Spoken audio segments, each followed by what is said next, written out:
Greetings, dear viewers. We are back live from Biel in Switzerland with even more exciting chess. We are in the heart of the city. The Biel Congress Center, under its roof, hosts the entire festival, a total of 15 tournaments.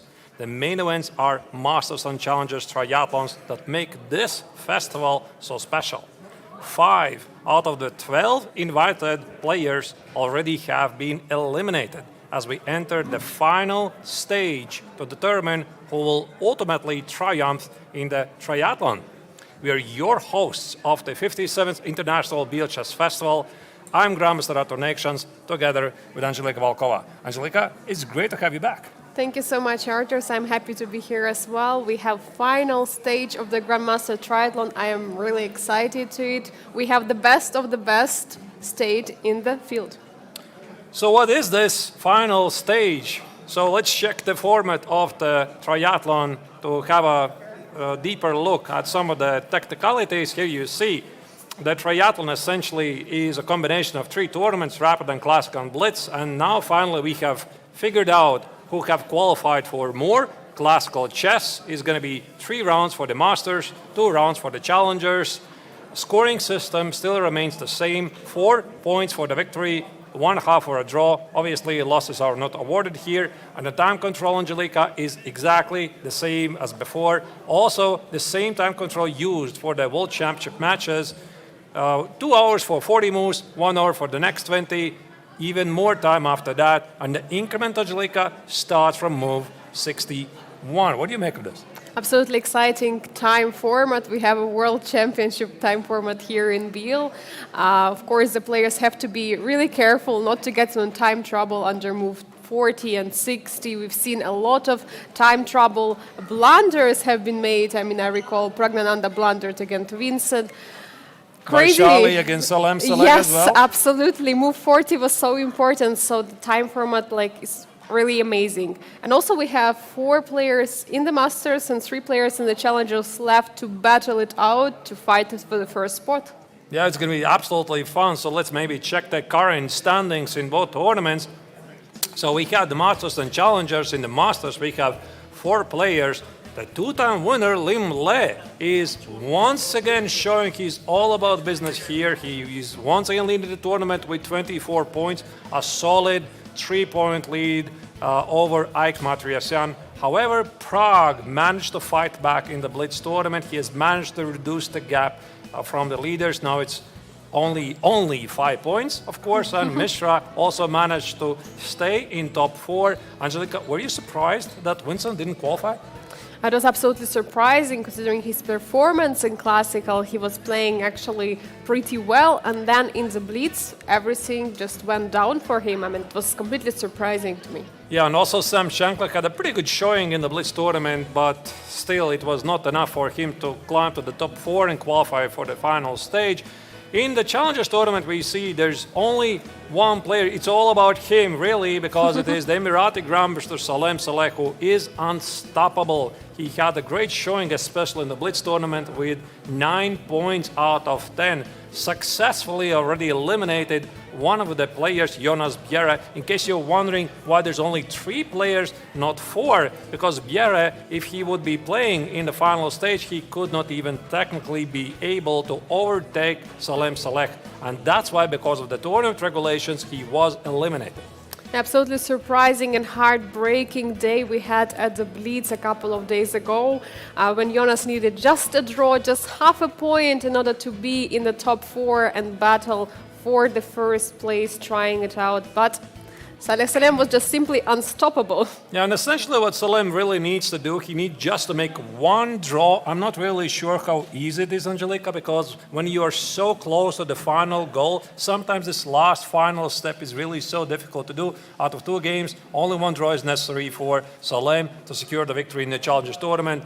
I suppose we are going to check it out. And now let's go to the current pairings of the first round of the final stage. And here we see that Liem is going to play with the white pieces against Abhimanyu Mishra, and Ike Martirosyan also with the white pieces against Praggnanandhaa. In the challenger section, we will have Salem with the white pieces against Vaishali with black, and Donchenko is today having a rest day because he's a third player in the Challengers. Yeah, it's actually pretty interesting, thinking about, is this really such a great thing for a player to have 2 rest days in a row? I'm not really sure. Probably for Donchiko, this is also a better time to prepare for the final 2 games. But yeah, in the Challengers, every single player will have a rest day at some point. Yeah, absolutely exciting for the players to have one more rest day, maybe to prepare a little bit, to gather more energy, and and just try and battle it out, trying to get in the top first place. But for Challengers, it's going to be really difficult to surpass Salem. Still, not everything is set, and here we see this is the playing venue in the Biel Congress Center, the main hall, of course. The main events, the Masters and Challengers, they're being played on the stage, which once again makes it a bit more special also for the invited players. There's the Masters and Amateurs Open tournaments played with those nice, beautiful blue chairs. There's the stage. We see, I believe it's Abhimanyu. Indeed, he's getting ready for his game. Only 3 games will be played now every day instead of 6 on the stage, obviously, since one of the players has a bye every day. And also, I think very interesting fact to say that the players are going to battle against each other with the opposite colors that they played already in the classical part of the Grandmaster Triathlon. And it means for Vaishali that she's going to have 2 black pieces. She will play today with the black against Salem, and she will play with the black pieces Alexander Donchenko. And there's also Eric Rosen. You can see him in the middle of the screen, one of the most famous YouTubers, chess content creators, who is also here in the MTO pursuing his GM norm. I'm not sure if he's going to succeed this time, so still a great tournament for Eric. He's here back for the tournament for a second year in a row. He was in very good mood, enjoys the city, and we also had him joining us here in the studio earlier in the festival. Yeah, absolutely excited about the format. He's participated in all sides events, in the blitz, in the rapid, in the chess 960, and he likes really a lot here. But absolutely incredible. Oh, I see also the opponent is there as a word. We caught the moment. Absolutely incredible that he's also doing the recaps every single day, streaming his games online. I mean, this is just really... as we are, by the way, dear viewers, in case you missed it, we are also making recaps of all the tournaments after the end of every single day. Just head over to Biel Chess Festival's YouTube channel, find the video, give it a like, also write a comment if you like it. This is important for us as well. Also, let's check also what are the players fighting for here. Not only it is the glory, the possibility to be one of the victors of very unique tournaments, but also there's a very considerable prize fund. Yes, we have to get altogether 14,000 Swiss francs, what is around 14,320 euros. First place gets 5,000 Swiss francs, second place with 3,500, third place with 2,500, fourth place 1,500, fifth place with 1,000 francs, and sixth place 500 francs. Already we know the last 3 places in the Challengers, so currently there is a huge battle for the first, second, and third place in the Challengers. In the Masters, the prize fund is slightly higher, obviously. Also, the competition is a bit stronger. So in total, here you go, it's 28,500 Swiss francs. The winner is going to walk away with a very nice 10K in the pocket. Awesome. And every single player will be, of course, awarded with prizes. All right, Angelika, probably you're wondering, yesterday there was no chess. Yesterday there was no coverage. Why was that? Because yesterday was a rest day for every single player in the Masters and Challengers tournament. Some of the players were just, spending the time relaxing at a hotel, maybe walking to the lake of Biel. But what else did they do? I mean, they had actually a very interesting activity yesterday all together with Arne, who's responsible for our social media content from the chess base, and some other players of the MTO tournament. They went to play basketball. Oh, and not football. Because I would have thought, nowadays, everybody in every high-level tournament, if there's a special sports activity, every single player always plays football. How come basketball? They decided like this. Actually, originally they wanted to play football. I remember that. But something has changed and they decided to go and play basketball.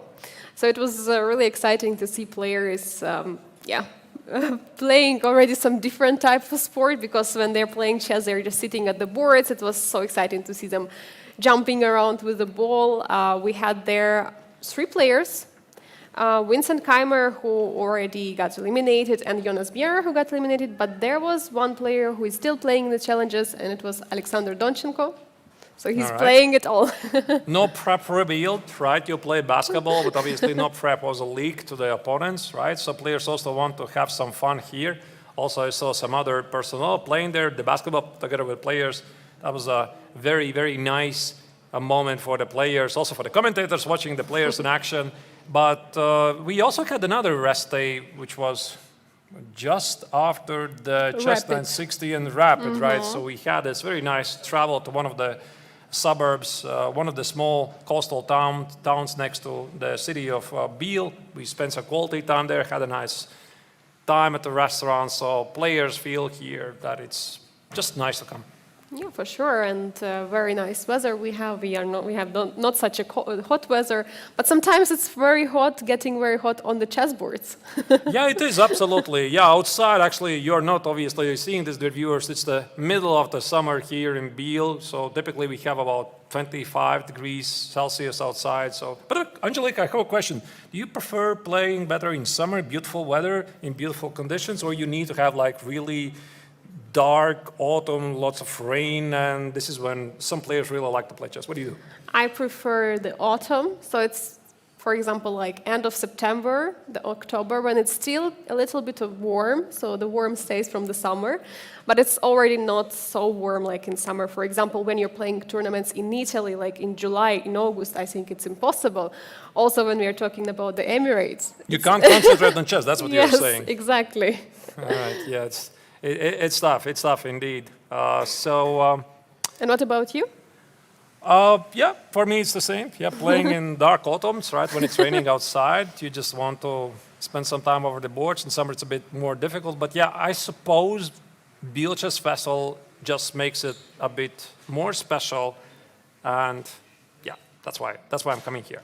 It depends also on the place. Of course, we have here wonderful lake. We have the mountains in Biel. Like, also the weather is not so hot like it would be in some other place. But yeah, it is very nice for the players. And also we had a celebration a couple of days ago here, celebrating the 100 years of FIDE, not only FIDE, but International Chess Day. By the way, here we see on the screen, players are getting ready for their games. This is a very nice view now. Here we have Ike Matrosyan getting ready for his game against Praggnanandhaa. So we are going to talk about those moments more in depth, what's their scores before the start of the round. There you go, the clock is started, and we see D4 being played in the game of Pragg versus Black versus Matrosyan.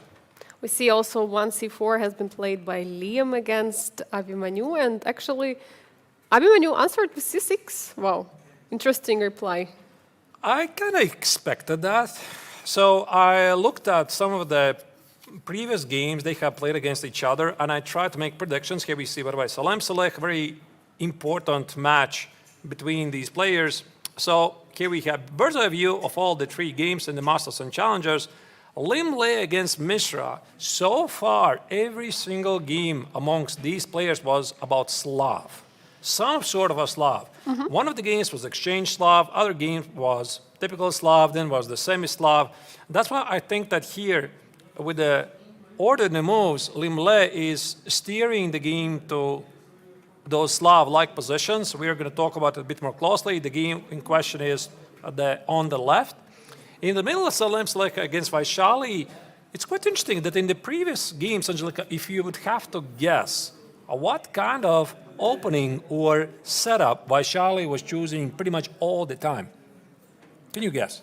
But she was playing with white pieces, right? No, with black. Specifically black. Salem against Vaishali. They already have played against each other a couple of times, in Rapid and Blitz, previous encounters. So what kind of opening was dominating so far? King's Indian? The Benko.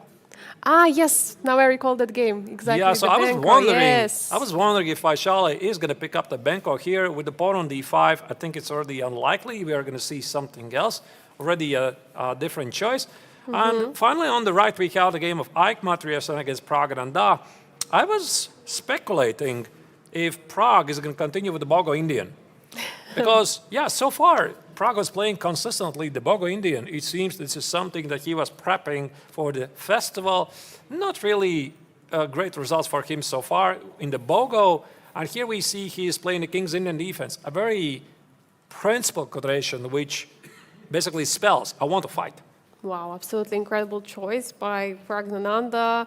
We see that Haik is pretty much ready. He had already King's Indian in the tournament in the round 2, I believe, but not against Praggnanandhaa, but against no, in the round 1, but against Sam Shankland. Right. So here we see a couple of moves being played.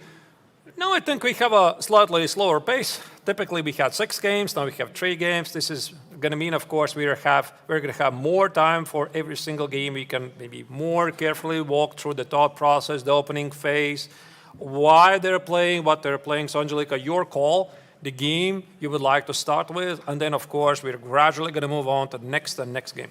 Let's start with Liem against Mishra, because they already got started with an interesting move order. Yeah, already first move is a very interesting choice for the boss of the players, and we see already some transposition to the different openings. I mean, I think it's also what is very exciting in chess. Like you start with one move, you transpose then to the Slav, then now you transpose to the Catalan. So really exciting. Right. So speaking about the previous encounters so far, in the Biel rapid tournaments, there was one rapid tournament, there was one chess 960 tournament. Liem scored 1 victory and 1 draw.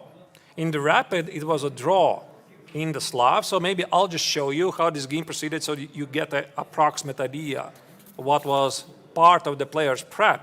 So in the rapid, Liem would start with d4, c4, c6, knight of 3, knight of 6. Here he would play e3, which is a very popular continuation, just in case protect the pawn on c4. Here, Mishra responded with the Slav, bishop f5, which makes sense. You don't want to imprison your last bishop d6, knight c3, e6, and knight h4. So maybe I'm not going to go any further. This was their game that I played right here in Biel in the rapid tournament, and then it was a very interesting struggle. At some point, Liem was pushing, but it ended in a draw. So this is one of the previous encounters in another game they had, although it was played in online game, they played with the same moves, c4, c6, and now in the game here, knight of 3 was played, d4, d5, and then after knight c3, knight of 6, here the game continued with c takes, and bishop f4, the exchange Slav. So again, it was a pretty interesting game 3 years ago, by the way. So obviously Mishra was a bit younger, 3 years younger. I suppose he was 12 at the time because now he's 15. And Liem won the game. So that's why here, again, we're seeing some sort of interesting transposition. And maybe the question, Angelika, would be, why not d4? Yeah, that's a huge question. Why don't you play immediately d4? To me, what I can say is that sometimes in some lines you don't want to include d4. For example, if you want to go for this Catalan line, sometimes you don't include it. So for example, you start with c4, then black would play, for example, e6. I mean, if the black would play e6, then knight c3, knight f6. Then or d5 even, or d5, yeah? Yes. Yeah, knight f6. And then you don't play, for example, d4, then you're playing the e4 already, and you're fighting for a d5 square. Yeah, and after d5, I suppose, if black would play here d5, then you could simply play d4, and you have tricked your opponent not to play in some nimzo positions and essentially some Kaspet. And by the way, Liem really loves the Kaspet structure. So that's why I think we could understand why he plays c4. Maybe somebody's immediately going to jump from the chair and say, hey, but what about e5, right? e5 is like a really, really principal move, but apparently Mishra doesn't play it. Yeah, he plays something else. It just depends on the repertoire also of the player. I mean, he simply wants to surprise an opponent for one game, maybe it could work. But if he's generally not playing it and he doesn't want it, of course, he's not going for it. And especially knowing that they already had such an experience in Slav, it's very logical that Abhimanyu is also going and playing c6. Yeah, so c6 was played. And again, look at this tricky move order, knight of 3, d5, expecting d5 first. Only now white plays d4. Typically, black almost never here takes on c4, especially when the knight is on b1. For example, I mean, of course, it's a playable move. For example, you play d takes on c4. I'm not sure what's even better here. Is it e3 or e4? Let's say you play e3. And then the pawn on c4 is a bit difficult to defend. So if white gets to play bishop c4, then you get a question. Why did black give up the center pawn for the pawn on c4? White will just play e4, for example, something like, let's say, knight f6, bishop takes on c4, g6, knight c3, bishop g7, e4. Yeah, it's actually some kind of worse version of the Queen's Gambit accepted, because in the Queen's Gambit accepted, sometimes you get to play c5 in one tempo, and here you're already committed to c6. Right, so there's no good reason for black to go up the center just like that, and that's why here d takes on c4 is not really that great. And also, typically, if black plays bishop e6, try to hold on to the pawn, you need to account for this move knight g5. Of course, the question is, oh, sorry, I blundered queen a5. Okay, maybe not immediately. I suppose I'm going to include some move like knight c3, knight f6, and now knight g5. So this is one of the core ideas. Try to eliminate the bishop so that you get to the pawn on c4. And after bishop d5, e4, well, it gets really suspicious for black. The bishop on d5 is in danger. And then after h6, typically we get these kinds of positions where white plays d5, white plays bishop g5, white plays bishop c4. And because of the open nature of the position, simply has the better game. That's why this bishop e6 is actually a very risky choice for black. That's why black is not taking the pawn on c4, not giving up a center, because there is no straightforward way to win the pawn. Because if you protect the pawn instantly with something like b5, you're getting tricked, because here white is the one who is trying to strike on the queen side with a4. For example, black is playing a6, then you can strike with a b3. Or maybe just or take you first take and and then b3, yes. So there is no way to protect the pawn. The pawns are falling eventually, also due to the pin on the rook on a8. Yeah, this is but a very important resource. After bishop takes on b5, a takes, rook on a8 is under attack. And sometimes maybe for some club level players, it's a bit difficult to understand why this position is not great for black. Because you think, wait a second, I mean, I have an outside pass pawn. I'm doing great. Yeah, but what about remaining pieces? What about the center? What about development? What about development? Exactly. White is going to play short castle. White is going to push e4, bishop e3. And actually, this pawn on a6 in the long run is a weakness. So if you remove all the pieces off the board, then black is better in an endgame, because this is indeed an outside pass pawn.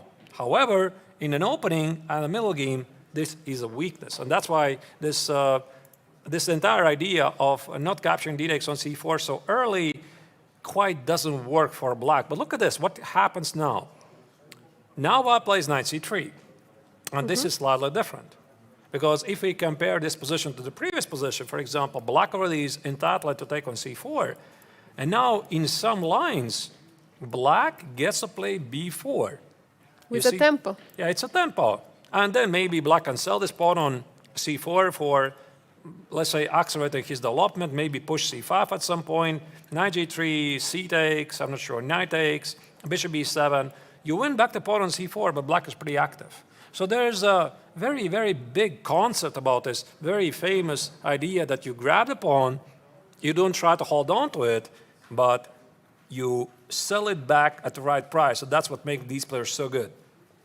Yes, and both of the players, of course, know all of it. They have been doing preparation whole day yesterday, and in this position, actually, black didn't take. So, of course, there are other reasons why they don't want to take the pawn. They just don't want to give up the central pawn for the c4 pawn and some other concrete lines. But e6 was played. Yeah, e6 was played. It's a very, very solid move.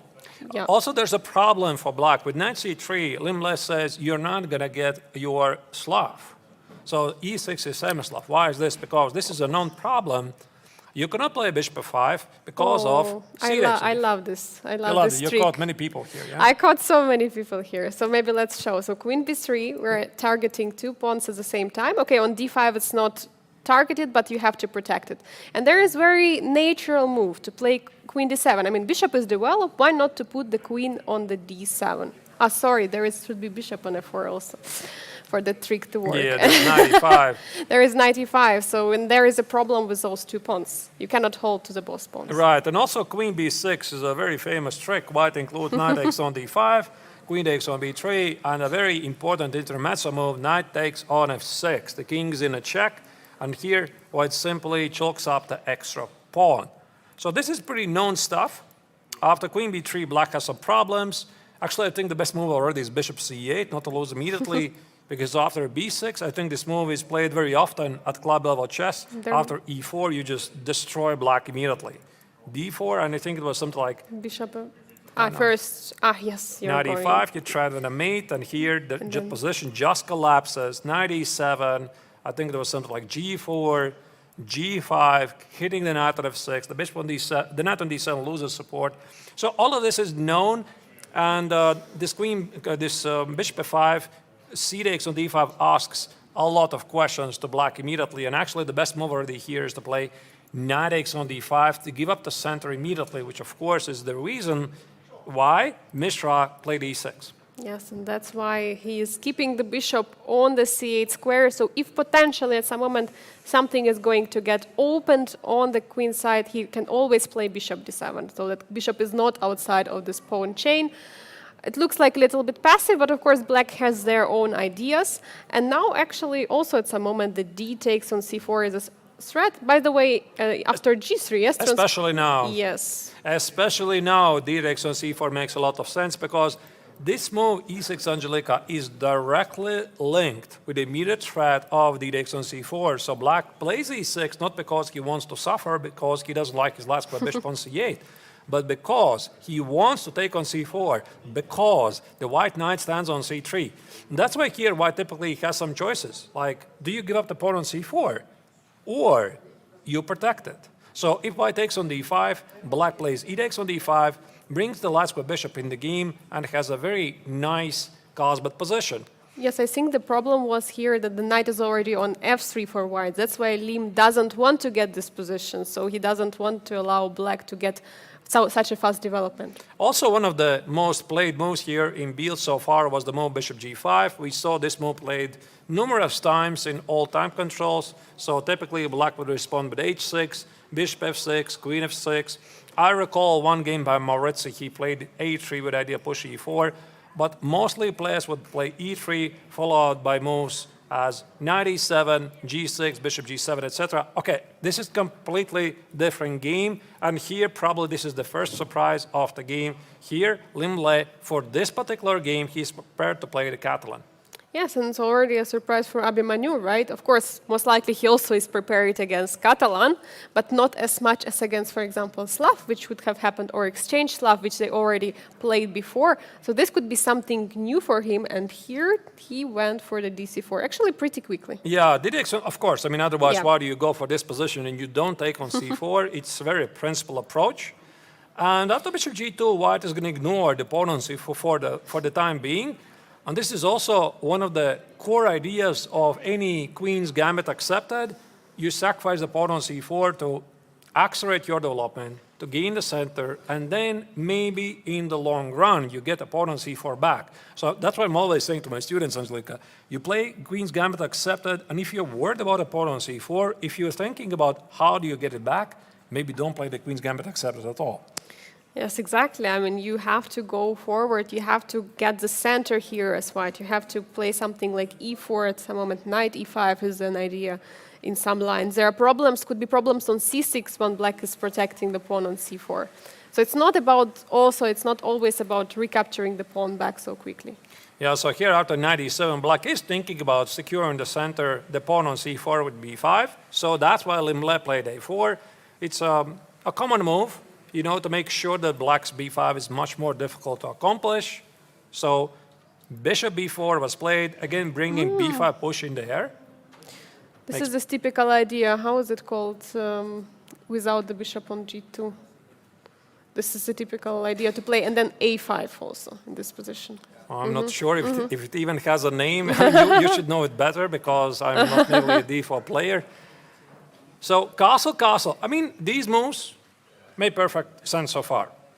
So both players are going for what they want. So Mishra grabbed the pawn on c4. He's happy about it. Liem has sacrificed the pawn on c4 at least temporarily, but he gets a strong center. And I suppose this is still part of the prep. So queen c2 is played to bring more pieces in the game. Also, I suppose makes sense. You want to play e4, because if you play e4 immediately, it's going to cost you another pawn. Yeah, you don't want to lose a pawn. Okay, maybe you can even sacrifice it, but I'm not sure. It's already 2 pawns. Yeah, I think it's maybe a little bit too much. So queen c2 is a very good move. You're removing your queen. It's a moment connecting the queens, and e4 is a threat. It also hints at the capture of the pawn on c4. And here, a5 was played, the move you mentioned, because typically black is thinking about b6 and bishop a6, and then the bishop on a6 is feeling pretty well, holding on to the pawn on c4. And rook d1, pretty interesting. Rook d1, all right. So maybe the idea is that they were not yet break c5, but now actually c5 is possible. No, I think actually Angelika b6 most likely is going to be the move. So c5 immediately, we might get to some sort of a Catalan-like position where this bishop on g2 is going to be reigning supreme against black's Matlakov bishop. Also, white has ideas like knight b5, the pawn on c4 I feel is going to drop very quickly. Yes. I'm not so sure about the c5 move here, immediately here, but it doesn't really exclude it out at some point. I think there's more like b6 and bishop a6 idea. And if we can imagine what Liem wants, his ideal scenario is probably grab the pawn on c4 along the way. And if he does that, I think we can safely say that white's position after the opening is simply better. For example, something like knight e5, knight c4, e4. If he manages to do it, I think he's great. Absolutely, I agree with you, Arturs. But the problem is that, are you in time? That's a huge question. All right, so we can try maybe to predict some moves. Let's say if b6 is indeed played, what happens after knight e5? Is it a move? Absolutely. You're targeting 2 pawns, c6 and c4. Yeah, I suppose black is going to take it. And now actually is a question, how do you take it? You take it with a bishop or with a pawn? Because the pawn is looking very aggressive. I think this is how they typically play here. d-dex on e5, gains space. Knight e5, and then some sort of a knight e4 at some point. But again, I'm not so sure what is this. Yeah, actually, good question. What is this? Because the pawn so far is protected. Black doesn't have problems with development. A pawn is a pawn. White is pretty active. But again, if you look at this position more closely, you realize black has 2 extra pawns at the queen side with 2 bishops. Yeah, this looks actually... I don't know how much compensation white has for the pawn. Me neither. Sure. Me neither. I suppose we are going to find it out because this game is apparently still in the prep for the Vietnamese player. You can see he has 1 hour and 58 minutes and 8 seconds on the clock. This means he has spent less than 2 minutes for the first 11 moves. And maybe that's also a good idea for us to go check out the next game. Of course, we're going to go back to the game of Liem against Mishra at some point later, but also let's not forget we have 2 more games in both Masters and Challengers going on. So let's give us our estimation, what's happening there. My suggestion, Angelika, we go straight to the other game of Ike Matriasyan against Praggnanandhaa, 2 of the leaders of the Masters tournament where we have the King's Indian defense. And actually, if I'm not mistaken, then Ike is repeating his variation he has already played in the classical portion against Sam Shankland. He already had this on the board. And actually, after the game, he said that this is his normal repertoire, he's playing it, so he's not afraid of a preparation from Praggnanandhaa. Yeah, I agree. The King's Indian defense casts fear into the hearts of many players. So I can definitely understand that. Still, if you're a d4 player, you should have a very solid repertoire against it. So d4, c4. What did they play before? So far in this tournament, the Bogo Indian was Prague's typical response. In the rapid, they started exactly like this. Pragg would play e6, and after knight f3, there was the bishop b4 check. This is what he tried. After bishop d2, queen e7, e3, now it transposed to some sort of a queen's Indian defense. And here the game quickly fizzled out to a pretty peaceful position. Here, Matryoshyan traded the queens with queen d2, knight e2, and then after something like 10 moves later, the game was agreed to draw. So clearly not a success to Matryoshyan because he was playing with white, he was trying to get something, and I think in general he was just surprised that Pragg played against him, the Bogo. And then they played a blitz game. So a blitz game was something else. Still e6 was played, and after knight f3, here Pragg played the late Bogo. He played knight c6, a move, to be honest, Angelika, I'm not sure I've even seen before. It's a very rare continuation. It just blocks the pawn on c7. It looks similar to this two knights tango stuff, but because there also the black is playing something like e6 at some moment, but they're starting with knight c6 at the first move. Yeah, so it signals either d5 or d6, e5 at some point. So this game continued with g3, again, the Bogo Indian idea, bishop b4, bishop d2, queen d2, queen e7, and somewhere here, after knight c3, knight d5, Pragg eventually took on c4, again, transposing to some sort of a Catalan position, which, by the way, we're seeing right now in the game of Liem against Mishra. So Pragg played twice already, the Bogo Indian against Matryoshyan here. So that's why I was wondering, is he going to risk it again to repeat it? Because the Bogo Indian at the highest level is not really that a popular continuation. And I was thinking, for the classical game, maybe he's going to go for the King's Indian defense. And he did. Was it a surprise for Haik? What do you think? Or No, I think he was ready. I think he definitely has something in store against the Bogo. Because if your opponent plays the Bogo Indian twice in the tournament, so it will be really strange not to prepare anything against it. So apparently Pragg looked at Ike's performance in your aforementioned game against Shankland, and he felt that maybe the Armenian quite doesn't feel these positions. So yeah, e4. yeah, e4, grabbing the center, everything looks logical. That's how normally white is responding to the King's Indian. They're having 3 pawns, and meanwhile, black is trying to finish the development on the king's side and prepare the break. So that's the whole idea of the King's Indian. You let white take all the center, and then you just develop your pieces and break through in the next move, because apparently white is not yet ready, because white also has to finish the development. Also, one of the main reasons why the King's Indian defense is so popular, because it's so easy. I mean, you literally don't need to know anything, at least in the beginning. You just play knight f6, g6, bishop g7, shoot castle, d6, and maybe push e5 or c5. That's why club-level players really like it in general. It's very easy to remember. The plans are typically the same. Okay, maybe the King's Indian defense doesn't quite work against e4 move, but it's very straightforward. It is dynamic, it is attacking. And of course, it always has been quite popular at the highest level. I mean, if I would have to name a couple of legendary players who have employed King's Indian defense, I would say Robert James Fisher, Garry Kasparov. From the modern players, maybe Hikaru Nakamura. Also, Timur Rajabov was a very, very big fan of the King's Indian defense, and it still lives, and Pragg is trusting into this defense. And if I remember, we had one of the players at the Biel Chess Festival, Bassem Amin, who was always playing King's Indian defense, King's Indian attack. So, yeah. Right. All right. So this is still opening theory. There's like literally a million ways how what can continue. So I'm not going to mention all the setups. Bishop e2 and shoot castle bishop e3. This is a super trending continuation. I'm not sure what is the title. I remember that one of the greatest chess theoreticians, Boris Avrukh, also was recommending this in one of his courses. So he's usually quite ahead of the modern theory.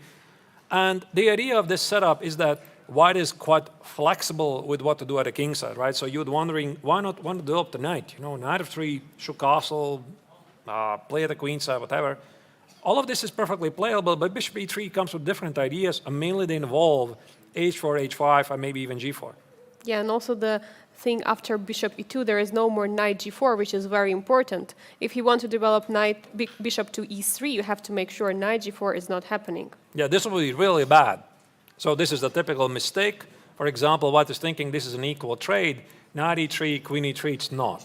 Because this bishop on g7 ultimately will become a monster piece if Black is going to play something like c5, open this long diagonal, and then White has no arguments to put against it. That's why White typically plays h3, bishop e3, or bishop e2, bishop e3, or even f3, bishop e3.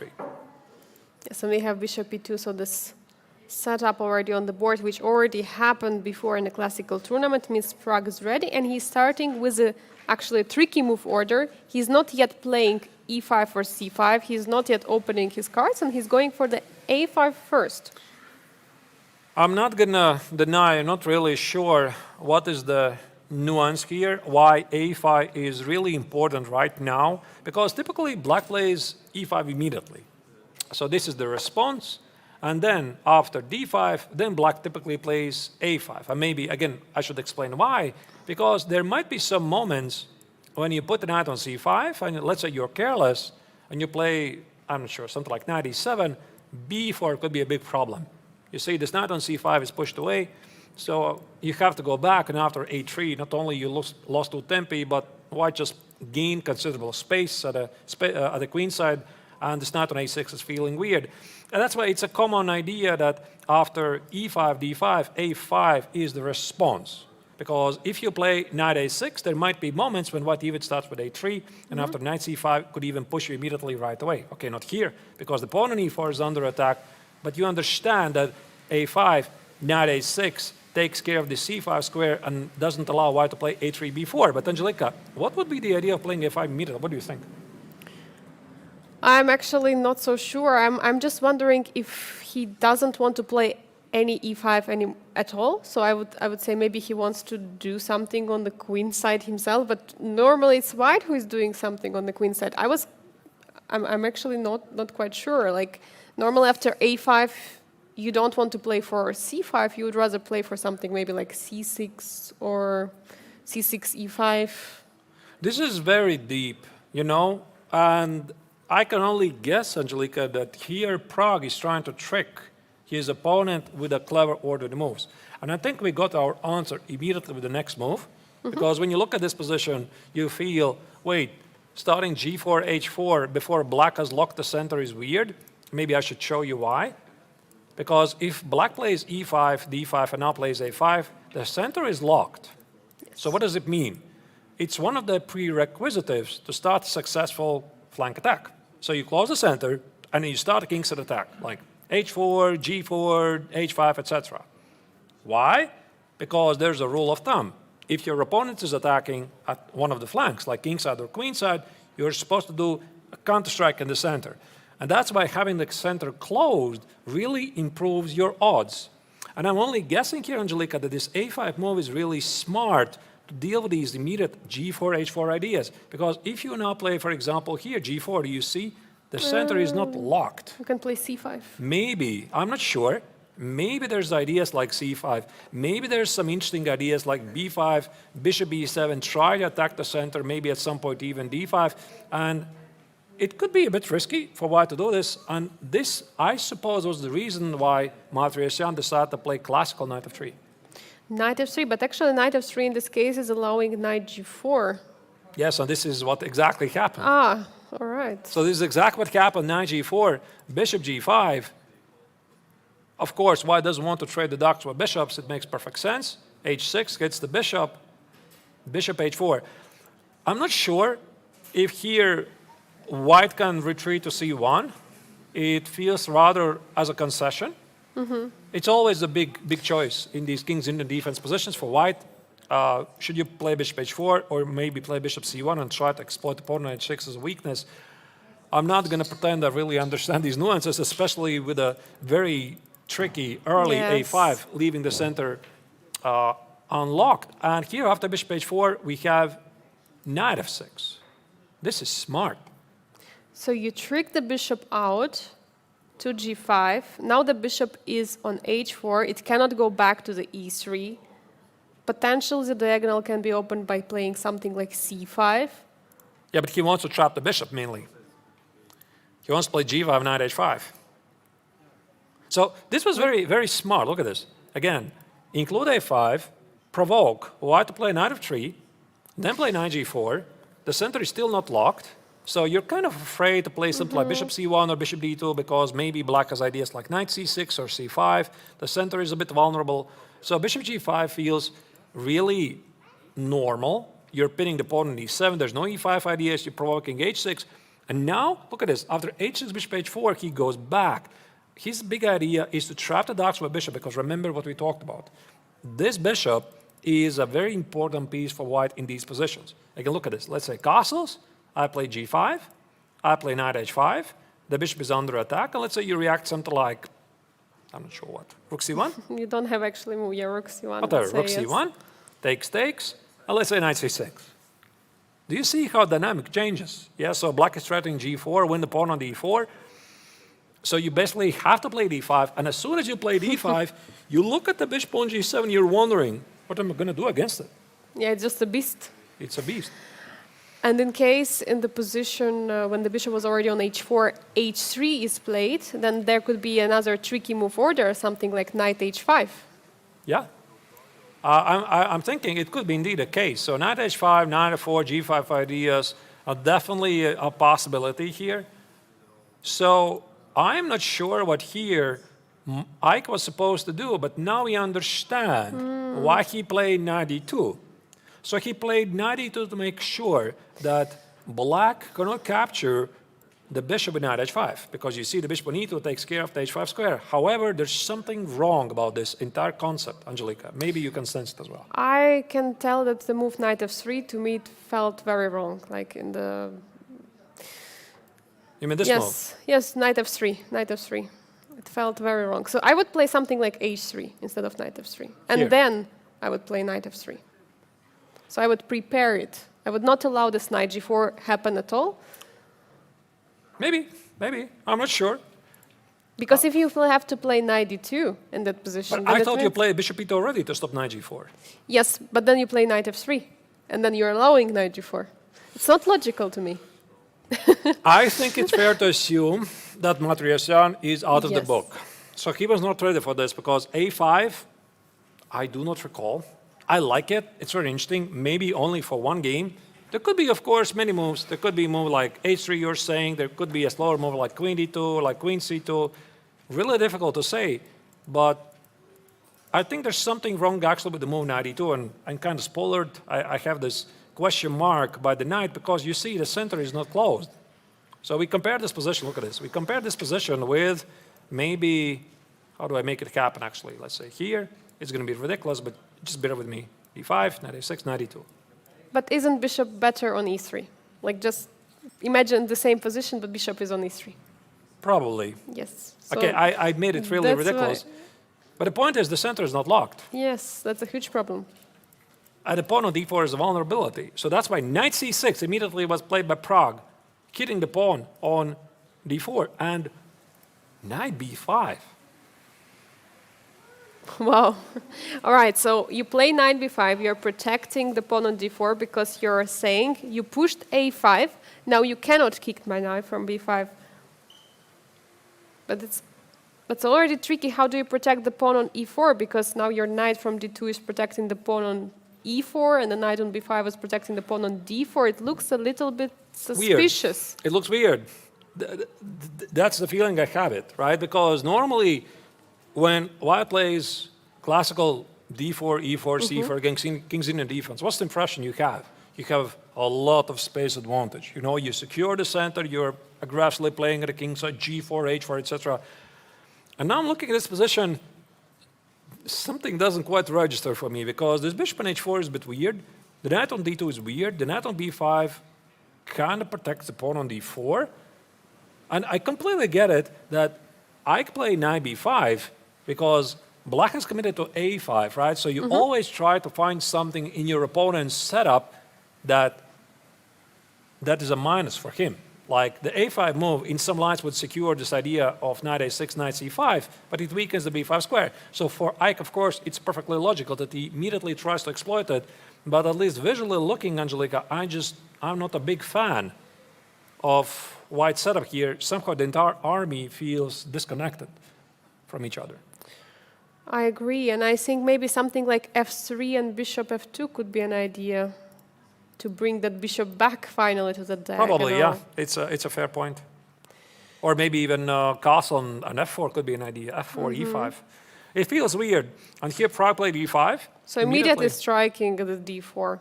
That's actually very nice. Yeah. Instantly. So basically every move of black, the last few moves, is a punch. So he's punching. First he's attacking the pawn on e4, then he's attacking the pawn on d4. Now again, knight d4. Knight d4 immediately. Yeah, it's a very actually typical idea in King's Indian. Once the d5 is played, jumping with a knight to the d4 square. But why it's a mistake?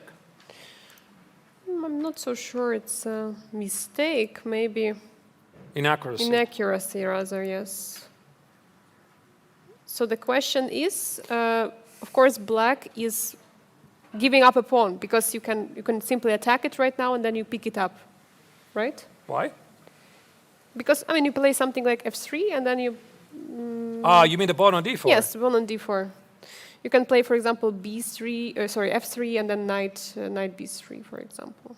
Maybe. I'm not sure. Maybe that's the case. Like, I'm also not going to give it up, like knight e7 and c5. Okay, I'm not entirely sure what happened here. This entire sequence with d5, of course I see engine marks as a mistake. Maybe there was something better, like knight e7, knight e4 feels okay to me. Like yes, you said. It's a typical idea for black. So it would be one of the candidate moves you are looking at this position, going for it. So what I was trying to say is that even white is winning that pawn on d4, the bishop on g7 is open. So that was the whole idea.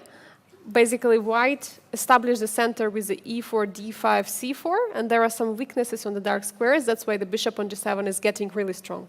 We're going to check it out a bit later, of course. So here, after the short castle, the game is incredibly complex. Maybe there was something better for white immediately.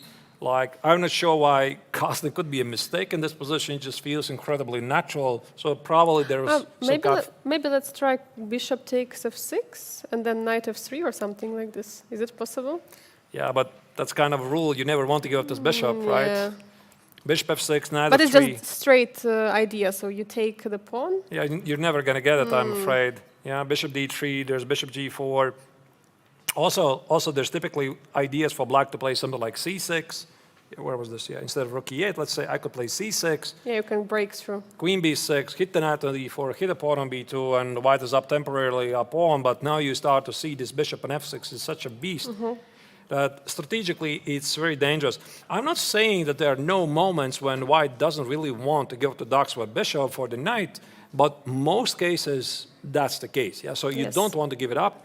And here after the short castle, we're going to check a bit later because we have one more game we have yet to see, and that is the game in the Challengers tournament, the only game in the Challengers section so far, which is the tournament leader Salem playing against Vaishali. Yes, and we had already them playing with the different colors in the classical portion of the Grandmaster Triathlon. So that's why now they're playing.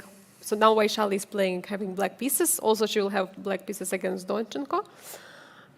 All right, so what do we have here? We have some IQP position. How did it happen? Yeah, no Benko. No Benko today. No Benko. No risk, no risk. All right, maybe I'm not going to show the previous encounters because in the Rapid there was some sort of a Benko. In Blitz there was a pure Benko. Apparently, the Indian young star really likes these dynamic positions where you...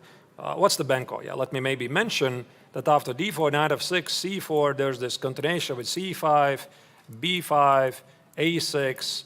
This is what Vaishali really likes, these positions, because I suppose it kind of showcases, allows her to show her fighting ability. She's a very dynamic and interesting player.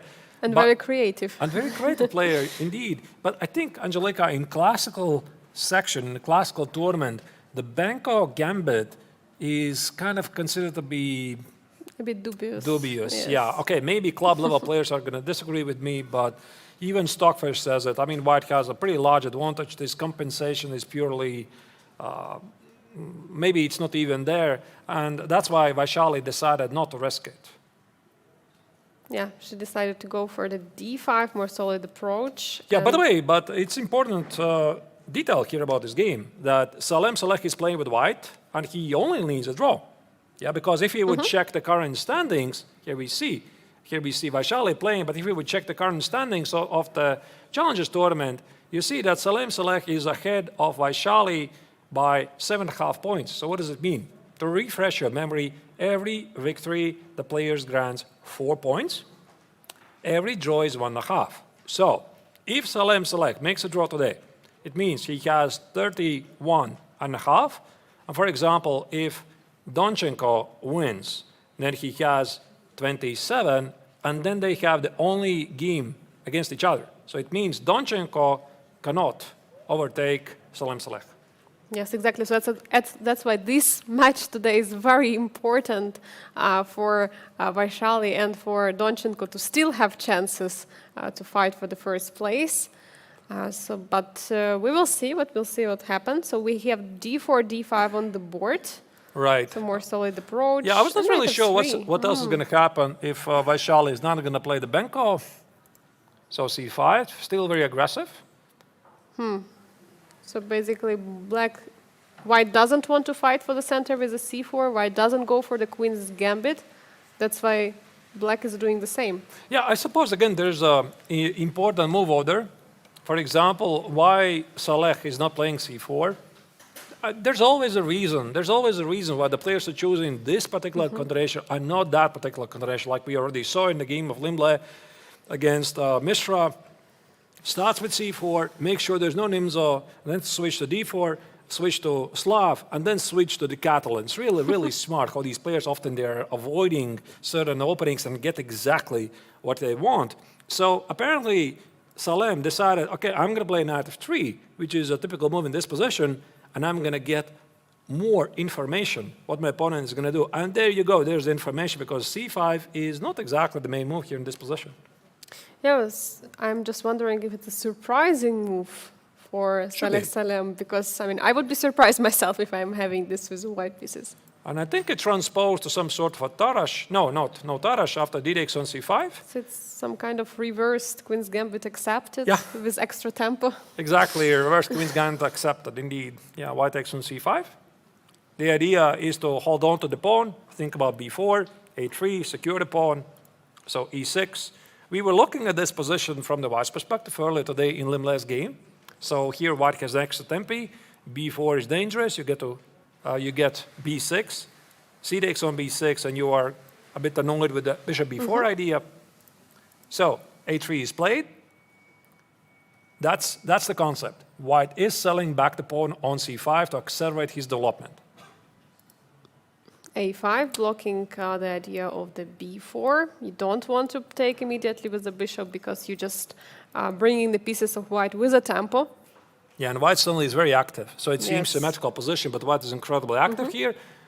Maybe question, can black do it? Sure, I think it's not a problem.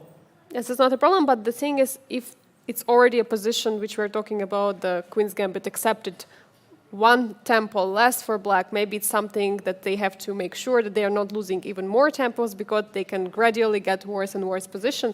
So I think it's very smart choice by Vaishali to playing a5, to stopping this idea, and just she wants to take on c5 just with a bishop, and there will be no b4 played. Yeah, so that's why here Salem played c4, knight c3 to apply some pressure here against the pawn on d5. And there you go, there's the ambition of the Indian player, show castle. So normally if here the Indian player was happy with a draw, she would just play d takes on c4. And then the position could be quite equalish. I mean, white maybe would retain minor pressure after queen d8, bishop c4, king e7. There's ideas like, I'm not sure, like knight e7, b6, bishop b7. It's really so little for white. And after the show castle, Vaishali says, I'm not afraid of the isolated pawn on d5. Why? Because I will get a lot of activity. Yes, and after take, she's taking with a pawn, so she's not keeping the structure mirrored. So that again shows her ambitious, as Arthur already just said. She wants to play the game. She wants to have an isolated pawn, even though in some positions it's a weakness, but she will try and create some attack potentially.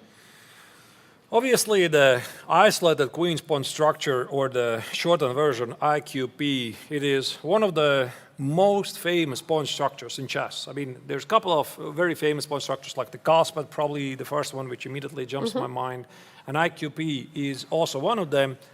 And essentially, why both sides are going for this? So again, I think it's very important to have a pretty clear vision what both players want to achieve.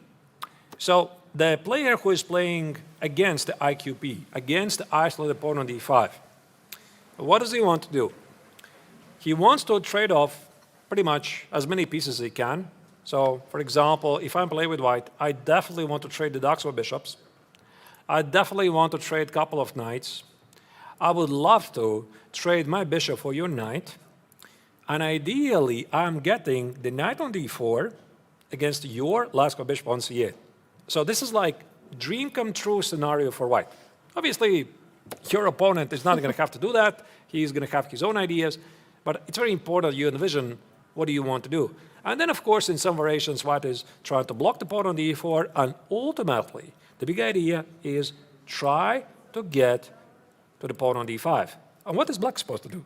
Yeah, black is supposed not to trade as many pieces as possible, so like just to keep the position complex, just try to create an attack, and also to put the knights on those outposts, on e4 in this case and c4, and also try at some moment to push for d4. I mean, that's also always an idea, to push and to get rid of the pawn with the d4. But I think one of the core ideas is to create an attack on this diagonal. Yes, right. Queen d6. Yeah, build some sort of a battery. Yes. This is one of the core ideas. Yeah, d4 is also definitely an idea always. So after d4, there's massive trades. For example, black plays knight c6, takes, everything disappears from d4. And then the position is symmetrically equal. So this idea of knight c6, queen d6, and creating either a battery on c7 or the bishop on b8, the big idea is, let me just show you a couple of moves. Let's say here, knight c6, so that you can also understand what I'm talking about. Let's say, I'm not really sure how accurate is it going to be. You just have to pardon me. There you go. So this is what black wants. Yeah, black wants to take out f3. Black wants to give you a check and possibly a mate. And that's why all of the black's pieces are typically heading towards this kingston attack, towards this battery. But there's one element, Angelika. I'm not exactly sure that this is in Vaishali's favor, and that is this b5 square. That's what I actually wanted to point out. Many times when there is a Queen's Gambit accepted, the core move is playing a3 with white, so it means a6 with black. So already at the position which we have right now in the analysis, and also on the board, knight b5, with the idea of knight d4 sometimes blocking the pawn, is a huge idea. Also to kill off the Daxwa Right bishop. now, yes. Because again, we are strictly following white's plan. I want to trade those pieces. I want to, at the same time, kill my opponent's attack. And this Daxwa bishop on c7 is really a really important piece to give black these attacking ideas. So that's why it's not really so ideal for Vaishali. This, I think the perfect position would be having the pawn on a6, Yes. not on a5. And now we understand here, after knight c6, knight b5 was played by Salem, because he doesn't want d4 to happen. As you said, one of the core ideas, he wants to make sure that this d5 push never happens. He plays knight b5. He wants to occupy the d4 square. And after the short castle, rook e8, short castle, and bishop g4, you are now getting the idea. The players are very clearly trying to steer the game towards what they want. And I think it's already the second game we are having this concept. We had another game of Praggnanandhaa with black who pushed this a5 idea, and I said, oh, you pushed a5, now I can jump with my knight to b5. That same happening in this position, but even stronger, I feel like, because now you cannot really create this battery on the king side, and I would say that black is the one who is struggling right now. There is still a few moves has to be made to be more precise, because you have to create an attack, and it's not so easy. It's not, but it is an unbalanced game, so I assume you still prefer white? I would prefer white here, yes. I'm not because sure. if I had a pawn on a6, if I could jadup, just jadup the pawn to a6, then I would love it for You would black. jadup the pawn. I love that. Yes.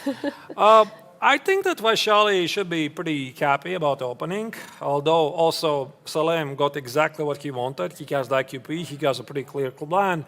He only needs a draw. Now the question is he gonna find out? Well, we're gonna have to see ourselves because we're gonna check it out after a couple of minutes after the short break. This is the first round of the final stage of the 57th International Biel Chess Festival Masters and Challengers sections. See you very soon after the break.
We are back live from Biel Congress Center here in Switzerland, following the action from the 57th International Biel Chess Festival. This is the main playing venue here in Biel Congress Center. We, by the way, seeing Eric Rosen, the famous chess YouTuber, here in a very deep thought against his opponent.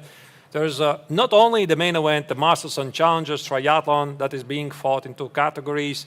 Today is the start of the so-called final stage. 5 players out of 12 already have been eliminated, and these are the current standings in both Masters and Challengers. As you can see, in the Masters, it is once again the unstoppable Liem, the two-time winner of the triathlon of the past 2 years. He's again in charge, 3 points ahead of Matlakov. Praggnanandhaa had a rather disappointing start. He managed to regain some of the points in the blitz tournament. Mishra, the youngest grandmaster in the history of chess, also is in top 4. In the meantime, Salem is clearly in a great shape in the Challengers tournament, and today essentially only needs a draw against Vaishali already to clinch the title. Angelika, do you think it's going to happen? I hope not. I would like to. I'm rooting for Vaishali, obviously, because I would like the action to continue to still have, this unclear winner. But of course, we know that Salem is very strong. He played exceptional games in the classical portion. He was a beast, absolute beast in the blitz tournament. If he plays a draw, he would be, of course, deserving the title of the Grandmaster Triathlon Challengers winner. But I would like to see still more action to come, and still a couple of games of Vaishali against Donchenko against Salem, to see if there is something which can be changed. You can see Jonas Bjerre has been eliminated from the action. This happened in the blitz tournament due to a specific point in the tournament regulations that players of the top 4, they need to be within 12 points of the leader. And why is that? So that they would have a shot, try to win the triathlon, because once again, the classical tournament here in Biel's triathlon awards the player 4 points. So 4 points for every single victory, and a draw is only worth 1.5 points. So this means an extra incentive for the players. Try to strive for more and score more victories. Yes, and we have very exciting games today. Players know that there is much to fight about, especially in the Masters. In the Masters, nothing is clear, absolutely. We have, of course, the 3 points lead by the Vietnamese Grandmaster Liem, but is it enough? Of course it's not. And if he's not really accurate in his classical games, then we might see another winner. Yeah, and here also in the Masters tournament, I think the players with black, they are definitely looking for ways to spice up things, because they're trailing behind the leader, Liem. So Liem has a comfortable lead. Mishra has managed to complicate the matters. Same applies also for Pragg. As you can see, Pragg is on the right side. His game against Matlakov was a very complex King's Indian defense. The problem for the Indian player is that he's behind the tournament leader, Liem by 5 points. Actually, one of the last games in the blitz tournament was of very important value, because had Pragg defeated his opponent, he could have been only 4 points behind the tournament leader, and then with a potential victory already catch him. But now it's 5 points, and Pragg, the current world number 8, needs to score essentially as many victories as he can. By the way, very interesting pawn structure we have on the left board, Liem against Abhimanyu Mishra. I mean, I just cannot cannot stop staring at that board because we have, look, pawn on c4, c6, pawn on e4 and e6, some kind of a square, and the knight in the middle, knight on d5. So it means have actually e4 been played, and black is extra 2 pawns, if my calculation skills are not mistaken here. Let's go to that game, and so that we can follow it in action and see what were the last moves that we missed. It already started to heat up quite early when here it was the Vietnamese grandmaster who played g3. This is a declaration of war, so he says, I'm going to sacrifice the pawn on c4, you can have it, but I'm going to have a lot of compensation for it. And indeed, the young American player accepted the challenge, so here it was a very interesting struggle. I believe we left it after queen c2, a5, rook d1, queen e7, and bishop f4. So the position was rather unbalanced. White has sacrificed the pawn on c4, and now the next move that we didn't see that was being played was the move knight e5. A very logical move. I mean, you're bringing the piece to the center, and it's already kind of a fork. You're attacking the knight and the bishop at the same time. And if white would take the knight on d5, black would say, thank you very much. You fixed the structure. Now I have protected pawn on c4. Yeah, and that's why. Just simply an extra pawn. That's why it's not going to happen. Indeed, fair point right there, Angelika. So this is also the reason why the Vietnamese grandmaster play bishop g5. And usually, moves like bishop g5, you're probably wondering, wait just a second, what's happening here? After bishop g5, f6, bishop d2, why did white just lose a tempi just like that? Well, I think what the Vietnamese grandmaster was trying to do, he was trying to provoke some weaknesses. So he played bishop g5 with a tempi, hitting the queen, and after f6, bishop d2, his idea is that now the black king is not really feeling so safe, right? So this pawn cannot go back. Mm-hmm. There might be some problems eventually with, I'm not really sure how to do it. Maybe at the right moment to play bishop e4, remove the knight and get to the pawn on h7. But this was also the reason why Mishra decided, okay, I mean, my f-pawn is moving. I got to move it forward because now at least I stop e4 from happening. But yes. Did he? Did he stop? I mean, of course, it's still possible to play e4. And this is exactly what happened. So Liem went for the e4 break immediately. Right. Mm-hmm. e4. If you go back here, this entire sequence, does white even have anything better than bishop g5? So let's say if bishop goes back to d2, what can black do? Because I think bishop d2, you threaten to play e4 anyway. Right. But then again, the pawn doesn't stand on f6. Mm-hmm. Maybe then there is no knight d7 to f6. That was maybe the idea, that knight cannot remaneuver so easily. I'm also thinking if there's room for some e5, try to fight for the center, open up the Lascaux bishop. Maybe not. Probably the pawn will be lost in the process. Yeah, probably this is not so great. Like there is also knight e5, yes, exactly. Yeah, knight d5. Yeah, knight e5 takes. I was looking at this line from afar. Yeah, and I noticed the pawn on d5 is lost. So this is not really so great. I tried to activate my Lascaux bishop. But something similar could be happening. Maybe b6 and bishop a6. Okay, this is a different game, right? We could speculate what could happen. So bishop g5 makes sense. And instead of f6, I quite don't feel what else black can do. Knight f6 would be really bad, right? You play e4. Mm-hmm. You play b takes on c3. And now the last thing for black to do is to stop the clock and extend the hand because e5 is a big threat, the knight is lost, also the bishop on b4 is simply under attack. Yeah, you cannot go for it, obviously. So yeah, f6 was played and bishop d2, and now the e4 is a threat, so that's why black is trying to stop it by playing f5. But it comes to a cost of opening the e file, by the way. That's maybe something what was not ideal for black because the e6 potentially could be a weakness on the pawn. Yeah. It's really tricky, this bishop tricky, g5, yes. bishop d2. Yeah, provoking of some weaknesses, essentially forcing black's hand to play f5. And also I think e4, it makes sense. Yes. Yeah, I mean, still, from the very, very beginning, this entire sequence, white wants to play the king side. So white has the center. Black's bishop on c8 is not doing anything, and typically white ignores the pawn on c4 so that he can go for this king side attack. And that's why this entire sequence of what the Vietnamese grandmaster was doing, bishop d2, e4, makes perfect sense. Knights, bishop c3. Okay, bishop c3. That's interesting. Not knight c3. Bishop c3 captures. Okay, I suppose you don't take on d5. Yeah, I'm going to take on d2. I'm going to collect the pawn on d5. Yes, d6, but Yeah, it's 2 pawns already. Yeah, d6, queen d6, knight e2. It's already 2 pawns for black. It feels a lot. yes, it's too much. You don't give up 2 pawns just like that. So after bishop takes, Yeah, he took it, and took it. All right, this is interesting because now black has a very powerful knight on d5. It cannot be bothered. There's no c4 because the black pawn on c4 makes it impossible to cap on. And knight g5. This is the last move we saw played by the Vietnamese grandmaster. Why not immediately queen e4? I quite don't follow. I think you don't normally want to take the pawn immediately once it's captured because there could be ideas of knight d to f6 targeting the queen. I'm not sure.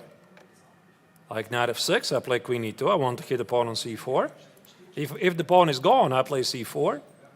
I remove the queen.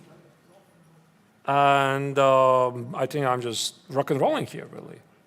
So I'm not sure. Let's say queen e4, knight f6, queen e2, you play something like b5? Probably. I just don't like all the pawns on the queen side. I think this is pretty interesting. I think also there's sometimes this idea, again, pardon me, the viewers, I'm not exactly sure about the move order, but sometimes there's this idea of maybe not include, but hit the pawn on b5, and then also threat it with knight c4 at the right moment. So this pawn is actually pretty difficult to defend. Yeah, actually quite difficult to defend. You Yes, play b4. if you play b4, you lose the c4. Right. But I think actually this entire sequence of knight e5, bishop b7, rook b1 could be played even immediately. You hit a pawn, and then you want to take at some point, as I already said, knight c4, and after b4 there's queen c4, and white has the better pawn structure. It's a bit mystery to me why queen e4 was not played by the Vietnamese player. He played knight g5, and I think the first question here, Angelica, you're probably wondering, like, first, second, why not e3? Yeah, e3, hits the knight on g5. F takes on e3, collect the knight on g5, black wins, no? But there is one small detail, little detail on c2. Minor issue. Minor issue. Yeah, I mean, this queen, yeah, looking all the way to the king. Yeah, so don't try this at home. This is not really good. So that's why knight g5, I think Limle's idea was that he wants to take on e4 with the queen, and immediately somehow hit the pawn on h7. And let's say if black would play h6, he would think that after knight e4, the knight is feeling great. But to be honest... But there is always like some e5 break, yeah? Always something. e5, there is always b5 break. e5 break, or maybe b5. b6, bishop a6, bishop b7. I'm not sure. Which, you said b5, b5. yeah? I mean, I don't know if it's too early. No, it's definitely a move. But you know, I'm just looking at the position already, like it's move number 15, right? Around move number 15. And as far as I know, if white is not capturing the pawn on c4 and not creating some real, like, concrete threats, black already equalized in such positions. Maybe, yeah. Can we say that black equalized here already? I think it's a very complex position. So probably both sides are pretty happy with what they got. I'm not sure if Limle is actually pretty happy about the position. Yeah, that's what I was trying to. I'm a bit confused, to be honest. What is so wrong with queen e4? I quite don't understand, because I think this knight is getting to e5 in some lines, and then after the logical knight f6, you play queen e2, you hit the pawn, and you land the knight on e5. So it just looks so natural. But yeah, I mean, the Vietnamese grandmaster, for some reason, liked this knight g5. In case the viewers you're wondering, was he hoping for e3? Of course not. At this moment, I think that the Vietnamese Grandmaster would be really surprised if Mishra would play e3. Of course, blundering mate in one never happens at this level, especially in classical games. And knight f6 was played by Mishra. Yeah, very logical move. You remove the bishop, the knight from the 7th rank. You're bringing it to the f6. It's something what knight is always wants to do. And now he's also defending the knight on the d5 in some cases, supporting the knight, also taking under control the pawn on e4, and also preparing for some developing moves with the bishop. I'm not sure actually where you want to develop the bishop. I would rather prefer b7 square to play something like b6 and bishop b7. Can I speculate a bit? Yes, I would like to speculate a bit. Maybe I'm wrong. You know, my first instinct. I think the opening has been a very big success for Mishra. Because there's something about his play. I've noticed, Angelika, throughout the Biel Chess Festival, he's really good at hitting off an attack. He has played already a couple of times. When he is the defender, he's really good. And that was the case when he was playing against Pragg. First round of the classical tournament of the triathlon, Pragg was attacking a piece on g5 and everything. He was just charging towards Mishra. Mishra, all of it was cool. He was using a lot of time. He would calculate everything. And Pragg's attack just evaporated. It was just not there. And also in some other games, I have noticed that Mishra is really good at this. So he is very good at trying to hold on to what he has. And right now, I'm looking at this position, Angelika. I think this is exactly the type of position that Mishra really excels. He feels these positions. And then again, I'm looking from Liem's perspective. I feel he's taking quite a risk here, right? Maybe he doesn't really feel like it because so far in the triathlon, the Vietnamese champion, he has been very careful. You know, he was always very careful with risks, playing solid positions, grinding it out. Like also one of his victories in the classical tournament against Vincent Keymer just perfectly describes how he plays. Just be solid, look for your chances in the 4th hour, capitalize on it, and slowly grind it out. And this is, by the way, how he won the last year's edition as well. You know, always the 6th, 7th hour, always some inaccuracies from the opponent that he would always strike back. And now he goes for this very complex battle against a player who really welcomes it. We'll see, you know, but I really like Mishra's chances here. Yeah, I agree with you, Artur, fully. Also referring to the game with the Praggnanandhaa, Mishra was the one who had he was up material. In this case, he's up a pawn.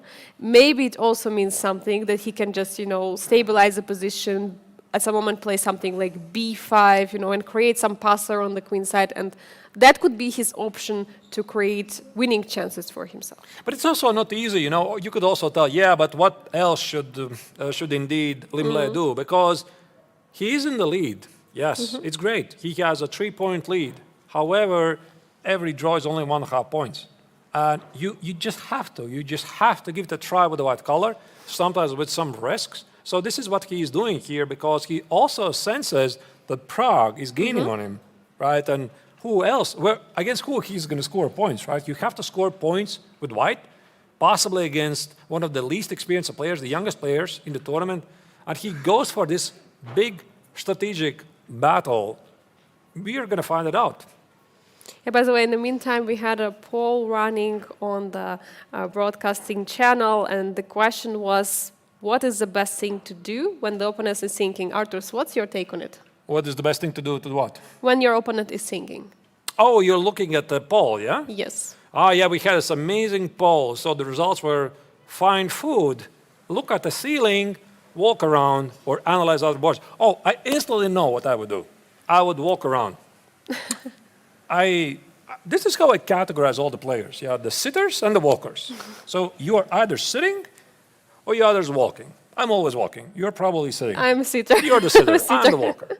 You know, and that's why I really love these long walks over the playing venue, look at the other boards. I'm not really sure I would be having conflicted feelings between option number 3, walk around, option number 4, analyze other boards. I would probably combine it, but I just can't help it. I love to walk. Also, I really can relate to one of the Super GMs, Anish Peter Gir? Swidler. Ah, okay. Swidler. No, okay. Swidler, definitely Swidler, totally. All right. Infamous walker, right? He always walks around, he can never sit. I don't know, somehow it really depends on the player. So the viewers, are you a sitter, are you a walker, right? How do you behave yourself on the board? Are you always sitting there like that 4 or 5 hours straight, not getting up? Or you just can't stand to sit? What do you do? I mean, I also, of course, stand up and I walk around sometimes, but really rarely. So I mostly focus on the game. I mean, it's, as many thoughts as I have, I'm trying to gather it. And actually, I almost never analyze other boards, unless, for example, those are my friends playing or some interesting, for example, first board matchup. Then I'm looking there. But like just random boards, I'm not really analyzing. I'm always doing it. It's probably a very bad habit. You know, I'm always very interested. You're tiring your mind with that. No. No? No, I'm just getting better. Really? I think so, yeah. I look at the other games, so sometimes I have interesting ideas. Maybe sometimes I would like to do myself in my other games. Because for me, at least in the very beginning, okay, maybe this particular game, Liem against Mishra, is an exception. You know, you don't need to be like totally 100% in the game. You have to calculate lines, or feel the thing, the flow, whatever. But very often, there's an opening that you know really well. And your opponent is thinking, you know everything about this opening, so that's why you're pretty bored. You walk, you look at other games, and only fully concentrate something like in the third hour. It's wrong, I know. But I recall the game you mentioned where you played because you saw something on the other board. Yes, don't do that. it's a bad idea. All right. So this is the current position after knight x on e4. Liem is ready to trade the knights. I think that black should be happy to trade it.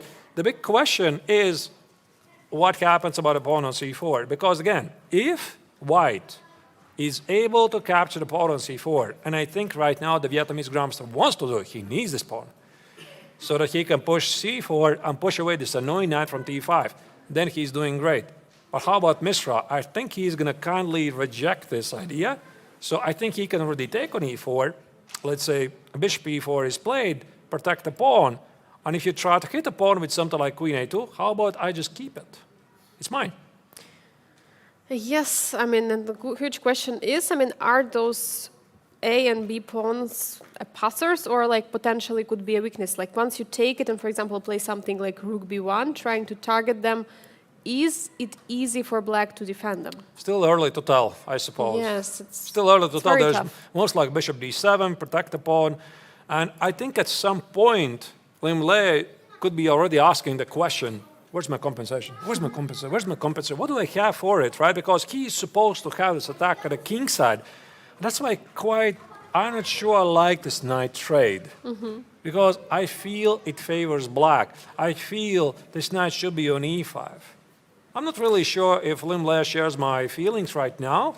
Maybe, maybe not. We'll see. While he's contemplating about his choices, I think we have to move on to the next game of the Masters tournament, the game we haven't seen for a while. That is the game of Ike Matrosyan against Pragg. This is also, of course, a very, very important game for the overall standings because it is Pragg who played kings in defense, who is looking for a big fight. Wow, we have already some huge improvements in to the position we had. We had some knight trades, as I can see, and the pawn on d4 is still standing. So maybe we go a few moves back and check what happened since we left, because it looked like the position is improved for white. So there was this moment, maybe now I'm going to check a bit more carefully what was the best response. Okay, here we see engine marks, this is a mistake, so knight e4, it felt very natural move. Apparently black could have done something better. So according to the mighty engine, the engine says the best move, can you guess the viewers? This was the move g5. Wow, and after pawn takes on c6, your point that you're taking on c6. I'm just killing your ducks with a bishop. So you basically just trade the knight for a bishop. Yeah, okay. But there's a deeper idea actually. After this g5, bishop g3, now you play knight e4, which supposedly is pretty great. And the main idea, you're probably wondering, why not knight e4 immediately, which is exactly what happened in the game. Because here apparently the Armenian grandmaster had a move, f4. Oh, and he's stopping the g5. Right. So this pin remains still there. But I can easily imagine Ike being afraid to go here because you look at this, your king is weak. It's in the center. The center is vulnerable. The pawn on d4 is strong. You miscalculate something and you're gone immediately. Something like, I don't know, some sort of Yes, at some moment G5. G5, yes, exactly. Exactly, G5, yeah. rook E8, yes. G5. Here, some sort of, I'm not sure, Knight H7, H7, Knight G5, etc. You give up the center, you give up a lot of squares. So it's perfectly understandable that Ike here played the normal move, shot castle. And apparently, again, here the best move was G5, bishop G3, stopping F4, and now play Knight E7, Knight C5, and some sort of an F5. With a very interesting, complicated game. Interesting stuff. Yes, very interesting. I mean, I completely agree. It looks very logical. So this G5 intermezzo in Queen E8 was played in the game. So Right. creating more pressure on the E4. Of course, F4 is not anymore an option because you would just drop a pawn on E4. Also, like you once played Knight H5. Wait, let's say you play Bishop D3. Now I'm thinking about G5 and Knight H. Oh, wait, I cannot play Knight H5. What I'm talking about? There's no Knight H5. Oh, Knight H5 is not possible. Maybe you not can play sure. Bishop G4 and Knight H5. Ah, Bishop G4 and F3. Yeah, you don't want that. Maybe Knight H5, Knight F4, then G5. Very complex. Very complex game here. So maybe he felt that White is never giving up the actual bishop. And yet it happened. Oh, Bishop F6. So something which you would not expect normally in such positions, Bishop has been traded for a knight voluntarily. Yeah, here we have the featured chat as Monochi says, I guess it's fair. Pragg is higher rated and wants to get out of the theory quickly. I'm with you, my friend. Here we had this earlier move A5. I think this was a Yes. brilliant idea for one just particular game. He got off that opening. He managed to provoke his opponent to make this move Knight E2, stopping G5, Knight H5. Got him really nice position, but apparently Pragg himself, he was not really ready. What happens if White misplays, and both of them were out of the book quite early. Yeah, because of this Knight D2, which was apparently not such a great move, but it actually tricked Pragg, right? So maybe it was actually not such a bad idea to play this Knight D4, Knight B5, Knight D2, Knight B5, Right. and after E5. Also, there was this very tempting move, Knight E7. Now that I look at this position, this is a typical idea in the King's Indian defense. Hit a pawn on D4. I'm quite actually surprised he didn't play this. Now Knight has to go back to F3 because you have to protect the pawn. Yeah, but wait a second. Now you get to play G5 and G4. You might have, oh wait, the pawn is protected by the queen, I forgot. So you're saying Knight Ah, F3. yes. Because then Knight is jumping to H4. He wants to play G4s. And then repeat the position, draw. No? All right, yeah, but for Praggnanandhaa, draw is not enough. He needs to try to push for a win. Okay, that would be Yes, completely yeah, of ridiculous. I course. mean, why would you want to do It would something be like that? ridiculous for both of the players because Ike is playing white, Pragg is trying also to be ambitious in this game. Both players are very ambitious, I mean, it looks like. Okay, whatever. The moment is gone. The moment is gone, but Yeah, so here shot castle. Apparently, this F4 was a big move. G5 was very important, and here Pragg quite did not understand it, I suppose. Bishop F6, Bishop F6, Bishop D3. And I'm wondering if White's idea, by the way, I have a question to you. Have you studied some, what was this opening, modern Benoni with the pawns on F4, E4, and D5? I have not studied this pawn structure, but when I play against Benoni, then I go sometimes for ideas to play F4 and push for E5. Yeah, So this that's is- what you're referring to. I, Yes. I just wanted to shine with my expertise here, but Yes. maybe you could explain the concept, Angelica. Why F4 and E5 is such a great idea? Like, let's say I play Bishop D7, F4, I don't know, some random B6. It's very difficult for black to stop it. I mean, once you're putting your pieces, for example, knight goes to F3, rook to E1, and you're pushing for the E5, You're going for this idea. I see. Yes. Yeah. You're getting this very strong center. I see. Yeah, maybe H3, Knight F3. Yes. Yeah, that's a nice idea. Bishop G4 stopping this knight trade, and Queen E2, Rook E1, push E5. I was more wondering about this typical Benoni idea, E5, D takes, and F5. Ah, you mean this one. Yeah, All right. it's probably really bad, as the engine says, but sometimes this is really great. For example, if I force you to do a lot of trades, I get a beautiful rook on F5, I get a nice knight on E4, queen F3, and this extra pawn doesn't matter. So I'm not really sure if this was the case here, and maybe Pragg was not as well, because he played bishop G7 just in case. Yeah, but for sure there is some disadvantage in black's position due to the location of the pawn on d4, because normally the pawn would be on e5, stopping all this f4, e5, or f4, f5 ideas. But in this case, actually, it's welcoming white, basically. Please, you can play f4, you can try to push for e5, you can try to push for f5. How would actually black stop it? I think Ike is going to welcome this welcome, and I think he's going to meet it with f4. Yes. So after f4, f5, okay, maybe here e5 doesn't quite make any sense, but I could easily imagine some other moves. How about I just play simple chess? Yes, actually, queen f3 looks Rook very e1, nice. I want to play e5. It's very easy. Yeah, it's very easy. So f takes, I'm not going to trade queens. Maybe knight takes. Knight takes or bishop takes, I don't know what is better. Maybe knight takes. Yeah, knight takes feels better. Rook yes. e1, maybe g4, maybe h4, maybe remove the knight, build up a battery of the queen and the bishop, get to the pawn on g6. You get the point? Right? And huge it's getting question- really dangerous. A huge question, what bishop is doing actually on g7? It's just looking on the d4 pawn, which, okay, we can say d4 pawn might be a bit annoying, but actually it's doing nothing there on d4. And it can be taken actually at some moment by white. Yeah, I also agree with who was, I think that's Botis, like we said in the live feature chat, that for Pragg it's either now or never. I agree. I completely agree with you. Because again, the tournament situation in the overall rankings just demands him to do something. He's already 5 points behind the tournament leader. Here we see once again. So he has 19 points, 5 points behind Limle. And if he draws this game, and let's say Limle wins, it's already over for him. Yeah, so he can't really do this. So he has to give it a try. And Pragg, I believe it was in the Blitz tournament interview, Angelica, where he Yes. said he was not quite happy about his performance, obviously. Not only the fans, but Pragg himself Yes. in the first place. That's why he gave it a good try in the Blitz. He is a big fighter. He wants to fight. He wants to give it a shot for the first place. So for him, it's either everything or nothing here. And the moment, while it looked really nice after the opening, I still prefer Ike's position.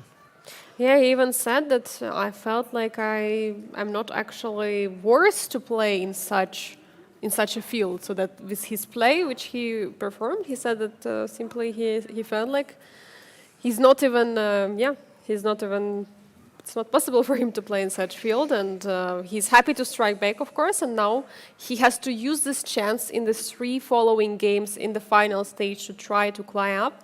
That's why we see his opening choice is completely different. He's going for a Queen's Indian, King's Indian, sorry, and he's trying to go for some interesting lines, but in this case, pawn on d4, I mean, I'm not so sure. It's a huge favor for Pragg.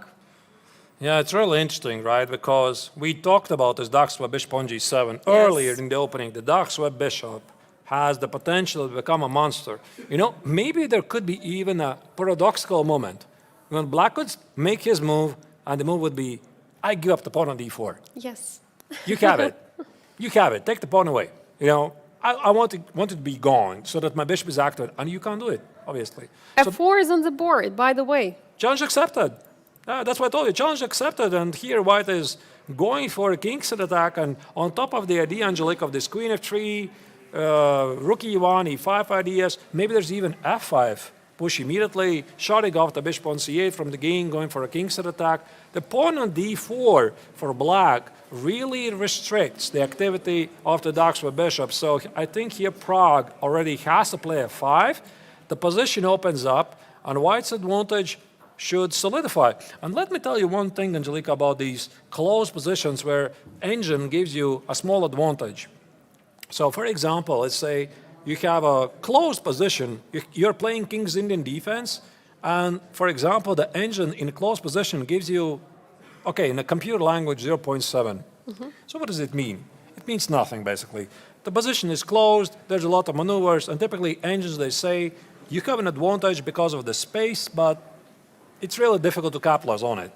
it's different when the position is more open, like if black here plays f4, f5, because then the game becomes very concrete and disadvantage matters more. Actually, one more point is that in the typical King's Indian position, let's say if this pawn on d4 was on e5, then this f4 would not be possible at all. So this is like some extra option for Ike. And I mean, then white wouldn't just play f4 at all. Yes, and then White would not play it. This is f4 very important now. Fairly said. So, all right, after f4, I think here Pragg is not very happy what's happening, and also look at the clock situation. He's down half an hour. And just to refresh your memory, dear viewers. No, 1 hour. Half an hour. 58 minutes. Half an hour. Down half an hour. You mean down half? Okay. Yes. Sorry, yes. Compared, Okay. I should have said, Yes, compared to all right. Matryassyan, he's down half an hour compared to Matryassyan's clock. And this is move 17.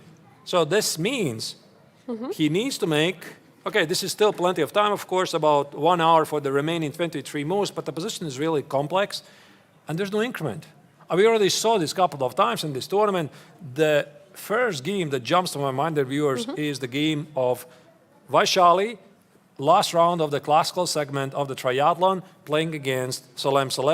They essentially had to make a couple of moves of something like 6 or 7 seconds each. So that was very, very intense. So there's a fair chance that this scenario might once again repeat at some point. Yeah, we had so many games where the last final moves were so important, like 40th move especially. And those moves, those were the moves actually players made their final blunders with, and either it was bailed out by the opponent or they were losing a game like Praggnanandhaa did against Vincent Keymer with his rook d7. We will never know, but I think maybe it's time for us to move to the final game we have not checked for some time. Salem versus Vaishali. Bring it on. The only game in the challengers for today. Otherwise, the only game of the day, because Alexander Donchenko has no opponent, because Jonas Bjerre, who was 4th player in the Challengers tournament, he was eliminated just because he doesn't have enough points in overall rankings to try to become the winner of the tournament. That's why, according to the tournament regulations, number 4 player, Jonas Bjerre from Denmark, the top-seeded player in the Challengers from the very beginning, he was eliminated, and this means every single round in the Challengers tournament, somebody is going to have a rest day. Yes, and there is a huge drama right now for Vaishali and for Donchenko. They have to score 2 wins to try to fight for the first place, because if there will be any draw played, they are basically out, and Salem is winning the tournament. So it's very important that for Salem, draw is already enough. And I think also this bitter experience for Vaishali in her last game of the classical portion against Salem, where she had completely winning position. She is going to remember it. She is going to remember. You know, Angelika, how it goes. Usually those memories, they come back at the worst moment. You just can't help it. And the game was so close. She already had it. She just needed to make like one move, like one check, to make sure she would reach move 40. She would get 1 hour on the clock. She would figure it out. She had like an extra pawn. The king was safe, etc. She didn't have the time. She blitzed it out, and then essentially she blundered that her opponent, Salem, what we're talking about the previous game they played in the previous section, is that he was threatening with a mate, and Indian players simply had no choice to make this perpetual check, and now this is going to hurt her in the overall rankings. I mean, of course, she's still doing great, right? Before the start of the tournament, Angelika, who was really predicting that Vaishali, the only female player in the Challengers tournament, she will be fighting for the win in the triathlon? It would be very, very difficult to predict, right? Because there were so strong players like Salem, like Alexander Donchenko, like the top-seeded player Jonas Bjerre, World Junior Champion Marc-Andrea Maurizzi, all over 2600. And it was Vaishali who was beating all of them, one after another. Yeah, this is absolutely crazy to spectate, like winning 3 games in a row in the classical portion. And not only that she's a female player, but she is actually, according to the rating, the lowest player in the field. I mean, that was absolutely a huge surprise and absolutely spectacular performance by Vaishali. All right, let's now jump back to the game and see what happened here. A couple of moves have been played. Earlier, we philosophized what might be both players' options. So White wants to trade as many pieces as he can. Why? because this is a nice little pawn on d5. What you want to do, you want to put a beautiful blockade on d4, then somehow in the long run try to trade off some pieces and capitalize on the weakness on d5. And black at the same time, well, black wants to start a kingside attack, and very often it involves the Daxwa bishop together with a queen forming a powerful battery on b8 or c7 and queen on d6, and you can probably already sense it's very difficult for black to do because the white knight on b5, it is so annoying. It's very annoying, and at some moment there could be knight coming to d4. But of course, Salem is not rushing because nothing can hit the knight from b5 since the pawn is already on a5. There is no a6 anymore. And now actually white can maybe try to finish the development, bringing some rook to d1. Let's say queen c2, rook d1. Yeah, but maybe let's check first the last that's moves. what happened. Yeah, let's see first and then focus on what's at hand here. So rook e8 should castle bishop g4.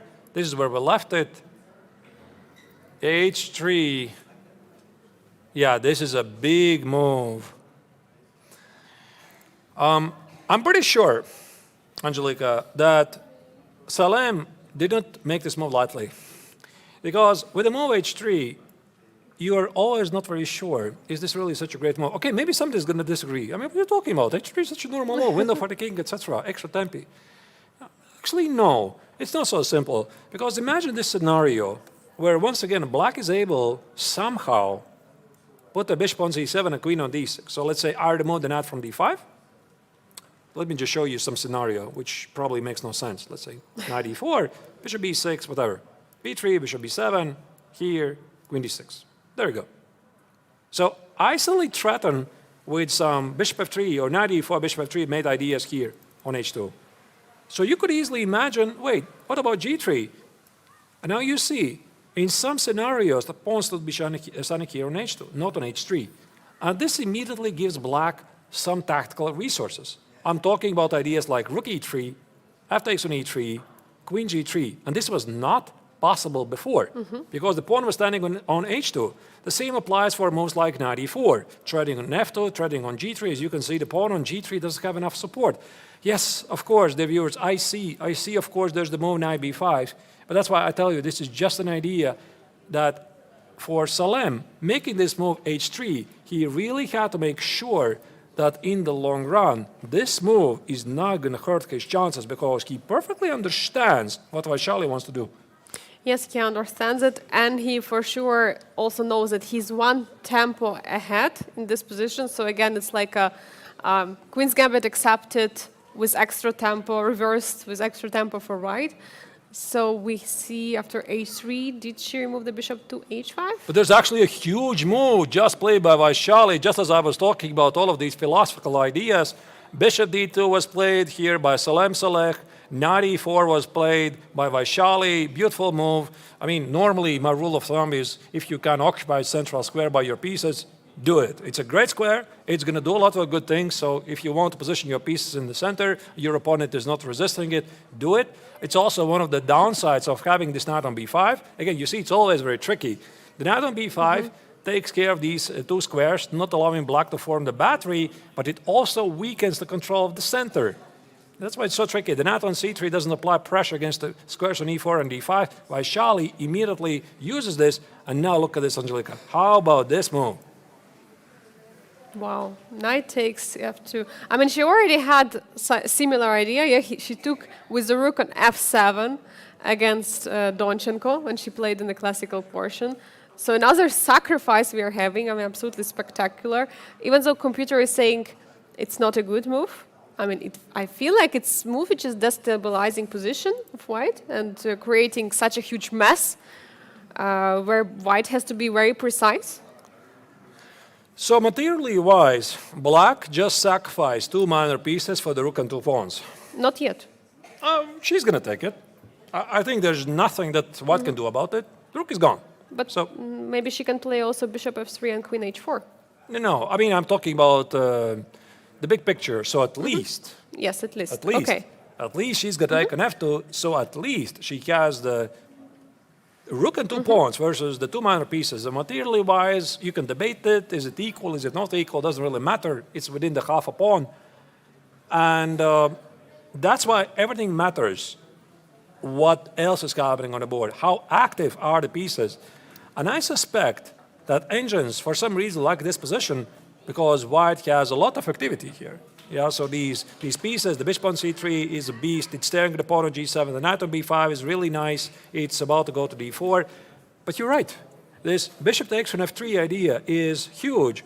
And maybe indeed Vaishali is not going to immediately rush with bishop takes on f2, but she's thinking about this bishop takes on f3, adding more fuel to the position with queen h4, and then let this thing explode. Yes, because there is a huge problem right now for white.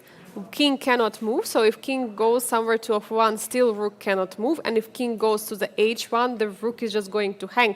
So that's why this pin is still there, it's still standing and still annoying. And maybe one of the moves white could play to get rid of the pin is something like bishop d2, but do you really want to play passive here? I'm not so sure. I'm not sure. I think if I'm playing with white, I want to get the clarity on the board ASAP, immediately. Yes. I want you to take on f2. Even though it's a rook, your bishop on e3 is strong. I want it to be gone so that I get a clarity. So I'm thinking, can I play knight e4? Can I get more defense? There you go, the bar immediately drops. You know, it's not really so obvious why this is not so great. Maybe there's some queen b6 ideas, applying more pressure. Maybe there's some captures immediately on d4 or on f3 and queen h4. But what Salem wants to do here, he wants to get something like this. Knight e4, do some trades, force black to take it, get it here, and maybe in some scenario, for example, get a knight on d4, trade, and trade. This is what he wants. This is a clarity. He has two minor pieces for the rook and two pawns, and it's a very easy position to play. The bishop is going to go here, the knight is going to go there, queen on d3, rook f1, and then those two minor pieces in the long run, they should dominate the rook, in theory. But how to get there? Yeah, and meanwhile, black, Vaishali, wants to complex the position, wants to keep it complex, not to trade the pieces, to keep the pressure on the king side, to keep this attack going.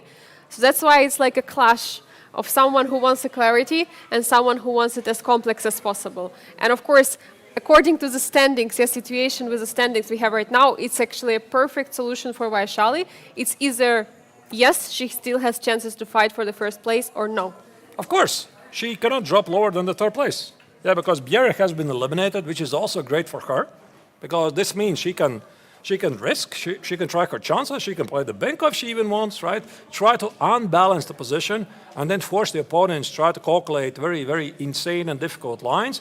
And if she loses, well, then she loses, right? So then she's maybe in the worst case finishing in the third place, really great tournament, but why don't she give a true try to win the tournament? And also for Salem, this is a bit bad news, right? Because you're playing with white, you want to be in charge, you want to be in control, and your opponent is just throwing pieces at you. It's also a big psychological battle. Yeah, Artur, you know, one thing I adore is the body language of Vaishali. She just sacrificed a piece. She's going to take a rook, she's going to sacrifice two pieces for a rook, and she just keeps her normal body language, just focus, just play chess. I can literally even hear how Salem is calculating right now. He's a brilliant calculator. And a couple of times we had him here with us in the studio, he would just go through these absolutely mind-boggling complications. I still very clearly remember, Angelika, his analysis of the game against Matlakov. It just seemed like a normal game, nothing spectacular, but he was just showing so many incredible lines, piece sacrifice, rook sacrifice, everything. Brilliant mind indeed, and he would always come up with some refutations from the black's perspective. So right now he's doing a lot of heavy lifting, trying to calculate, how do I get out of this? I don't think he feels in danger. I don't think so. But he definitely senses that this is the critical moment where he should focus. And he has to be very precise right now. From this moment on, he has to be very precise and take care of all the initiative which Vaishali is going to build on. And while he's trying to calculate, you know, I think this is also a perfect opportunity for us to take the break, because essentially what has happened here in this Challengers game, Vaishali just declared a war against the tournament leader. She wants to take him down, and it is the Emirati Grandmaster who has to figure out what to do. Also, the other games are really exciting. Praggnanandhaa in the Masters tournament, he feels he has to try his chances against Matvei. I think he's in trouble. Is he going to get it out from this? We're going to see. Liem against Mishra, absolutely crazy game. You're going to have to follow it out with the break. The action is only heating up. This is the 57th International Biel Chess Festival, and we'll be back after the break.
Things are getting really interesting here in the Biel Chess Festival as we're entering the final stage, game one of one of the most interesting tournaments all over the world, the triathlons, both the Masters and Challengers here in the Biel Congress Center. By the way, that is Eric Frozen once again, the famous YouTuber playing in the Congress Center main venue. There's a lot of tournaments running in the background. Not only it's the Masters and Challengers Triathlon, which has officially reached the final stage. 5 players out of 12, those who were invited to the closed tournaments, they have been eliminated, and this is the current standings, both the Masters and Challengers. So in the Masters, Liem, the two-time winner of the triathlon, the Grandmaster from Vietnam, the head coach of Webster University, he once again is all about business, trying to score a hat trick. He is leading 3 points over Ike Matriasyan, who right now is battling against Praggnanandhaa. Very, very tense game where the Indian player is trying to overtake the game, trying to catch up with the leader, Liem. And Mishra, of course, the youngest Grandmaster in the history of chess, is also within the contention. And Angelika, Salem in the Challengers. This is essentially a one-man show. Exactly. If he's managing to get at least one draw, so at least if today he's actually playing a draw, he's going to be already a winner of the Challenger section of the Grandmaster Triathlon. It's really exciting which actions he put on the board in the blitz stage of the Grandmaster Triathlon. But today, all he needed to draw, and he can go home already with the title. And before we left for a break, Vaishali decided to declare the war to the tournament leader because she sacrificed the knight on f2, then followed by bishop e3, as you're seeing on the middle of the board. There's a lot of craziness, a lot of uncertainty surrounding this game, so I think it's going to be very, very tense for the tournament leader to try to retain his lead, because I think he suspects he's doing well. But so far in the tournament, Angelika, I think that Vaishali has been the giant slayer. She has defeated a lot of higher rated opponents, and she's here all about business. And in classical portion, actually, she was the one who was winning against Salem in her last round of the classical portion. She had absolutely winning position, but on the final move before the time control, she made a huge blunder, which led to a draw. So this is for sure a huge chance for the Indian Grandmaster to strike back, to win that game, and maybe try to fight for the first place. Ooh, and what is happening in the game of Liem against Mishra? I do see a queen sacrifice happening on the board. Ooh. I suppose that's the game we're immediately heading. That's the top left corner. This game is definitely not boring, and both of the queens are under attack. How did that happen? Yes, both queens were under attack on c2 and f6. Let's immediately jump in there and check how did it actually happen, because the position was actually pretty normal. But now we see that the bishop is attacking the queen, the other one was attacking the queen on c2. Incredible stuff. Yeah, and queen d2 already was played by Liem, but I think we are going to step back for a moment to have a better understanding what happened there. Oh no, my queen! Essentially, that was the moment here, but no, apparently it was not really great idea for white to accept the queen on f6, but first let's see what happened. I think we left it here. Yes. This maneuver, Angelika, when we're wondering if queen e4 was better. Here the Vietnamese Grandmaster played knight g5, threatening to play knight e4 or queen e4, followed by knight f6. I'm not sure what happened here. You know, I had an extra thought. Maybe Liem from afar thought he can take with the bishop. Try to hit opponent h6. I quite don't buy it still. With the idea that after knight e4, queen e4, you create some weaknesses, maybe some h6 something, or g6. Yeah, an h6. H6 is a... H6 would be terrible. Actually, I think pretty recently there was a blunder. I think it was in one of the Title Tuesdays tournaments where Hikaru Nakamura didn't checkmate Magnus Carlsen. Oh. I think it was very similar. Yeah, h6, queen h7. Okay, yes. This happens very rarely, maybe on blitz games, but never, ever in classical chess. That's why here knight e4 was played, and e5. Engine marks as a mistake, but Abhimanyu's choice is pretty logical. He wants to bring his Latko bishop to life. Yes, and also the e6 pawn is potentially a weakness, so he has to get rid of it, trading for one of the central pawns. And if he manages to trade the pawn for the d pawn, there could be a potential break on b5, and then there are even more pawns on the queen side for the young American Grandmaster. Yeah, now I got really curious. So what was the continuation of what he should have done, at least according to our almighty friend. almighty friend. Yes. Okay, knight e4. All right, but So, makes sense. bishop e4, we were actually discussing this position. And h6. But even here, look at this, bishop c1. And now it gets very unclear. So the bishop gets to a3. I suppose you play b5 to meet bishop a3 with b4. This part at least I understand. So takes and takes. Now I play bishop a3. You see I'm attacking the queen and the But rook. so after b4, there is bishop b4. That's a fair point. There might be bishop b4. And that's why I'm going to immediately simply follow the engine. You know? Because knight b4. No, just sacrifice the exchange. sacrifice. Very easy. Easy exchange sacrifice. Two strong pawns. Put the knight on d5. Put the queen somewhere on c7. These pawns are bad news for white. I agree. Yeah, so do I I. cannot. I cannot make a question to an engine. Yeah, so this is what the engine would say here, and somehow, now e takes on d5 is bishop b4, by the way. Yes. And somehow, this position would lead where black is slightly better. Still, of course, not winning. Now the engine already says it's equal. So apparently, this entire sequence, Mishra was not sure. So once again, knight e4, bishop e4, h6, bishop c1, bishop a3. Maybe he calculated these lines b5, b4. And that's like we had Abhimanyu here a couple of times with us in the broadcast studio. And despite his young age, I was very impressed how precise he is with his calculations. He has a very mature mind. He's only 15 years old. And several years ago, of course, he made big news all over the world, becoming the youngest grandmaster in the history of chess, beating Sergei Karyakin's record that stood for 19 years. Now Abhimanyu is the youngest grandmaster ever, and he accomplished this at 12 years, 4 months, and 25 days.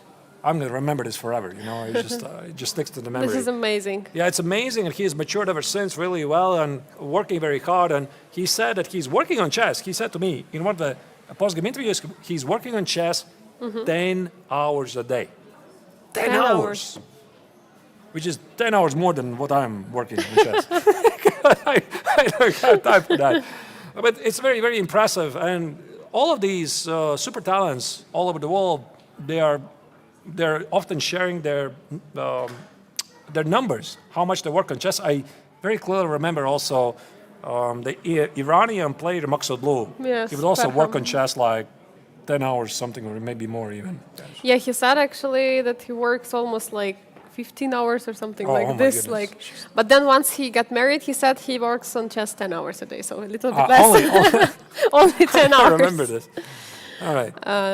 Yeah, but absolutely also impressive performance by Abhimanyu here at the Biel Chess Festival in the classical portion, classical stage. I mean, he was beating the top grandmasters, being the last in the field. So he was going the same as Vaishali in challengers. They were those ones underdogs, if you can call them underdogs, and they were actually winning one round after each.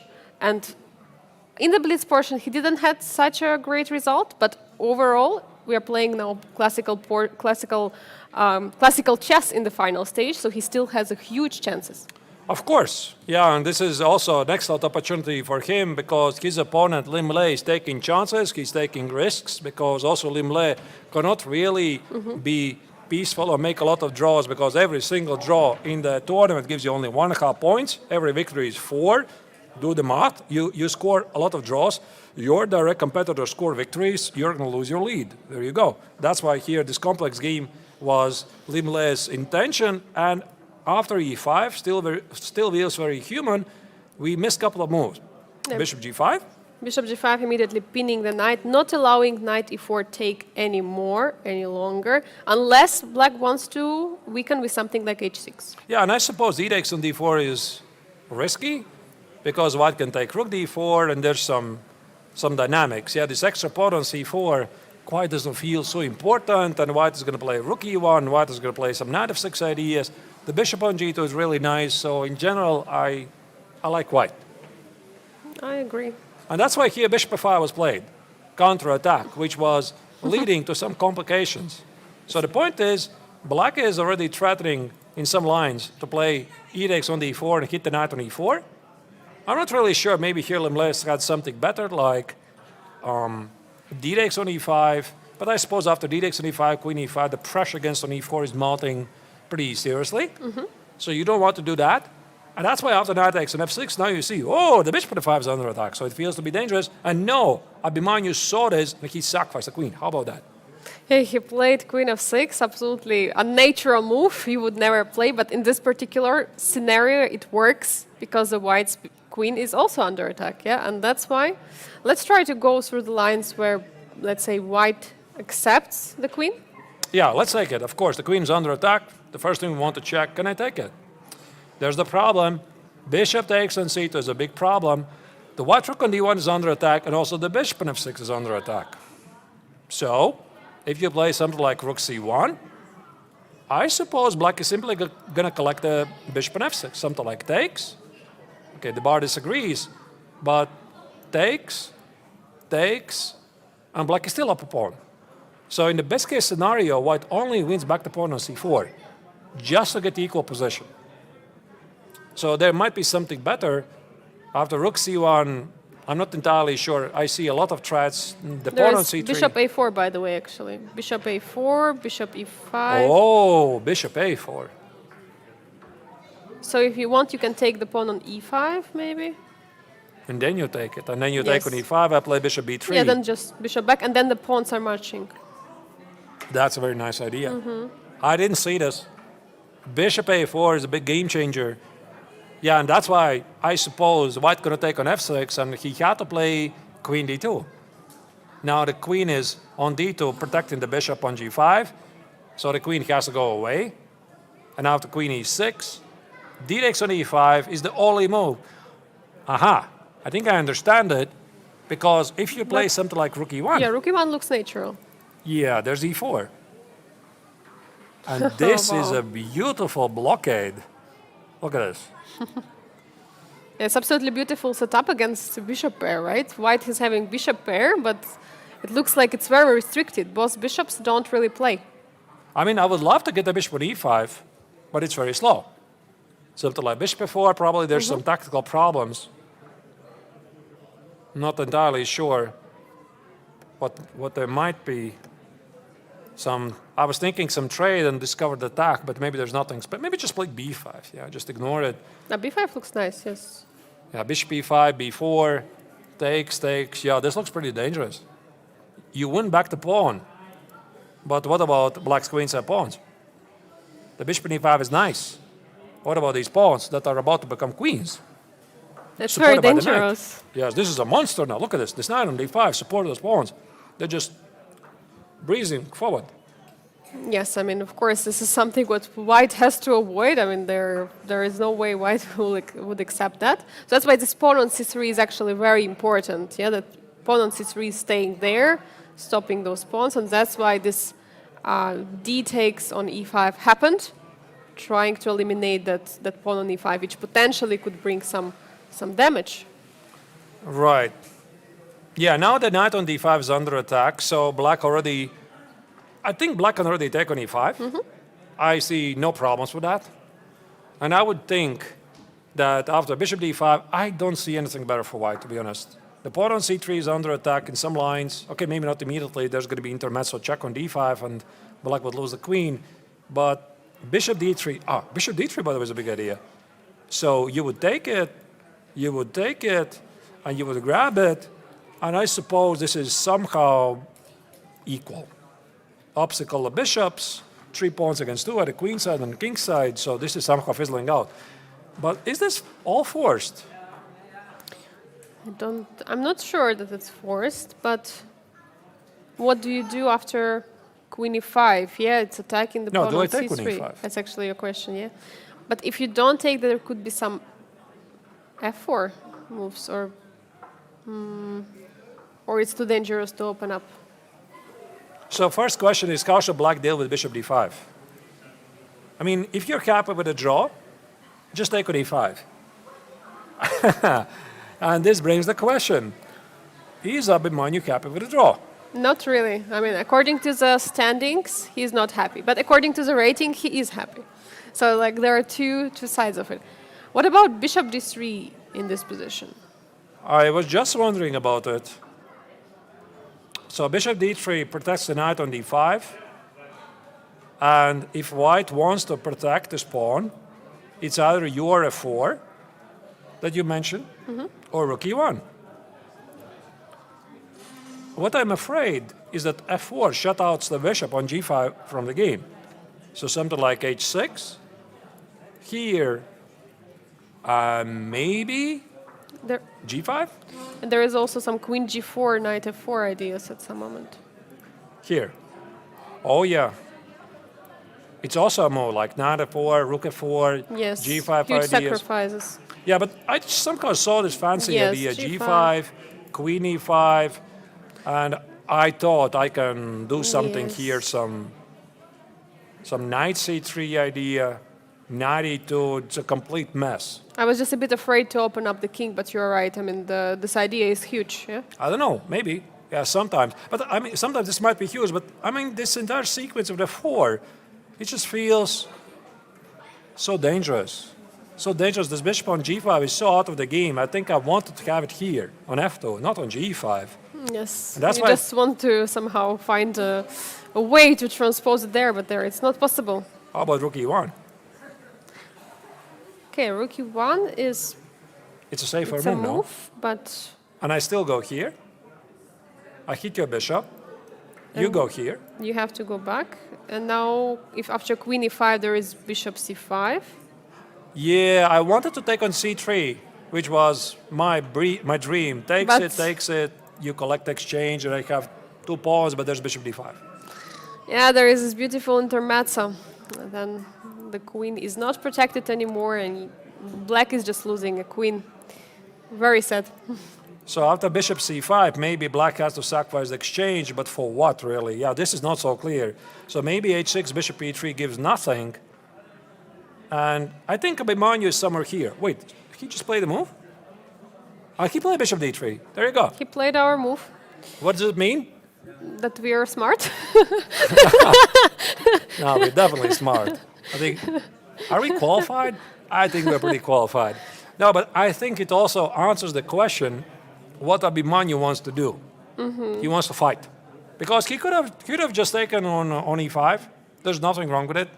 And I remember what he said to me after his second round victory in the classical tournament against Sam Shanklin, who's, by the way, coaching him, as I understand, right? Yes. So Abhimanyu said that Sam was, shuffling the pieces here and there and trying to provoke him to do something. And at some point in the second time control, the more experienced grandmaster offered him a draw. And the position seemed to be maybe balanced, maybe already slightly better for Abhimanyu. And he said no. And his reasoning was, I feel I'm better here. I feel I have the chances. But this is a very important mindset for the viewers, for the players, because sometimes when you envision yourself, I'm playing against tournament leader, I'm playing against a higher rated opponent, I'm playing with black. Is draw a great result? I mean, objectively, yes. Yeah, But it's a great result. I'm playing with black against a strong guy. So I get a draw in the game. I'm doing really great. And then sometimes it's difficult when you get suddenly unexpected chances with black. It's difficult to change the mindset, But that's why Abhimanyu is so special. Yes. He senses he has opportunities. He doesn't even pay attention to the color of the game. Is it white or black? He just senses I'm doing great. I'm going to push it on. yes, he's for sure the one who is pushing on, no matter who is sitting in front of him. I mean, he has beaten Praggnanandhaa in the first round. He had the victory against Sam Shanklin in a very complex game which he had. He scored otherwise very nice draws in all the rest of the games, but I mean, it was just remarkable how he played, even though he is the one who is, first of all, younger, and second of all, he has also lower rating, lower strength according to the rating. But he was the one who was pushing, who was finding these ideas and winning these games. How long do you think Abhimanyu's record of being the youngest grandmaster in the history of chess is going to hold? Your speculation. Maybe 10 years? You think? You Yeah, don't I'm not agree? sure. I'm not sure. Yeah, especially nowadays, this gap, this speed, how quickly the super talents are becoming, grandmasters becoming smaller and smaller and smaller, and it essentially has to do with the rapid explosion of chess popularity. If you look at the numbers of grandmasters, it's just exploding. The number of competitive players from India also is just exploding. We have a lot of resources. There's the chessable courses. We didn't have it like 20 years ago when I was growing up. There was no chessable. There were no content on YouTube. There were no courses. There were no videos. There was no nothing. YouTube. There's no YouTube. There's no chess tempo. There was no chess.com. There was no leeches. There was no nothing. There was nothing. There were just ICC and ICC was a the cup best we of coffee. Yeah, that was the ICC and play chess. Yeah, that was the Yes. best we had. And nowadays, the players are getting a lot of resources, the abilities to get coached online by some of the best coaches all over the world. And that's why also this age, when they're becoming really competitive, is decreasing and decreasing all the time. And also, by the way, there's huge news right now that just recently the younger Argentinian international master, he was maybe FM at the time, Faustino Oro, made big news that he broke, I think it was Abimanyu's Yes. record of the youngest international master. So you're saying that maybe Abimanyu's record is going to hold for 10 years? Maybe it's going to be only like one. I'm not really one, sure. yes. We'll see. But it's very remarkable how they're getting so strong so quickly. Yes, but of course, also there has been some changes. Yes, in the FIDE, how you obtain the title, how do you get the norm? Actually, that happened after Abimanyu's performance, after he scored his norms playing the closed tournament in Hungary. FIDE said, okay, closed tournament is great, but you need also one open tournament. You need to score at least one Grandmaster norm in the open tournament. So that's why, this changed. So maybe that's why it's becoming more difficult right now for young players to obtain the title of Grandmaster. Indeed, there's been a change, so we'll see how it will affect their ambitions. In the meantime, Rookie 1 has been played by Vietnamese Grandmaster. He has to protect the pawn on e5, and I'm not exactly sure what Abimanyu is going to do here. Is he planning to expand on the queen side with b5? Feels a bit risky, because after b5, the knight on d5 kind of loses support by the bishop here. But again, the game is very concrete. And I suspect that White has some issues with his Daxu bishop. So Lim Le would love to position it somewhere on c5, maybe on d6. And here for Mishra, he has to figure out all of these details. First, how do I stop White's plan? Second, what is my own plan? I think the answer to the second question is pretty obvious. Push forward the queens and pawns to see what happens. And while he's thinking about his choices, let's move on to yet another game, because we still have to follow what is happening in the game of Ike Matriyasyan versus Praggnanandhaa, the second game of the Masters final stage. Yes, another very exciting match. I absolutely love today's round. We see on all boards there is some fight. So always the players are looking for a fight, not hiding from a fight. In the first game, we're just seeing Liem played this very nice, idea of trying to clarify the position. Abimanyu said, no, I want to play and keep the fight on. We see in the game of Ike Matriyasyan against Praggnanandhaa, the both players are ready for a fight. In the game of Salem against Vaishali, there is a huge material imbalances. I absolutely love this. Oh, look at that. Queen b6, by the way, is on the board there as well. Yeah, this is fascinating stuff. Maybe let's change order. Let's first go to Vaishali's game, because I'm curious. I said we are going to go to Ike Matriyasyan against Praggnanandhaa. Maybe let's first go to Salem Selek against Vaishali, because I do see this queen b6, and I'm trying to understand what does it change. This is actually changing a lot. We see there is a huge pressure on the f2 rook. But actually, how did he protect? He played queen f1, if I see it correctly. We'll step back. Yes, let's step We'll one step more back for a moment. Yes. Rook f2. So, in case, Dave Yosh, you missed it. Yes. What happened here a couple of months ago? Here, Vaishali decided to go all in, as they say, sacrifice a piece. She needs the victory with the black color, because if Saleh makes a draw, he's the champion of challengers. It's really that simple. So he needs only one draw out of the remaining two games. And by the way, he plays both games with the white color. So he plays today against Vaishali, he has white, and then I believe tomorrow he has a rest day, and after that he plays against Donchenko, again with a white color. So only one draw, he tries to be solid, Vaishali says, no sir, I'm going to sacrifice pieces. Yes, I think it's absolutely, of course, shocking and very challenging for Salem because this is actually what he didn't want. He wanted some clear play, some not complex position, but Vaishali says, no, we're going to fight it all today on this board, and we're going to decide, are you going to become a winner, or I will just stop you? Because Vaishali wants to stop Salem. She wants. She has nothing to lose. In the worst case, she finishes in the third place because the fourth player in the triathlon overall rankings, Biel, has been eliminated, so we already know the top three. We just do not know in which order they will finish.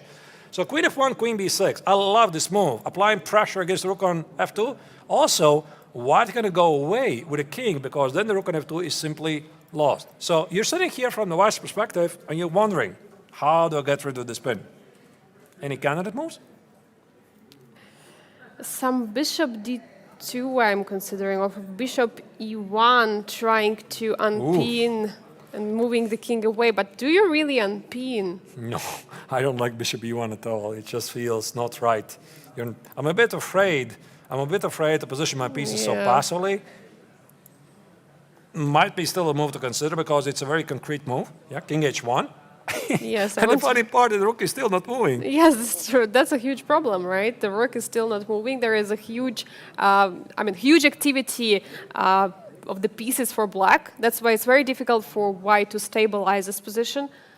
After queen b6, maybe bishop d2, for example. Bishop d2, I'm challenging your bishop. I want to trade. Oh, wait. I'm blundering. You're blundering. Yes, bishop takes, knight takes, and bishop is hanging on e2. This is a very nice line. Yes. You're going to take on e2, the queen on b6 is spinning the king. Very instructive, yes. Very nice, so you're going to do that. I assume also knight e4 for some reason is failing. I'm not sure why. By the way, the bar says knight e4 is playable, but there's so many captures, like knight e4, like bishop d4, like bishop takes f3. There's some intermezzo moves. If the king goes away, the rook is hanging. Knight e4 is a very difficult move to make. Maybe it actually works. All right, let's try to calculate. What happens if we take on d4 with the knight? So knight d4. But then simply bishop d4, actually. I kind of don't understand myself why I'm even playing knight d4. I want to get the knight on c2 or knight f5, but I'm not attacking anything. Yeah, so I just wanted to bring the knight closer to the defense, that's it. But I quite even don't understand myself the move. So you said knight d4, yes. So knight takes d4, I would assume. Bishop takes e2.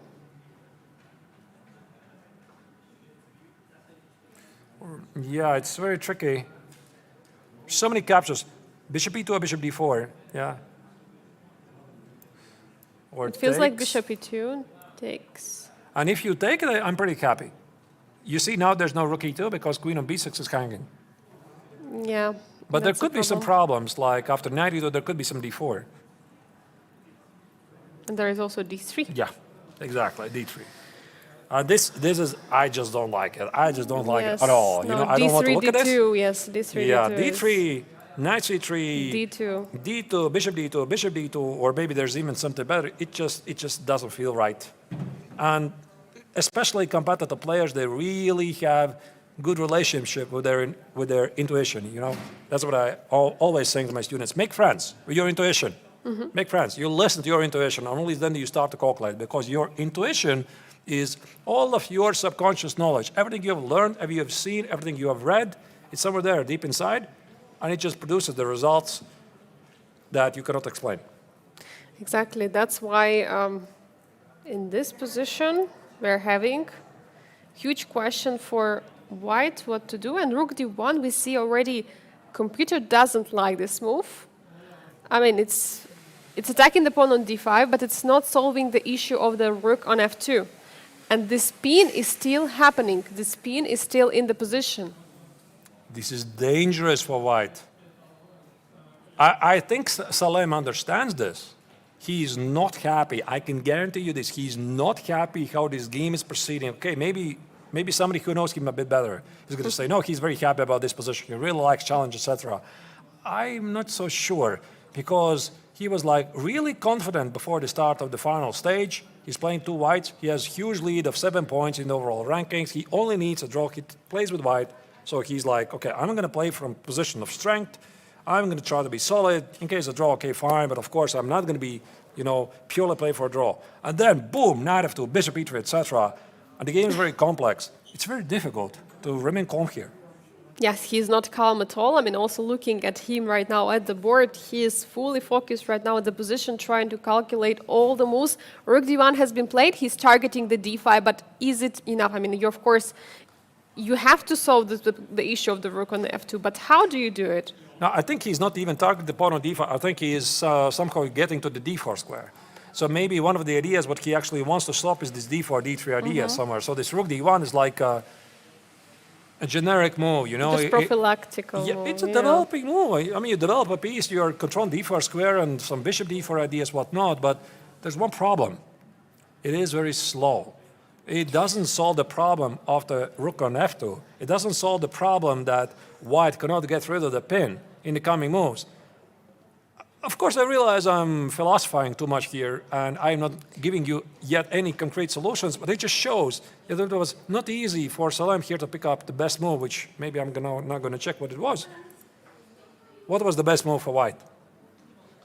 What was the best move for knight? For white? Knight d6. Okay, actually I was looking at this move, but so the idea to bring the knight to f5, so knight d6, rook moves, and then knight f5. Is this an idea? And if I go some rook e6, you play knight Knight f5, hit the bishop. Okay, this part makes sense. So similar to this knight d4 idea we already had, knight d4, knight c2, but this one is with a tempo, which it seems like a logical one. Okay, there's also knight g7.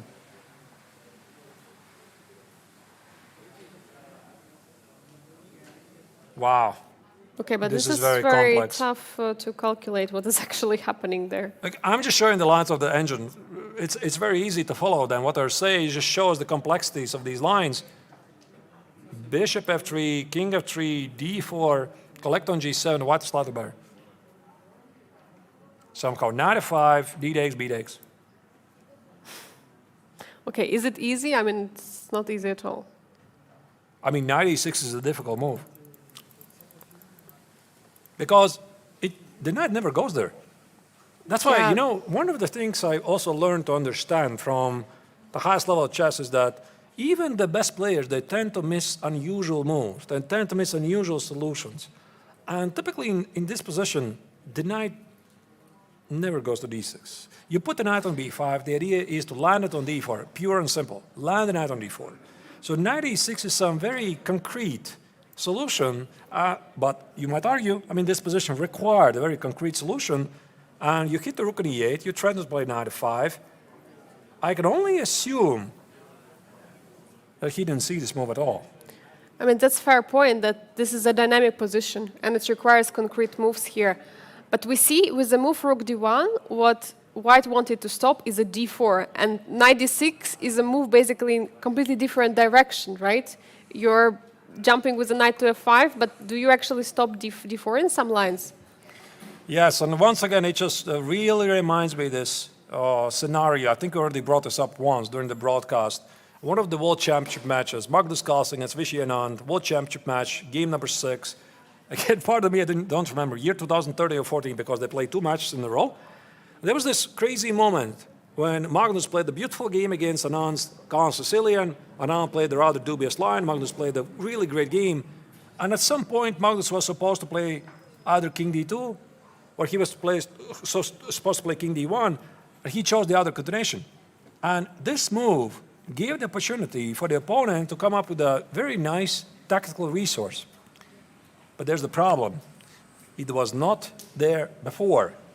So it's very difficult. The human brain is not coded like that. It's very difficult for you to notice moves that were not there before. So that's why I look at this position right now. So the knight is on b5, the black queen is on d8, and you're sitting here from white. You're wondering, oh, I have this pin, right? I have the rook pinned on f2. I should get rid of it. So I should play something like king h1. I should play something like rook d1, bishop d4, knight e4, etc. So that's your thought process. And suddenly your opponent plays queen b6. Are you still thinking, right? I should play rook d1, I should play knight e4, I should play king h1, etc. And sometimes it is very difficult for the human brain, at least for the chess player, to adjust and find moves that were not before. Because you see now the d6 square is available. The black queen on d8 no longer protects it. It's very difficult. That's what I'm saying. And rook d1 has been played logical move. Rook d1, you're stopping the d4 pawn, but you're not solving the issue of the rook on f2. You're not playing concrete in this position. And such dynamic position requires concrete solutions, which, as we see, engine is already confirming that now black is not in trouble anymore. But what is actually a continuation here for black? So what could be a potential idea? I'm just looking at the position. It looks so complex. I'm just looking for the candidate move. Probably some very concrete move. Something very concrete. And when we talk about concrete moves, I suppose we have to check the forcing moves first. And the forcing moves that yours captures, checks, threats, or maybe it's the other way. Captures, threats, checks. Okay, always mix it up. So, taking an f2 is not good. Why? There's no follow-up. Yes. Queen f2, king f2, this is exactly what white wants. Simplify the position, give up the exchange, have two minor pieces for the rook and two pawns, and then dominate the position, because white has really nicely positioned minor pieces. So, okay, we can assume not bishop f2. How about bishop f3? Bishop f3, if you take with a bishop, you push d4, and now it's not possible to take on d4 because there are simply too many pieces. Yeah, there are too many pieces defending it, so you cannot really capture. That's why I eliminated the knight so that I can push d4. Actually, Bar agrees with me. So maybe bishop cannot take on, but if bishop cannot take on f3, then... Wait. I think we are not there yet. We have to look at this position a bit further. Yes. What happens if I go here? Oh, this is the problem. Yes, that's what I'm talking about. This is a problem of knight on b5. It has to be protected by the bishop. So the big idea, I kind of guessed it. So the big idea is the knight on b5 lacks support. So taking on f3, if you take with the bishop, now the knight on b5 loses support. And d4 is a very thematic idea. You attach more pieces or pawns to the attack. And now you want to take on f2. By the way, can I take on f2 immediately? Maybe I'm just... Maybe I could just take on f2 immediately, no? I just realized. Yes, and after queen f2, you're just taking on b5, and you're actually up in exchange. But there is a pawn hanging on d5. Wait a second. Bishop d5. There's bishop d5, rook d5, so these bishops are getting monsters.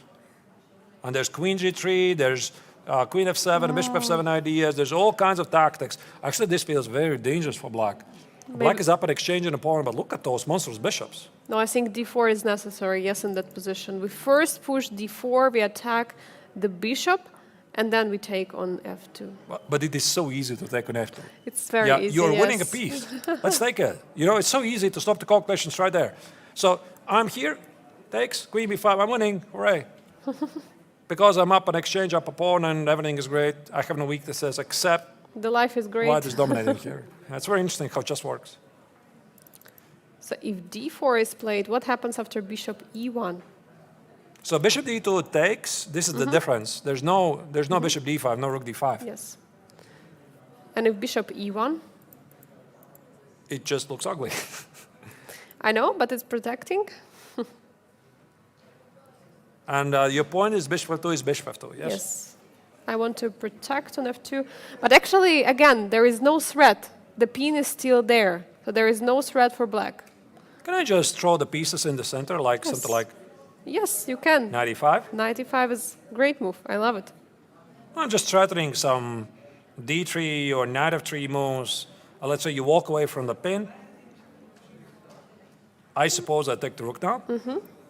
You have to take with the bishop because the queen is protecting the knight. Now I kill the bishop. Pawn takes. Actually, this line feels very human. Now that I'm looking at this. And now the problem is the pawn on d4 is hanging. Yeah, you cannot really protect it. Yeah, but even if I give it up, I think it's about level. So the position is pretty open. Also, one of the things when it comes to, it's a very, very big concept. A rook and a pawn versus two minor pieces, who is better? And most of the people there are going to raise their hands. Of course, two minor pieces. Oh, of course, always. I'm not sure. It depends. It really depends. It really depends how active are those pieces, because sometimes you have those positions where the position is open and two rooks that open fast, they're much better than the minor pieces. It can happen. Okay, here maybe this is not the case, because if somehow white is able to trade the queens, put the bishop on c3 and put the knight on d4, white will never ever lose this game, never ever. Because he's simply too solid, I would say simply better in this position. But it's very far to get there, because you see the white king is weak, and for white to trade the queens essentially is wishful thinking. You want to trade the queens, black is going to say no to that. Yeah, black will not allow trade of the queens. We'll see. So Vaishali is thinking, bishop f3 is definitely one of the candidate moves, but there could be more. And look at the time, by the way, by both players. We have right now move number, I believe, 17, and both players are already down. Salem with 45 minutes, while Vaishali is having 39 minutes on the clock. A lot of time they have invested in the opening because of this very interesting sacrifice. Can I push d4 immediately? Does it change anything? Probably, because I have not eliminated the knight. Yeah, because now knight b takes on d4, and then after bishop f3, you have knight f3 always. You need to take that knight on f3. Yeah, but even this is not so clear. I could play most like rook d8. Yeah, I see the bar hates it, but you also can understand it from the black's perspective, because Vaishali has no access to the bar. But now knight f5, actually. Knight f5. I have a feeling you're blundering something there. No, you're not blundering anything. Same idea as knight d6. Somehow everything is barely holding on for white. And if I take it now, okay, bar says white's completely Bishop winning. can take now because there is no knight on b5. Bishop takes.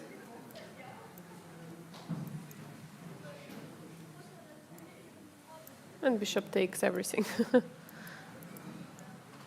And there is no rook e1. Rook e1. And that's bishop e1. Hopefully to blunder. It just reminded this game of Jonas Bolbier against Marc-André Maurizio, where the Frenchman was holding on for most of the game. He was down a piece. And the final attempt he attempted, he sacrificed the queen, made sure that his opponent, maybe if he does notice that he wins the queen, something I've never really seen in classical chess, but okay, good try. Yes, it was a good try for the... All right, so this is not going to happen. Maybe there's other moves like bishop f3, maybe there's something else like a rook d8, but rook d8 feels very human as well. Rook d8, threat on d4, threat on d3. Yes. Rook d8 is very human, but it's not concrete, it's not dynamic, yeah? So we had this bishop f3 idea. I think actually this line is quite forcing. So what was it? This is very bishop f3, d4, this probably loses. Bishop e1. Bishop e1. Also, Vaishali has to calculate what happens here, by the way. Okay, she's going to feel it's risky, but you have to make sure that she's not winning on the spot. It's one of the prime moves to take an f2. But okay, d4, bishop e1. You have to calculate, do I have anything here? Knight e5 is highly intuitive move. I go here. This entire sequence, how easy is it, Angelika?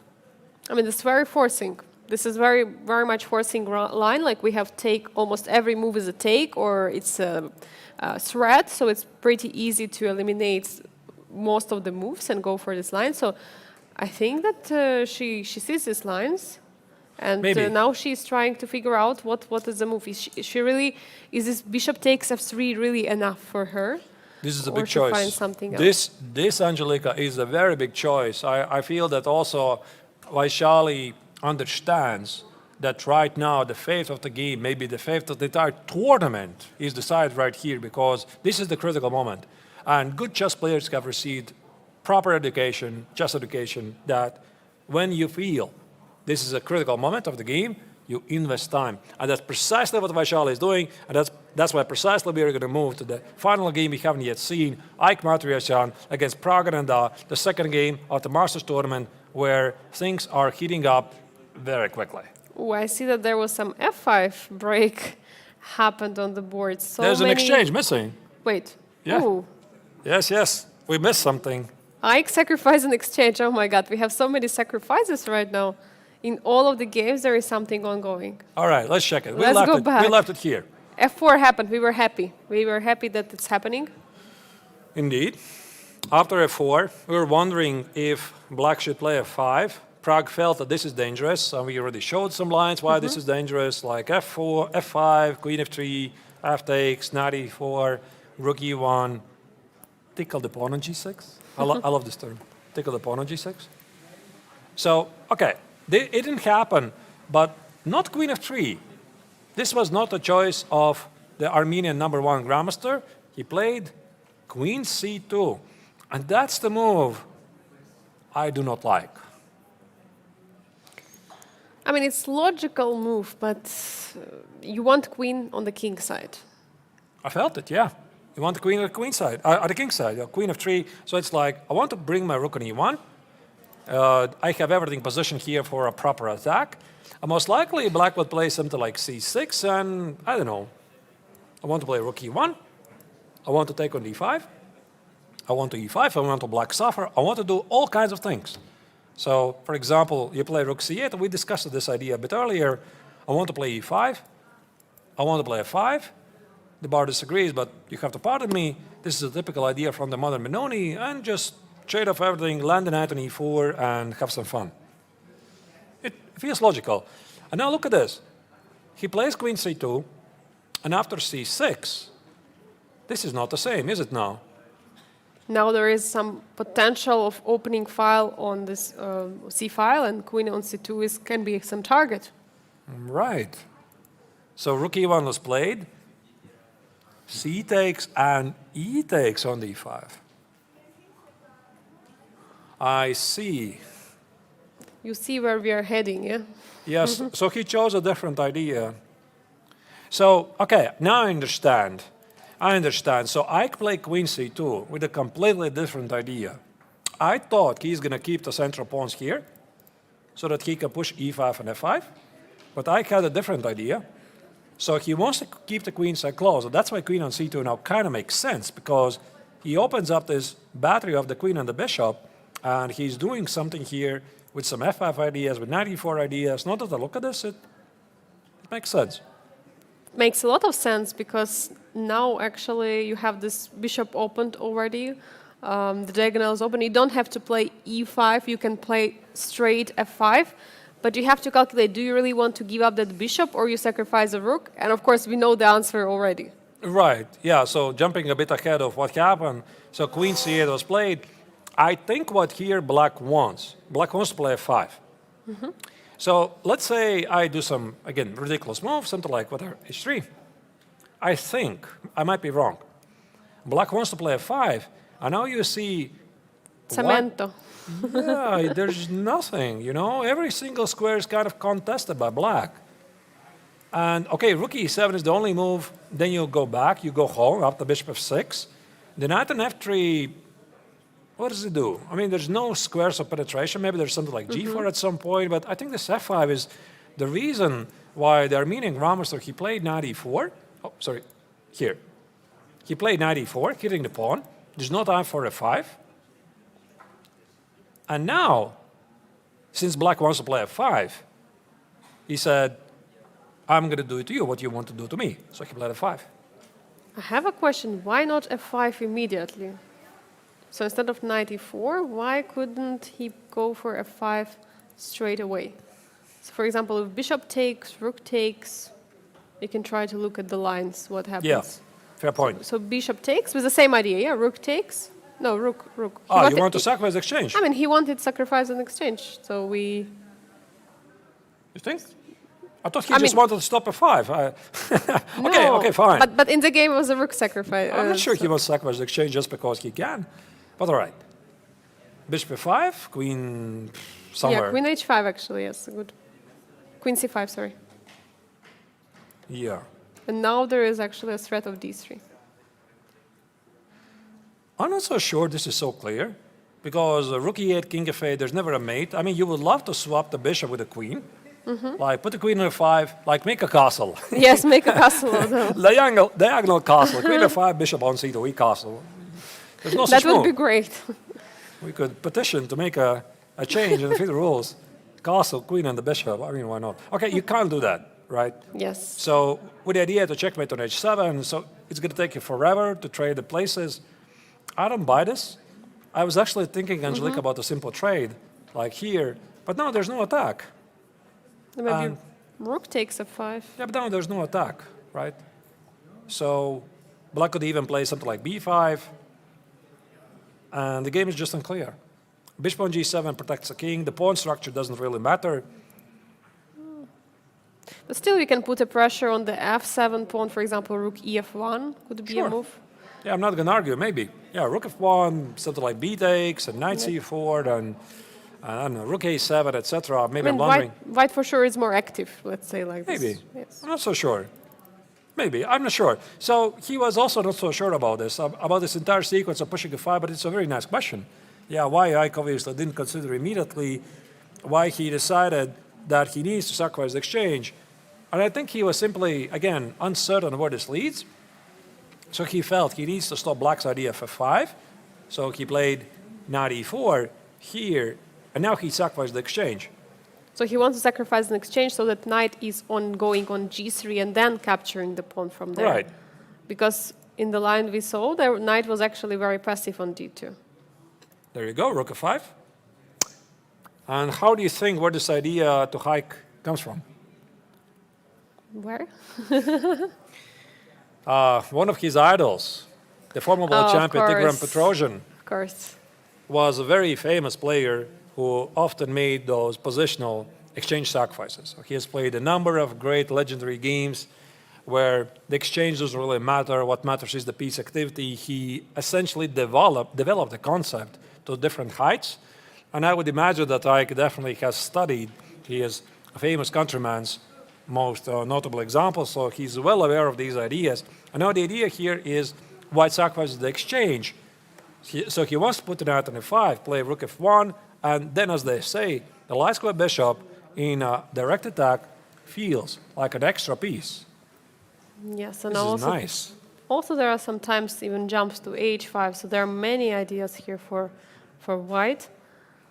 So what was played was f4.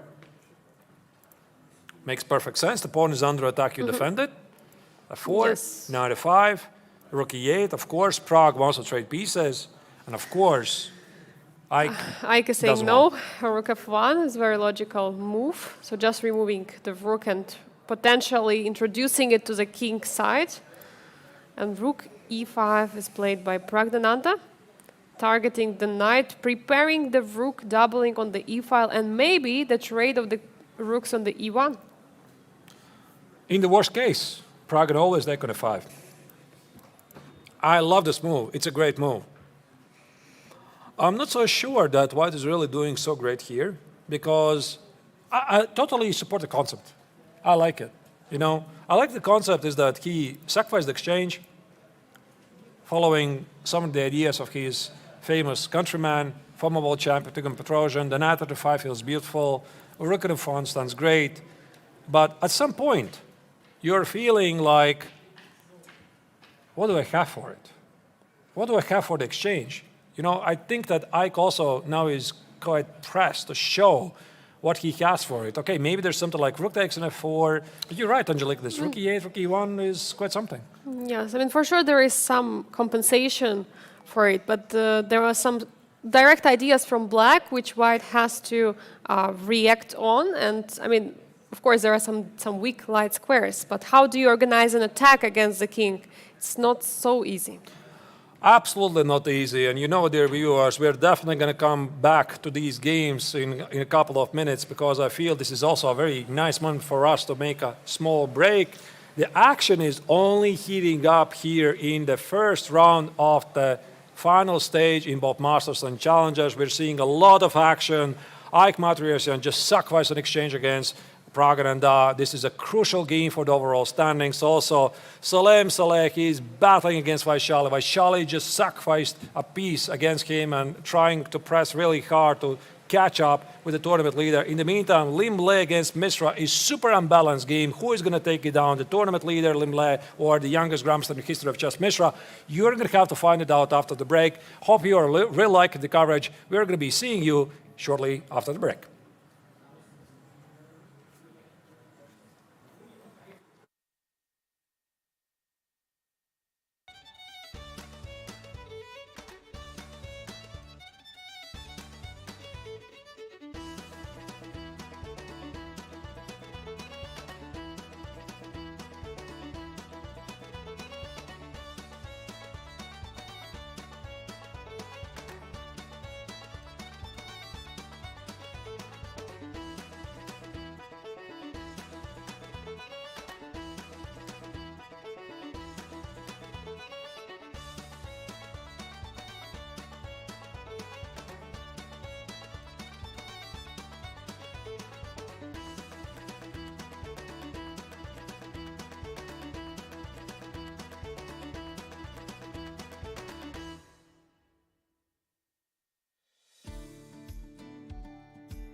Welcome back, dear viewers. We're following the action from the very first game of the final stage here in the 57th International Biel Chess Festival. The action already is well underway. This is the very first game of the so-called final stage in both Masters and Challengers triathlons. Very unique tournament you have never seen all the world.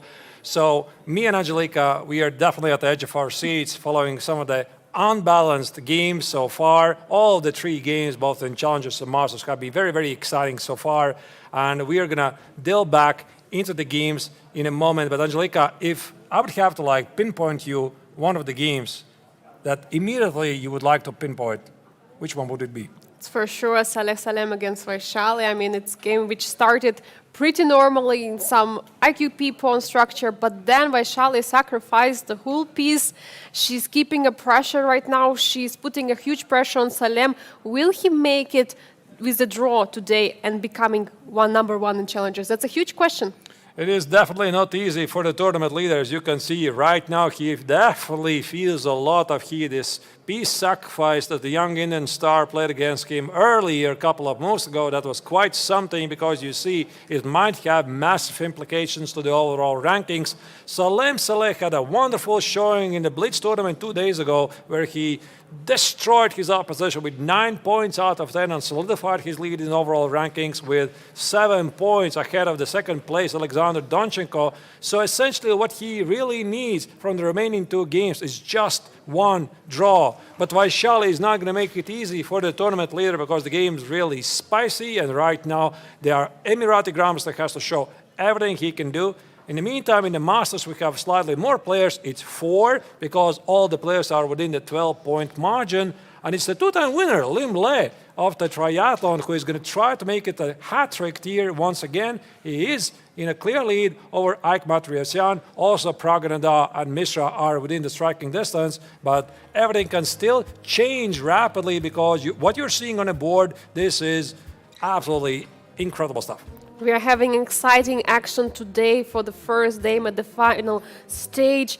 We are having exciting action on the left. You can see Liem against Abhimanyu Mishra. Very unbalanced position. Abhimanyu Mishra is not making it simple for the tournament leader who wants to get away with the draw. Salem against Vaishali. Again, a draw is enough for Salem, but Vaishali is putting a huge pressure, sacrificing material and just trying to mess up the position as much as she can.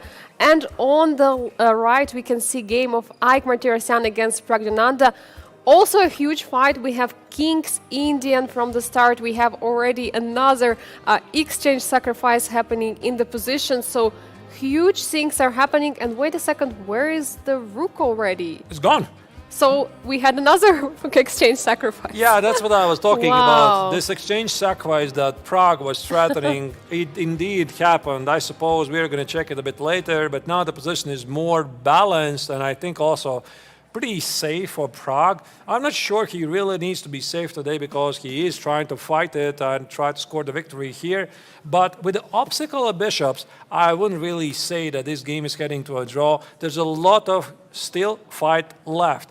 And I think that the game we should start with, to continue our analysis, is the game Liem against Abhimanyu Mishra. We haven't really seen this game for a while, and there already have been some developments. I fully agree, Artur. So let's dive into that game and see what has changed. I see the rooks on the F file. Wow, there is some huge pressure on F2. Potentially, White will have to sacrifice the queen for 2 rooks, unless they want to play F5 or F3. F4, F3. We'll see. We'll see. So maybe let's step back for a moment. Let's see where we left. Yeah, where we left it. I think it was here. That was this very crazy opening where the Vietnamese Grandmaster sacrificed a pawn. He decided to try to unbalance the game against his young opponent. And remember what we discussed, right? I was not so sure if this is really such a great idea, because so far Liem was showing his best part, the best chess, when he was playing solid positional chess. And Mishra actually was feeling pretty well when he was being attacked. He was always able to come up with proper defense. And right now, I think he's also doing a wonderful job. So here, after rook e1, this is where we left it.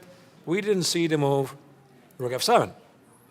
Rook f7 has happened, so it's of course the clear intention of playing rook a to f8, doubling on the f file. For some reason, the computer doesn't really like it. Maybe it's not fast enough, but I'm not it's sure. a I like it. completely normal move. Yeah. Completely normal move. I mean, probably would be one of my top choices because you want to double the rooks, you want to press the pawn on f2, so there's that. Okay, maybe we can check, you know, what our mighty beast was suggesting here. Rook f to b8. All right.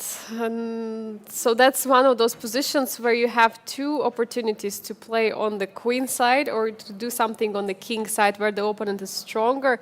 And particularly in this case, computer is saying you just have to push those pawns to the queens. Yeah, but I'm not really sure, Angelica, how natural move is this if I start to advance my pawns to the king side.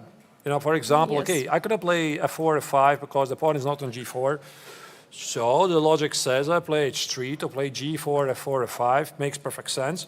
So let's say b5. We're trying to create some passers on the queen side. Are you happy to open up this file? By the way, okay, engine already says there's some problems. Rook b5? Oh, come on, nobody plays like that. Maybe there's idea like rook b8 or rook b2. Also rook b3, attacking the pawn on c3. Right. And if I play now g4, here. Okay, g5. No, this is definitely not easy. This would be a very complex game. And by the way, about here, engine already starting to change its mind. The game is a complete mess. There's h4, there's maybe even f4. At some point, you can give up the bishop on d5 to expose the black king. It's completely understandable that Mishra didn't even go to this direction because, you know, the hardest thing, Angelica, in these positions is you easily see the moves. You know, if I'm playing with black, I'm Mishra, I'm seeing these moves. You know, I'm seeing, okay, maybe rook f to b8 is pretty difficult, but you see the idea to push b5, create pass pawns and whatnot. But the hardest part is to give evaluation. How do you evaluate, you know? That's why, because at this level, you try to calculate these lines. Obviously, you cannot calculate them until a forced checkmate. Nobody can do that.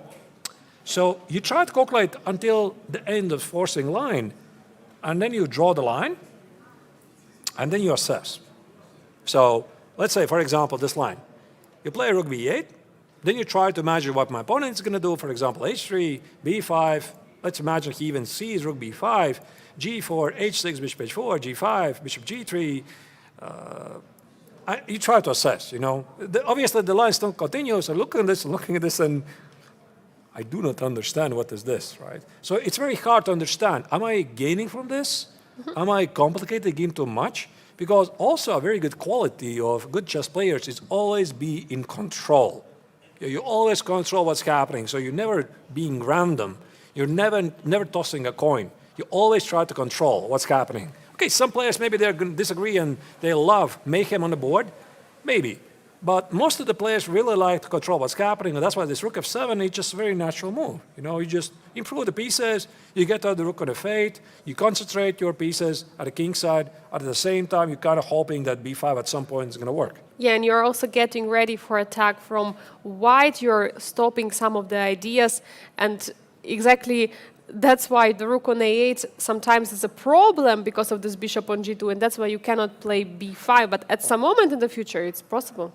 Yeah, b5 is definitely in the cards for the young American grandmasters. So here, Liem played bishop e4. Engine marks as a mistake. Okay, apparently bishop e3 was the move. Yeah, so bishop e3, wait, there's another move. Now I understand. Rook f7 also deals with bishop e3. Look at that. So here in this position, if you play, let's say, for some reason h6, this line we looked at, right? Yes. Bishop c5 hits the rook at f8, hits the queen on e5. There's no queen c3 because of bishop takes on d5. Now I understand. So he played rook f7 two ideas in his mind. He wants to double the rooks, and in his mind, there is no bishop e3. Why? Because after bishop e3, black is simply going to collect the pawn on e5. And if there's any bishop c5 ideas, look at this. After queen c3, there's no check.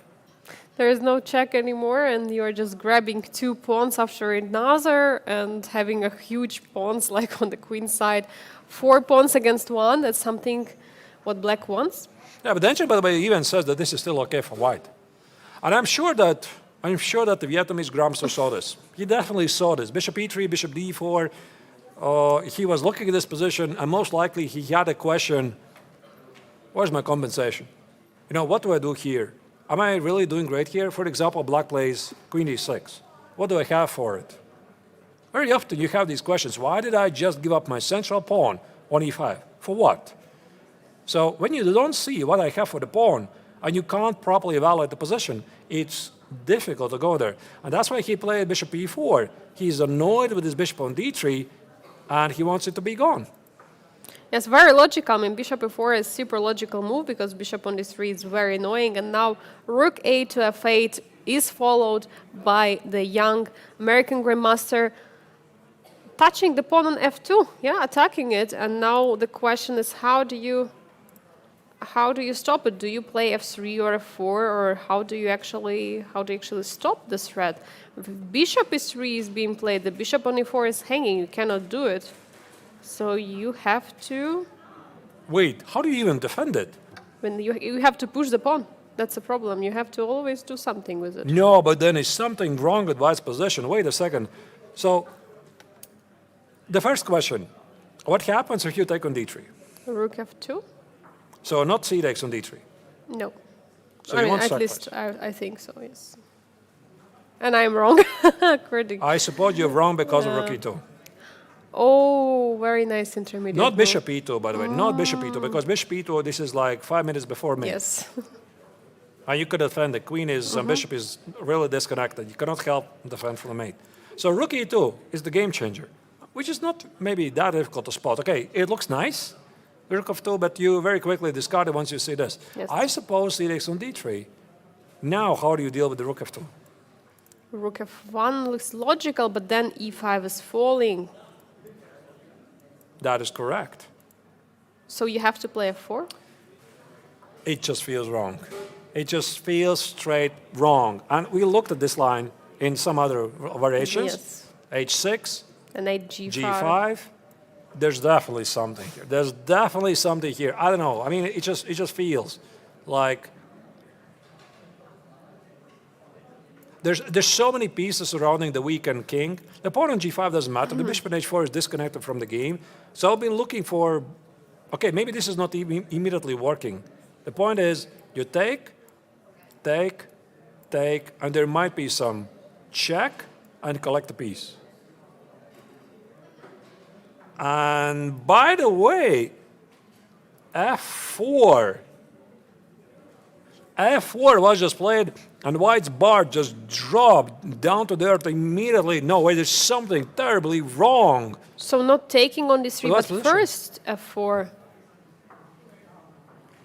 So wait, isn't this the same idea of h6 and g5? It's gotta be. It's gotta be h6. I mean, this is a very, very tempting idea. h6, g5. Just a second. This is a huge development right here. So I think Liem is in a serious danger, possibly, to lose his leadership in overall rankings. Okay, maybe he somehow still keeps it, even if he loses, but it's not going to be the same. So what happens after h6?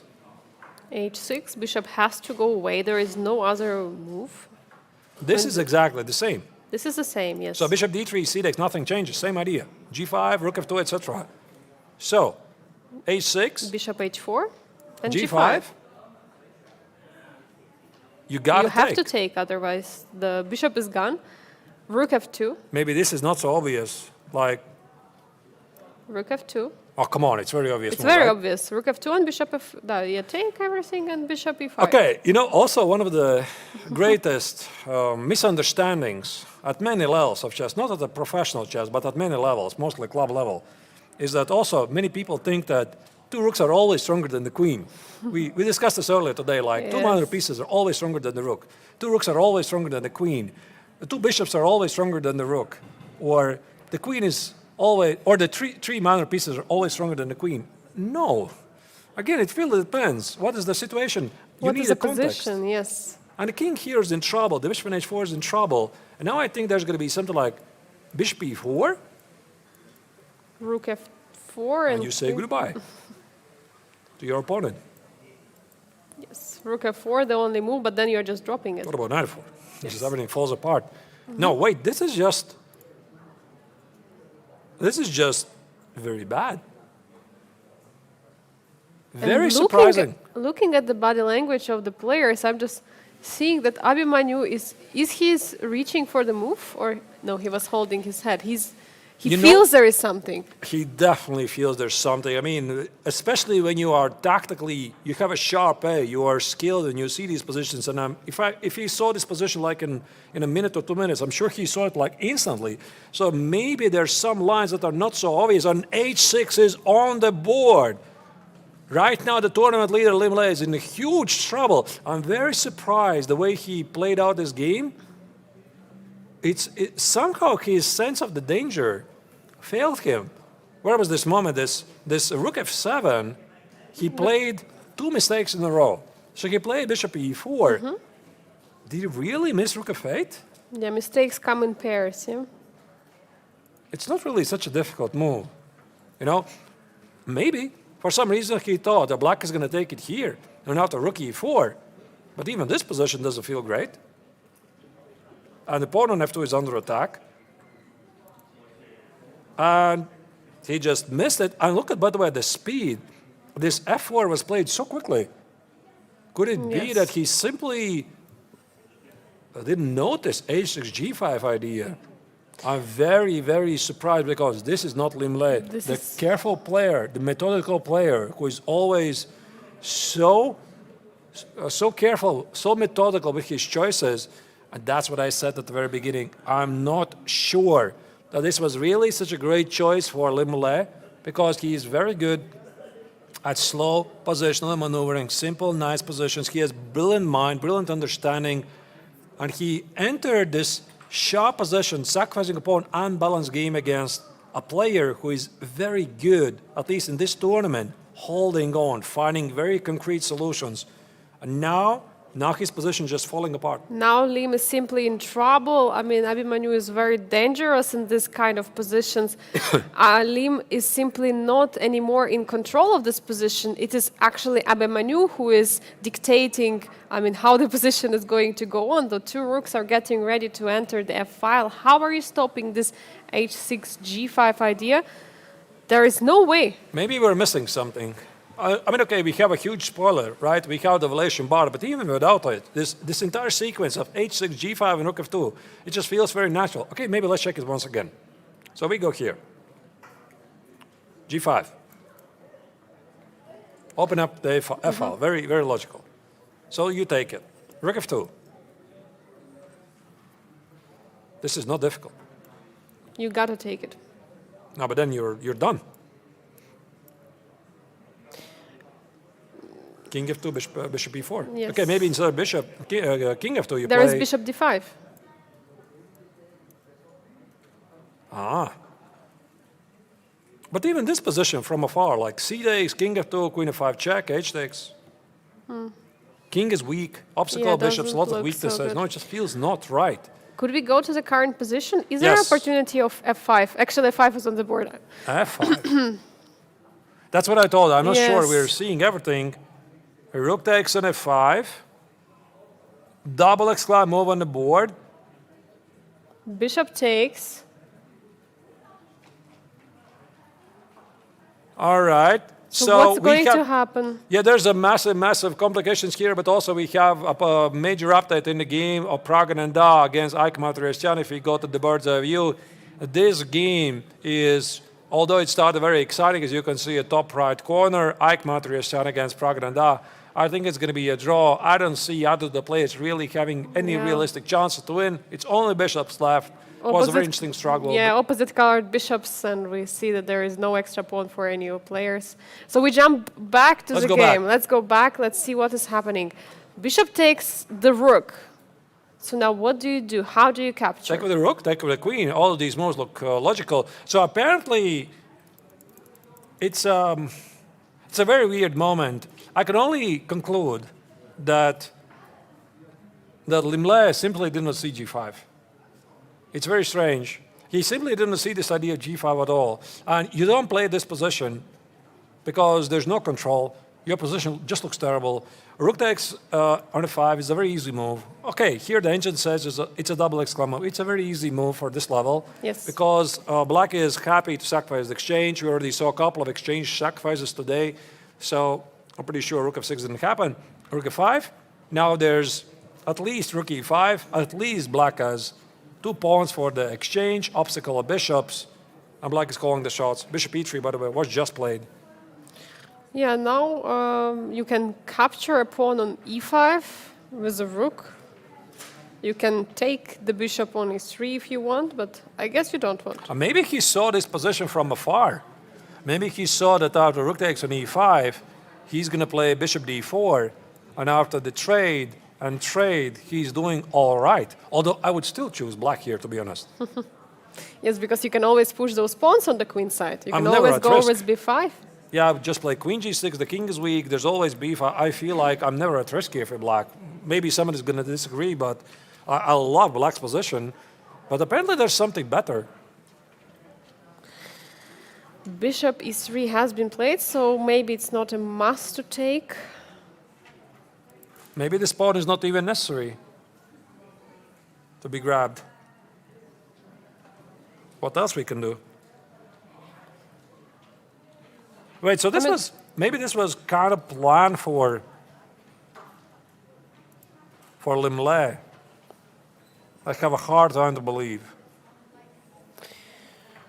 But he must have seen this g5. I mean, there is no way he missed such a move. I mean, even this position like takes and h6 look really great for black.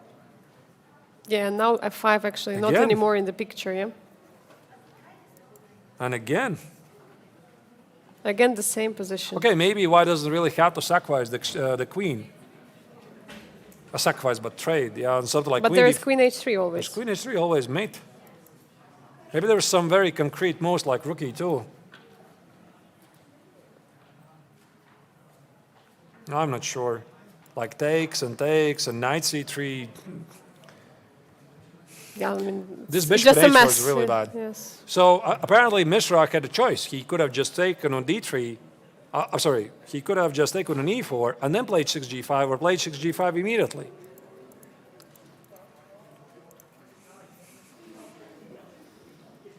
Yeah, and after bishop e3, big question, what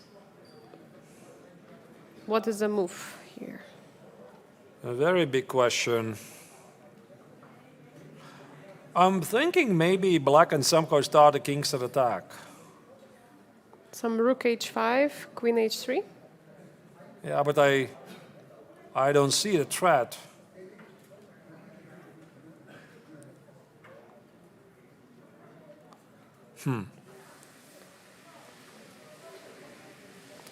What if I play rook f3 here? I want to play Wow. b6. Wow, b6? Oh my goodness. So he wants to stop bishop d4.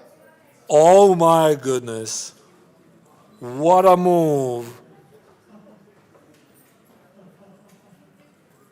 I am officially impressed. You know, I mean, in this position, Yes. Mishra plays the slow move b6. So the big idea, he wants to play c5. He can afford to play c5 to take care of the d4 square. And he says the pawn on e5 is not going to go anywhere. I can afford to do these things because you can't do nothing about it. I'm not so sure that Liem even saw this move, at least from afar. No, but this looks like crazy, right? You're playing one move after another, very dynamically, one move after another. You're taking, you're sacrificing an exchange, and then you're playing the slow move. I mean, it's of course not in the rhythm of the game, but it's very important.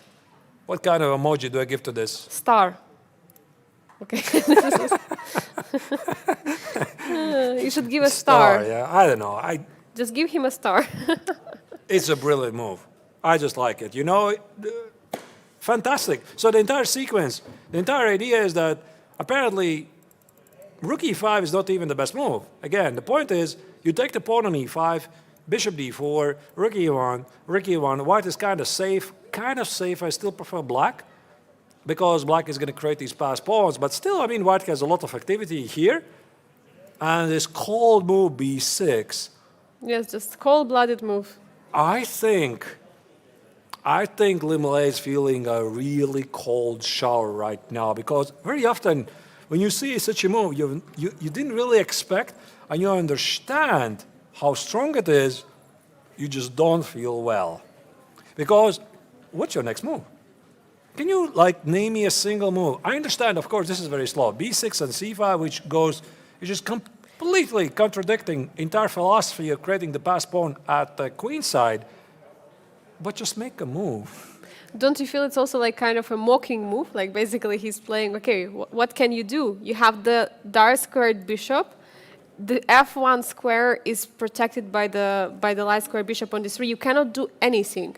I think what Mishra should have done, he should have just slowly executed move b6 and wear sunglasses. Just such a boss move, really. I love it. I love it. It's a great move. And I just don't see what here Liem is planning to do against the bishop on d3. Because again, look at this. This bishop on d3 is controlling all the critical squares. There's no rook b1. There's no rook f1. You can put the bishop on d4. I'm going to play c5. You're going to play bishop f2. Okay, then what? What's your next move? I mean, you're running out of moves. And this is one of those moments when the bishop on d3 is stronger than the rook. It is stronger. Than two rooks even. Than the two rooks. It is dominating these two rooks.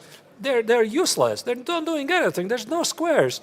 Best case scenario, white comes up with some idea. He plays rook d1, queen c1, and rook d3, but you're probably gonna guess it. It's gonna be very, very slow.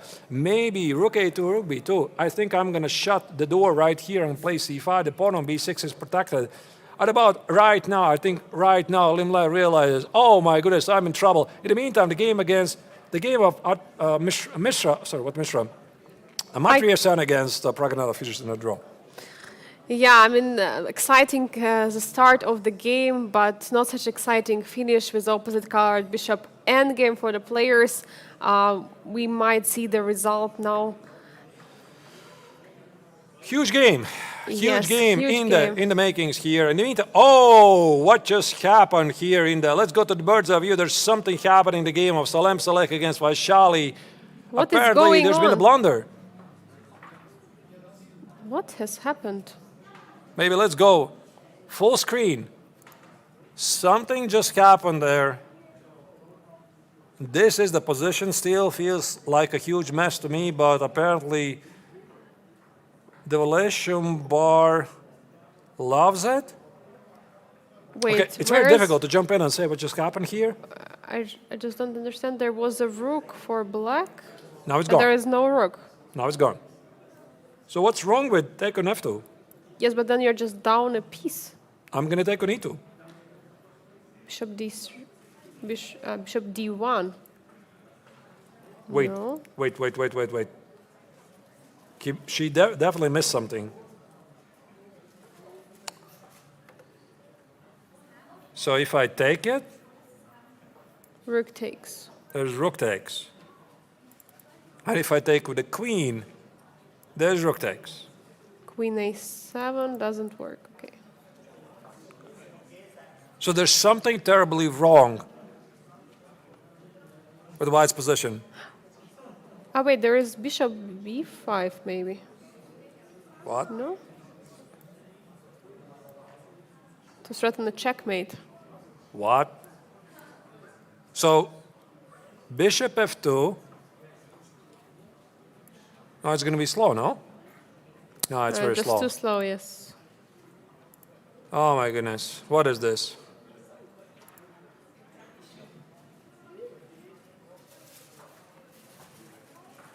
Rook d2. Oh my god. Rook d2. Rook d2 is on the board. Vaishali is just losing a piece. So what we just saw was the end of a very complex line. And that's it. She's just losing a piece on F2. So she miscalculated, apparently. What we're seeing is the final move of a very complex line. Of course, we're going to go back and see whatever happened there, because apparently Vaishali was going for this position, and she was pretty happy about this position, because we're looking at all the captures here. Queen F2 and Rook F2, and always the bishop on E2 is under attack. We even tried to make sure bishop D1 work, which was not working because of Queen E4. The Rook on E4 is under attack. Double Double yes. attack. Also on E1. Also on E1. She simply did not see Rook D2. And that's it. The bishop on F2 is gone. Wow. Queen B1 has been played. Which changes exactly nothing. Queen because takes, or bishop takes on F2. Salem Select is going to win it. Oh my God. Huge, Huge result. blunder. Now this was Let's go back. Let's see go what back. happened. Let's go back. Let's go back indeed. For we missed a couple of moves here. Maybe we can go back to the sacrifice. Yeah, this moment where Vaishali sacrificed a piece. At the bishop c3, knight f2, rook f2, bishop e3, queen f1, queen b6, rook d1. So you see here, apparently, this was the best move. This was the best move by Vaishali. She didn't pick it up because bishop f2, queen f2 was a big mistake. So, because here, queen f2, queen b5, white would be clearly dominating the position with strong bishops, strong queen, rook, queen g3 is incoming, so these bishops are menacing. So Vaishali, at the moment we're seeing on the screen, she's picking up some pawns, but she's down a piece. She's lost. And we left it here. Vaishali played rook d8, which is a very human move. Bishop e1 was a mistake. Now here apparently, again, d4 was the best move that could have given black a very good game. Also, some other moves were there. Instead, Vaishali played queen c5, which is... she just wants to play queen c2. Just want to put more pressure. Yeah, but it's a bit strange move, you don't think? But how else do you improve your d4. pieces? D4, d3. Okay, yes, d4. I thought this d4, d3 is why she put the rook on e8, right? Okay, now she plays queen c5, king h1. White runs away from the pin, so the position is still level. Bishop g6, wow. So the rook here is trapped.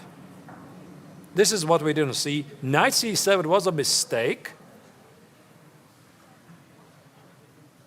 Oh my goodness. So here... But what did she play? So here, Vaishali had a brilliant resource, if we can trust the slow level engine. Which one? And if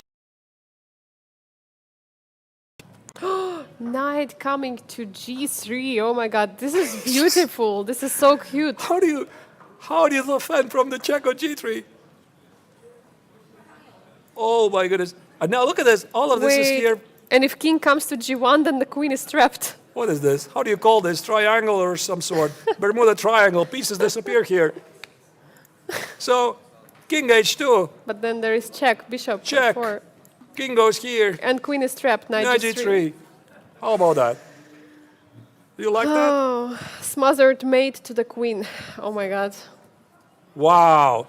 So this was actually a huge moment we didn't see. Once again, knight c7, Salem Saleh, I believe he was not even looking in this direction. So he was supposed to play, according to engine here, b4, which is a pretty strange move because nothing is happening the queen side. So once again, in case you missed it, dear viewers, Vaishali missed potentially the move of the tournament, maybe the move of the life so far.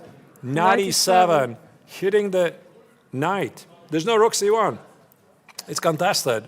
The knight has to go away. Knight e8, knight f5, and this will seal the deal for black. Okay, at least engines say that after knight e7, white is still alive with the only move, bishop b5. Now, what would be the odds for white to pick up this move? Yeah, it's not so easy, but you have to remove the rook so that g3 is under control. So after knight f5, there is some rook move, you know, knight f5, and then there is... There's no rook c2, by the way?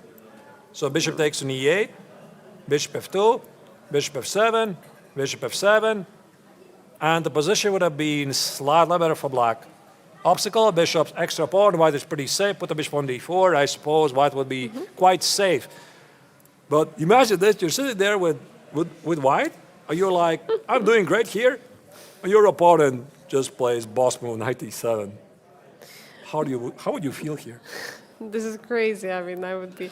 In the chat, we are having Botis live saying that it's cemetery for chess pieces, what we have there on f1, e1, d1. This is one of the most beautiful ideas I've ever seen, really, I have to confess, because I have never seen the white pieces being so powerless here. There's a cluster of pieces here that are doing literally nothing. So Vaishali felt something is there, but she didn't find it. She played the human move rook e7. She didn't pick up knight e7. Now b4 followed. 8x on b4, the natural move was a mistake. Apparently, knight takes on b4 was better. Hitting the knight on c7.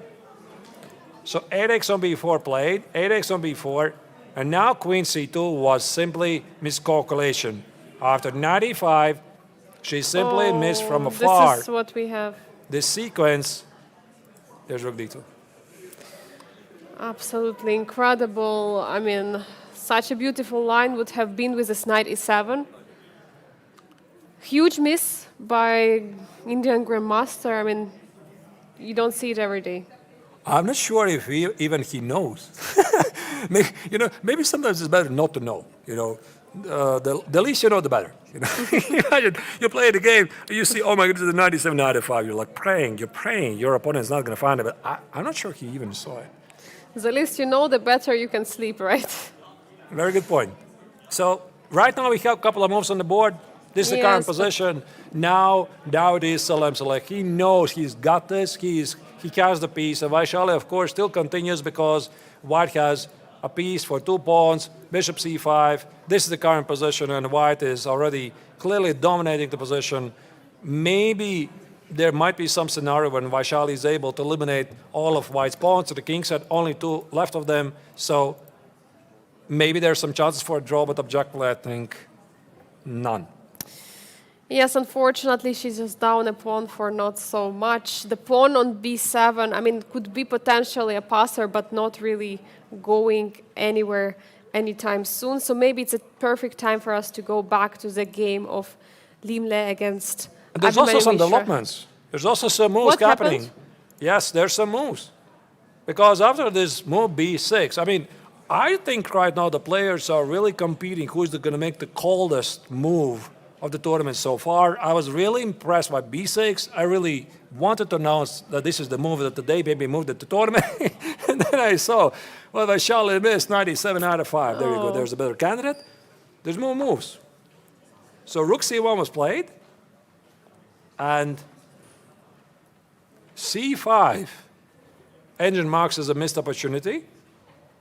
But it feels very natural move. This is the follow-up after the b6. You don't want to allow bishop d4. Okay, accidentally I have switched on the engine. Now I'm going to switch it off because I just used it for Vaishali's game because I would never pick up this entire sequence, 97, 95. We would not have found it. So can you guess the best move by the engine here? I mean, I would play rook f3 or something like this. Yeah, how about king h7? Okay. Good luck finding it, yeah? I mean, it's just a good improving move. To play h5, h4, the king is just feeling safer in some lines. It just showcases the powerlessness that white has here. There's no moves. Everything is paralyzed. So Mishra played c5, stopping this bishop d4 move. He's prepping to play rook e5 or queen e5 or whatnot. And now white play queen g2, which apparently is the only move. Rook e5, bishop d2. Black is still doing great. But wait.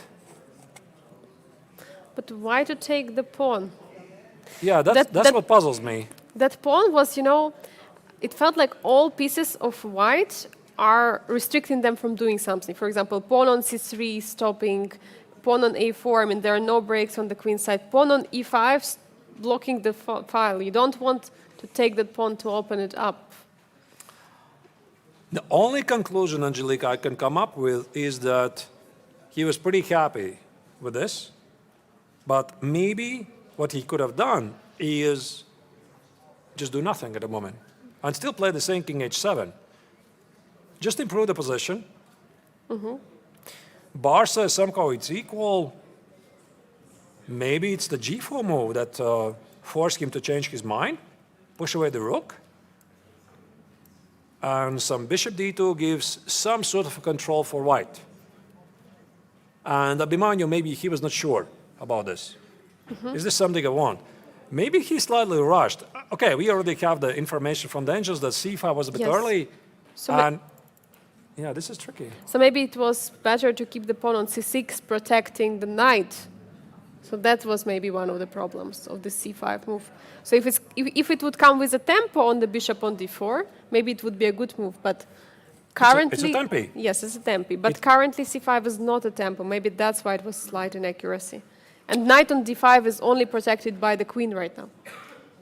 So indeed, apparently that was probably the case, and he could have started king's attack, maybe h5, h4, maybe play some slower moves. But also white is kind of threatening to regroup the pieces. Queen g2, bishop d2, although I quite do not see what's going to be the next move. Maybe here black had to like take it slowly, like h5, queen g2, king h7, bishop d2, and g5, and king g6, etc. I'm not really sure. So also for Mishra, it was not so obvious how to continue, and that's why he decided, I'm going to force matters. I'm going to take on e5. Now he has 2 pawns for the exchange. Knight of 6 marks as an accuracy.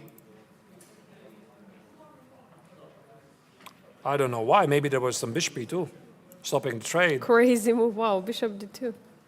Yeah, but then what? It's quite difficult to understand. I'm going to play rook c2. What is the follow-up, yeah? Yeah, rook c2, bishop f4, then what? So it's not so easy move to make. I mean, you see the move, but what do you do after that? So you play knight f6. He wants to fight for the light squares. Rook e5, 1 piece less to worry about for the Vietnamese grandmaster. Rook e1. Knight e4, queen f3. Still black is better. Yeah, of course, because there are 2 open files, but they are not accessible for the rook. So actually 3 open files with the d1, and they're not accessible. d1. Yeah, you cannot take on d2, by the way. If somebody's getting excited, yes. there's a check first. Yes. On only 10, take the queen. You cannot do that. That would be great, yeah. Like if rook takes on e5, maybe we could show it. So knight takes d2. So if rook takes, then of course it's an easy way. I think this would be a worthy addition to the "Oh no, my queen" playlist.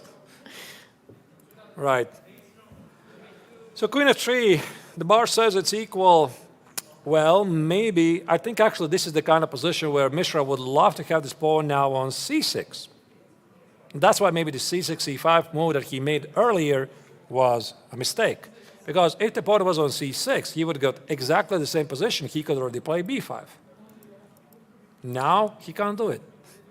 I mean, he would be able to play b5, but he has to make sure that the a pawn is going to become a passer, but right now it's not the case. And he's playing queen d5, getting away from the pin, but getting into another pin. So still the queen is pinned, knight d2 is not possible. I still don't like white's position. What's the plan? Yeah, exactly. What's the plan? Question. Also, I think there's a threat knight c3. So let's say you make some random move again. I don't know, h3. I'm going to take on c3. Yes, and it's a pawn. It's a pawn, yeah. Queen d5, knight e5, very common trick in these positions, so-called the triangle, the knight goes around, everything is protected. I mean, everything is under attack, and everything is protected at the same time. Sometimes chess is weird. Yes. So it works, and bishop c3 obviously will drop the queen. So that's why here, I think the Vietnamese grandmaster has to play something like king g2. Yes, king g2 or rook e3, something to protect. But black is still pressing. I could play g5, g4, and you play maybe g4. I'll play h5 with some wait, no, there's no g4. Yeah, hallucinated. I thought I will have some discovered checks, but I forgot I have a check myself. Yes. But also simple queen g2 should work, right? Queen g2 just coming back with a queen. Maybe. No, but this is still very unpleasant for Liem, because even this, let's say you play king g2 or maybe queen g2, just tell me your next 3 moves. Also, black should tell next 3 moves. Easy. I mean, I'm going to play king h7, I'm going to play h5, I'm going to play, I don't know, some moves, maybe g5, g4, fight for the light squares. At some point, maybe try to attack the pawn on c3, maybe queen c6, hit the pawn on a5. I have a lot of easy moves.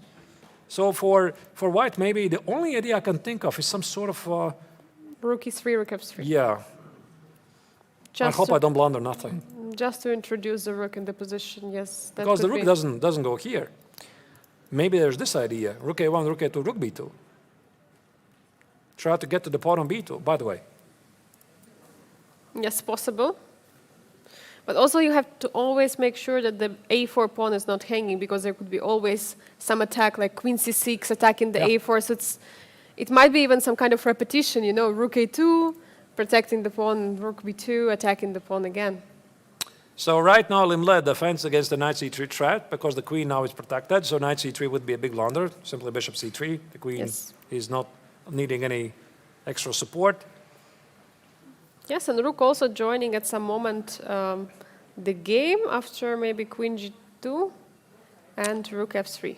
All right, action is heating up really here, because you see 6 minutes here for black versus Liem less, 12 minutes. The players are 34, 35 moves. Couple of moves are being played, and right now the play stage is getting the time scramble, and I think we are going to make a very, very short break there, viewers, before the action is going to explode in the time scramble. You already saw some madness happen in the game of Vaishali against Salem.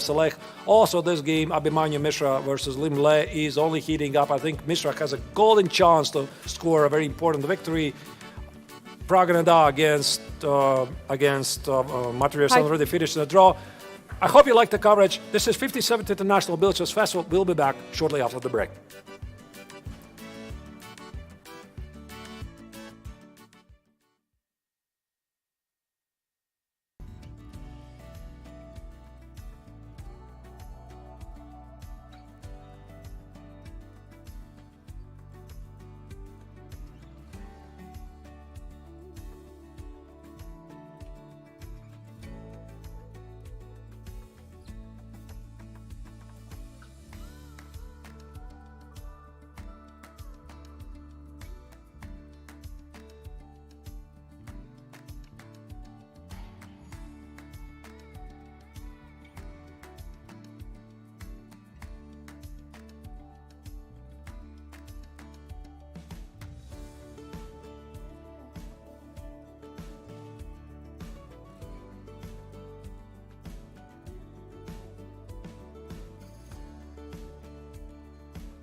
And we are back live from Biel following the action from the 57th International Biel Chess Festival Masters and Challengers Triathlon. Today is the first day of the final stage. We have approached the critical moment of the first game because right now the players are getting really close to the time scramble, and also Salem is very, very close to clinch his victory in the Challengers tournament.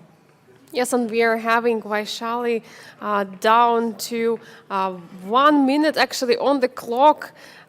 Huge change also in the position. Vaishali managed to complicate earlier with the sacrifice of the piece, but then she blundered, unfortunately, and now she's just down a piece for a pawn. She's trying to defend the position, but it's very tough right now. Yeah, I think it's actually close to impossible here, and you can see 44 seconds for Vaishali. Now she decided not to recapture back the knight on c6. King h7, going for some kind of a desperate counterattack. This is how you're supposed to play. There's some tactical ideas threatening on g2. I think Angelika it's some sort of a queen c1 and rook takes on g2 threat. So move 38, and it is the Emirati Grandmaster who has enough time to figure out what to do. Yes, he has indeed a lot of time right now, more than 9 minutes on the clock. There are many ideas he can go for, and there is always, I think, a trick or something. Actually, why not? It was not possible to take on c6 a move before. Because she's down a piece. Yeah, after bishop c6, there's going to be queen b8, trade the queens. Oh. This is a very good question, of course. Yeah, so I don't think that Vaishali is interested to trade pieces. Yes, when you're doing wars, you try to complicate the game as much as you can. So right now, I believe it is Salem who is going to have to avoid some final traps. He probably suspects that queen c1 and rook takes on g2 is a very, very nice idea because white cannot recapture. This would be a pin. So he needs to figure out how to avoid this. And maybe also important to mention, we have move 38 right now in the position, so 2 more moves she has to make. So he has 44 seconds, she has to survive somehow this. Yeah, but the position I think is lost anyway, and now the only question here is that if Salem will be able to navigate in these complex positions. But I see there's also some developments in the game of Liem against Mishra. This game is much less clear, so I suggest we go to that game. Here we see the bird's eye view. Queen trade just happened on the board, where apparently Mishra a couple of moves ago had a very good chance, tried to capitalize on the last mistake of the Vietnamese Grandmaster. Now this is also move 38, and 3 moves for black to make with no increment, only 1 minute and 10 seconds on the clock. Yes, I mean, a huge pressure for Abhimanyu Mishra in this position. He has to be very precise. He's going down to 1 minute right now. Let's maybe go full screen to see what's going to be the choice of the youngest Grandmaster in the history of chess. He goes g6 right here. Great move trying to activate the king. The white rook on e3 doesn't really do much. The bishop on e1 feels to be a pretty sad piece. I think this is still pretty dangerous unless maybe Liem can escape with a draw. Can he do something like takes, rook e4, bishop g3, bishop c7? I don't think we are going to analyze the position here, just follow the game live. But Liem, despite the fact that he has an extra exchange, he should be very careful, because if the pawn on a4 falls, these pawns are going to march forward with incredible speed. Yes, and for example, right now, if f takes on g6 happens, it's going to be easy next move for Abhimanyu. For him, it's very important to survive 2 next move. 2 next move is all he has to do to gain an extra hour on the clock, and then he already can see, is he going to play for b5, where he's going to go for it. Right now, for him, the most important is to make 2 precise moves. Now 6 minutes here for the Vietnamese Grandmaster, 59 seconds for Mishra. The next move I think is pretty easy. I don't think he feels a lot of stress, despite the fact there's no increment, Angelika. Couple of easy moves incoming. And meanwhile, Vaishali actually had 4 seconds on the clock. I don't know what happened. Maybe we could check quickly. Yeah, we can. Did she lose on time, or? We can do that. Let's maybe check the game. So queen b6, Vaishali's clock has run out, and there you go. There's the apparent either resignation on the board or she lost on time. The position was pretty terrible for her anyway. So I think we can also congratulate Salem Saleh for his amazing performance so far in the Challengers tournament, because he was unstoppable pretty much in all time controls. His very strong performance in the Blitz tournament, 9 points out of 10, essentially sealed the deal in the Challengers tournament. Absolutely incredible performance by the Emirati Grandmaster. He has also already participated in Biel Chess Festival a couple of years ago in the Masters, in the Grandmaster Triathlon. Now he's picking up the Challengers. Huge congratulations to Salem. Yeah, here we see the players are discussing the game, and I'm not sure they know that it's 97-95 idea that the Indian star had earlier in the game. We'll see, but very often this is very common. You're seeing all over in many tournaments, not only top tournaments, club level tournaments. Players really like to share the thoughts immediately after the game over the board, just as the emotions are very fresh. Of course, there's a separate analysis room. There you go, there's the official results so far. Here we see 2 of the games already have been over. Salem Saleh 4 points in the Challengers tournament, Vaishali 0 because of the loss. Alexander Donchak has the rest day today because he has no opponent. Another game, Ike Matryason against Praggnanandhaa earlier today finished in a draw. And we have one more game, and I suggest, Angelika, we go to that game live because it's also a very severe time scramble where the Vietnamese Grandmaster has to make a very big decision. He has to make a huge decision, but actually it's Abhimanyu Mishra who is down 1 minute on the clock for 2 moves, so it's going to be slightly tougher for a young American Grandmaster to find the moves. But what do we see here? It's very, very shaky situation here. The Vietnamese Grandmaster, he takes on g6 and king takes on g6. I think he needs to find an answer what he's going to do against the idea of king f5, bishop c2, bishop a4. This feels very, very strong, and I suspect rook e4 might be drawing, but you have to calculate these things very precisely. Rook e4, bishop e4, and try to capture those pawns. But as soon as the bishop lands on c7, there's going to be b5 and a4, or you just cannot afford to miscalculate this. What about bishop h4 right now? Then there is knight c3, Bishop, yes. the pawn on c3 drops as well. You Oh cannot my do God, that. you cannot do that. How do you proceed? And it's actually very important because it's move number 40 right now, and king g2 is being played. So king g2 here, the Vietnamese Grandmaster remains cool. I think black already can play king f5, bishop c2. I'm slightly puzzled how this position is equal because I would definitely choose black here. Can you play bishop c2 immediately? Just You can. asking a question. You can, but then position just repeats with rook e2. You cannot take on a4. The knight on e4 remains under attack, so you have to go back. Maybe it's okay for Mishra because he needs to make the final move 40, and then he's going to get extra 1 hour on the clock. He reaches for the bishop, and bishop c2 is played. Bishop c2 is played, and right now it's a question what Liem will do. But actually he's already having 1 hour on the clock. Both players achieved the 40th move. They're checking the score sheets to make sure that it's move 40 right now. Abhimanyu is finally standing up. He can walk a little bit, relax, and get ready for the next part of the game. All right, and while the players now getting the extra time on the clock, of course, we're going to analyze what's happening there in the meantime, but let's maybe now step back a bit and try to understand if there were some better opportunities for both players. And probably all of you saw this moment when after rook e3, king h7, here the Vietnamese Grandmaster didn't play g4 immediately, which still was pretty good, and then threatened to remove the bishop and play queen f5. He played bishop e1 immediately. Now you're probably wondering, where's the problem?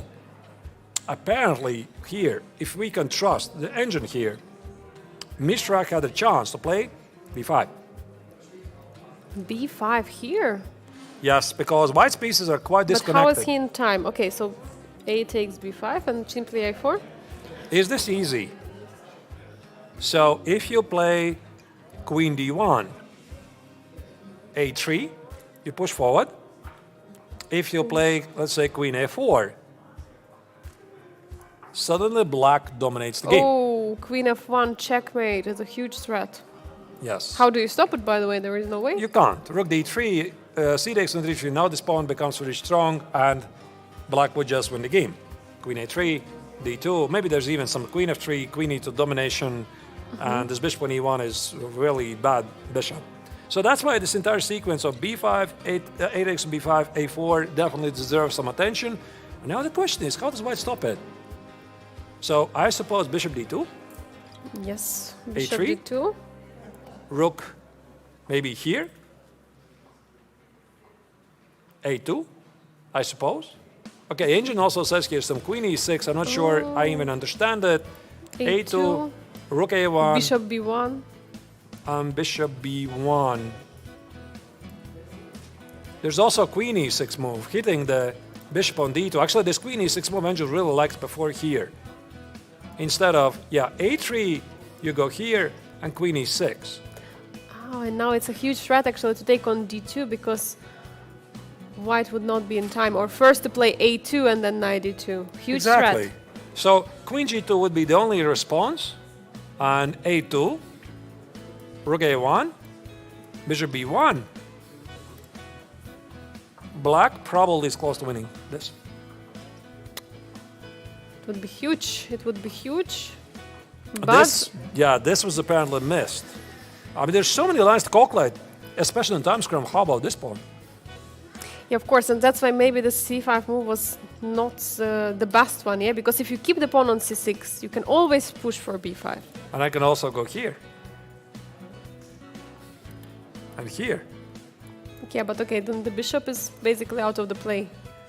And now Angel said, no, this is somehow equal. How can it be equal? I The don't bishop know. on a1 is not playing at all. I take it. Oh, not because of rook e4. Because rook e4, this would win. Oh, wait, it wouldn't win black, but there would be There would be queen b1. queen b1. And then take it. Very nice intermediate check. Takes. And this is a draw. Yes. Okay. Maybe Abhimanyu saw all of this. So this was the moment, this bishop e1 move, which actually doesn't lose. I thought he was winning. No, that's why I was not sure if Tenjin is correct here. So Abhimanyu played queen e6. Yeah, I think he got difficulties to make a progress. So he has positioned the pieces perfectly here, but how do you make progress? And it's a very good idea. You try to postpone the action until the next time control. And this is exactly what he was doing. And also, the Vietnamese grandmaster felt this is a perfect opportunity for him to trade queens. So he played g4. With the idea queen f5. Queen Yeah, g6. queen g6, queen f5. And then when we arrived after this g6, the trade has happened on g6, and now Yeah, and I was wondering, Angelica, if Yes, this is what a is- draw. If this is a draw, takes, and here. Can I draw this? bishop c2, you can try. Bishop c7, bishop a4. Now, bishop a4 is just a draw immediately. You drop both pawns. I thought b5. b5. But white is the first one to promote, but black is promoting with a check. No, I'm not going to allow you. Ah, you're not allowing me to promote. This is pretty forcing. But now it means that white is very passive here. Yes. The bishop on b2 is very passive, and maybe this position is just lost. I'm absolutely certain that the two-time winner of the triathlon saw this. Because I don't think he's in charge here, that he's pushing for anything. He knows that these two minor pieces for black dominate his rook, dominate the bishop. Yes. So he was definitely looking into this, and he realized he could not save it. So he played king g2, bishop c2, and now he's trying to figure out how to stop this bishop takes on a4. I suppose you can always go here. Oh, wait. Oh, my goodness. There's a trap.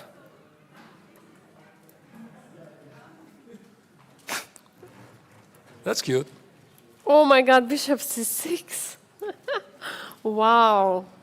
That is really nice. This is very cute trap.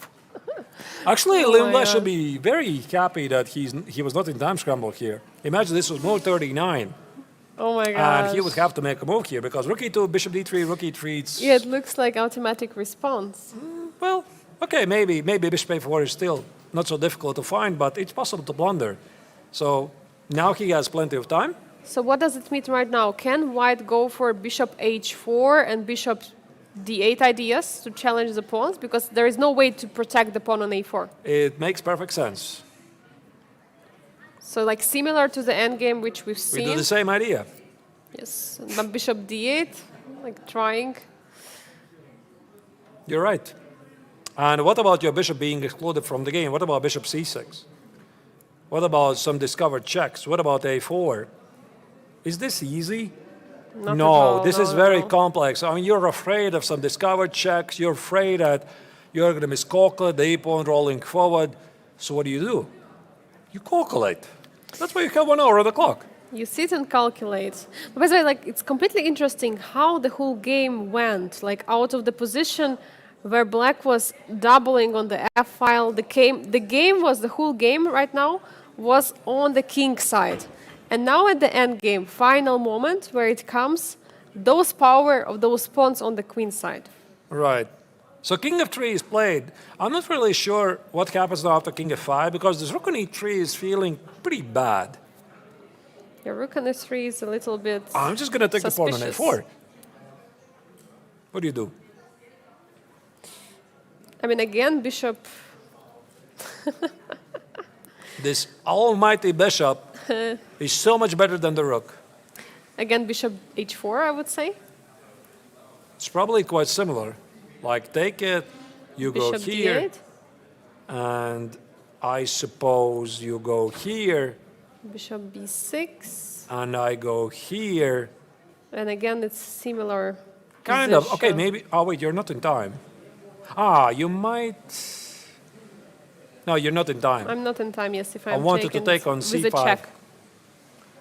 to build a fortress. But maybe this was actually a bit more. This is a very difficult line, is it now? Here, takes, here, bishop c6, bishop b6. By the way, I see Salem Saleh. Hey, how are we doing? Are you going to join us? Awesome.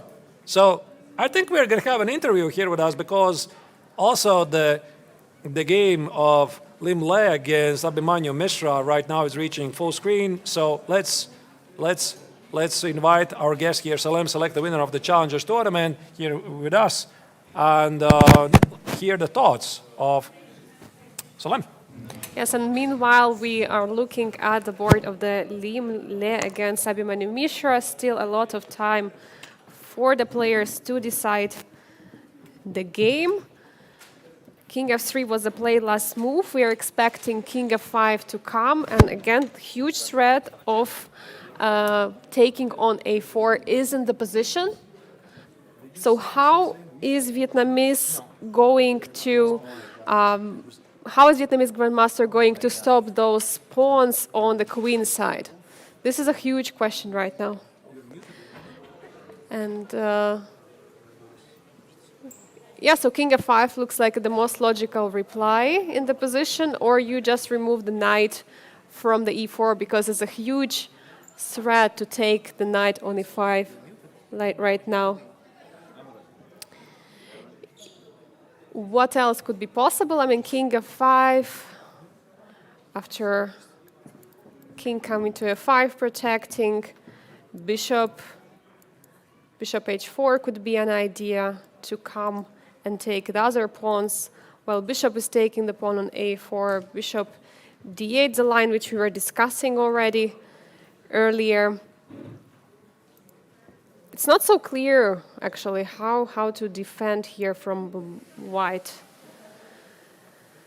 And I'm actually getting a surprise guest here in the studio. With me is the one and only, the winner of the Challengers of the Grandmaster Triathlon, Salem.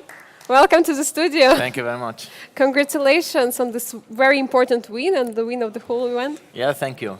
How do you feel yourself? I feel really happy. I was a bit under pressure because I almost decided the tournament since the blitz, but I wanted to play good in classical games. I still have one more, so I cannot celebrate too much until that game ends. But of course, I'm very happy to win the tournament. It's the first edition. Also, I think I won the Open and Challenger. I'm curious who will be the next one who will win both. Yeah. That's a huge question. You have Yes. already participated in Grandmaster Triathlon 2 years ago. How this year is different to you? Okay, the format was different, new players, Yeah, I got more lucky this time, and they were less experienced players. When I played 2 years ago, I think many of them were more like Lei Kwang, for example, experienced player. So I think experience played some role and some luck and little of skill, you know.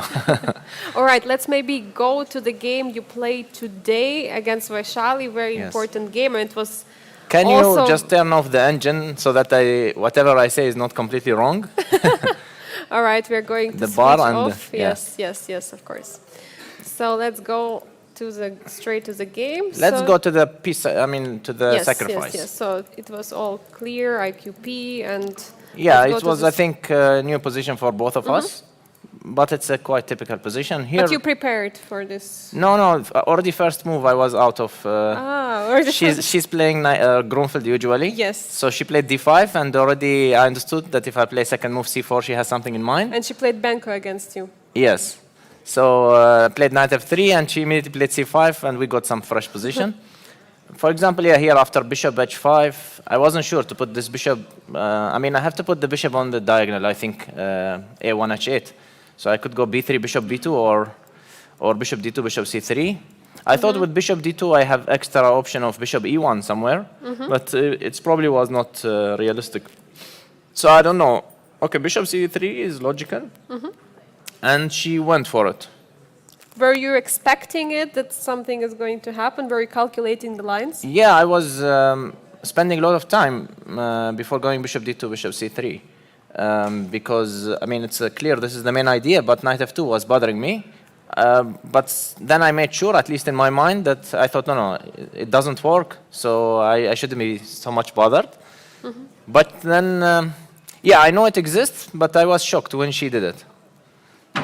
So I she was went not for it, really you were believing. shocked, yes. Yeah, I was not really believing in it. So takes.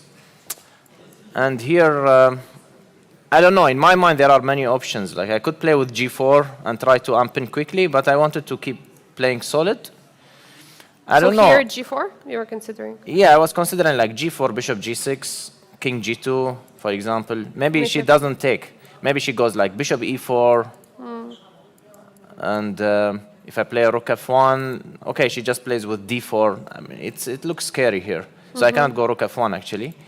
I didn't want to play g4, so I was just looking for alternatives. Queen f1, yeah, and here I was calculating both d4 and queen b6. We finally played queen b6, but if d4, I think it was important that I can take knight b takes d4. And if knight takes d4, now bishop takes d4.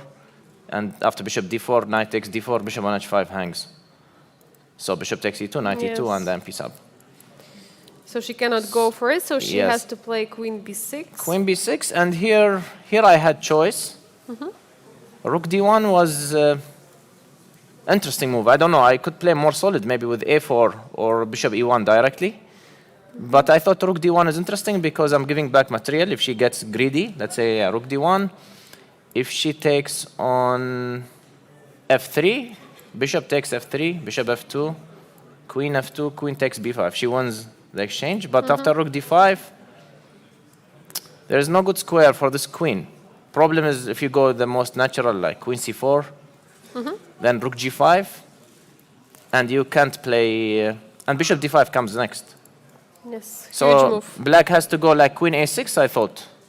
And no, instead of queen I c4, thought- Yes.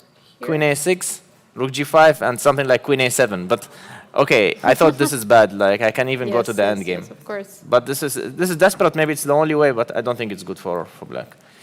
So she played rook d8. Have you considered other move here instead of rook d1? Yes, a4, bishop e1, like these two moves. Because we were looking at some ideas of knight d6. Ah, Have you yeah. looked By the at- way, yes, like knight d6, exactly. I was calculating here two ideas for black: rook e6 or d4. I think d4 is finally what I wasn't so sure about. If rook e6, I was happy. Rook e6, knight f5, Yes, knight is coming to f5. and I'm attacking g7 and e3. And what happens here? Yeah, if d4 again doesn't work because of knight f takes d4. Knight 5. Yeah, knight 5 takes. Yes, yes. Yes, and then knight takes d4, bishop d4, and the same trick. Yes, the same trick that you're in time to capture back on Exactly. e2. Okay. So knight d6, I think d4 was bothering me. I was calculating, yeah, let's say knight d6, d4. If knight takes e8, she takes on c3, and this looked very dangerous. So I should play not knight e8, of course. I think I have to play bishop. Knight c4, I was thinking. Knight c4, queen c5, bishop to e1. But I thought if black gets pawn to d4, it's already good compensation. Yeah. I wanted to block this pawn. So that's why I played rook d1, blocking Yeah. the d4. She went rook d8. Yeah, logical, and bishop e1. I don't know. It feels strange. It feels strange. I know, like your pieces are a little bit. But yeah, but I have piece up, so. Your piece up? Yes. You're holding for Yeah, the and piece. okay. Once I have seen she started to play slow, like queen c5, I thought it should be good for me already. Yes. I was bothered by maybe d4 again instead of queen c5. So instead of queen c5, Maybe d4. I wanted to play, I think, king h1. And now, so many things to calculate now. What was the idea? There was somewhere bishop, instead of d4, there was bishop f3. Sorry, can you go back one move? Yes. Bishop takes f3. Bishop takes d4. King h1. Bishop has to take. No, d3, I think there was d3. Interesting idea. b5 is the rook hanging. cannot go, yeah. And what I wanted to do here. Yeah, because rook d3. A4? Yeah, but then some. I forgot already what I was thinking here. It all looks similar, you know? Yes. Yeah, let's go back. I'm not sure.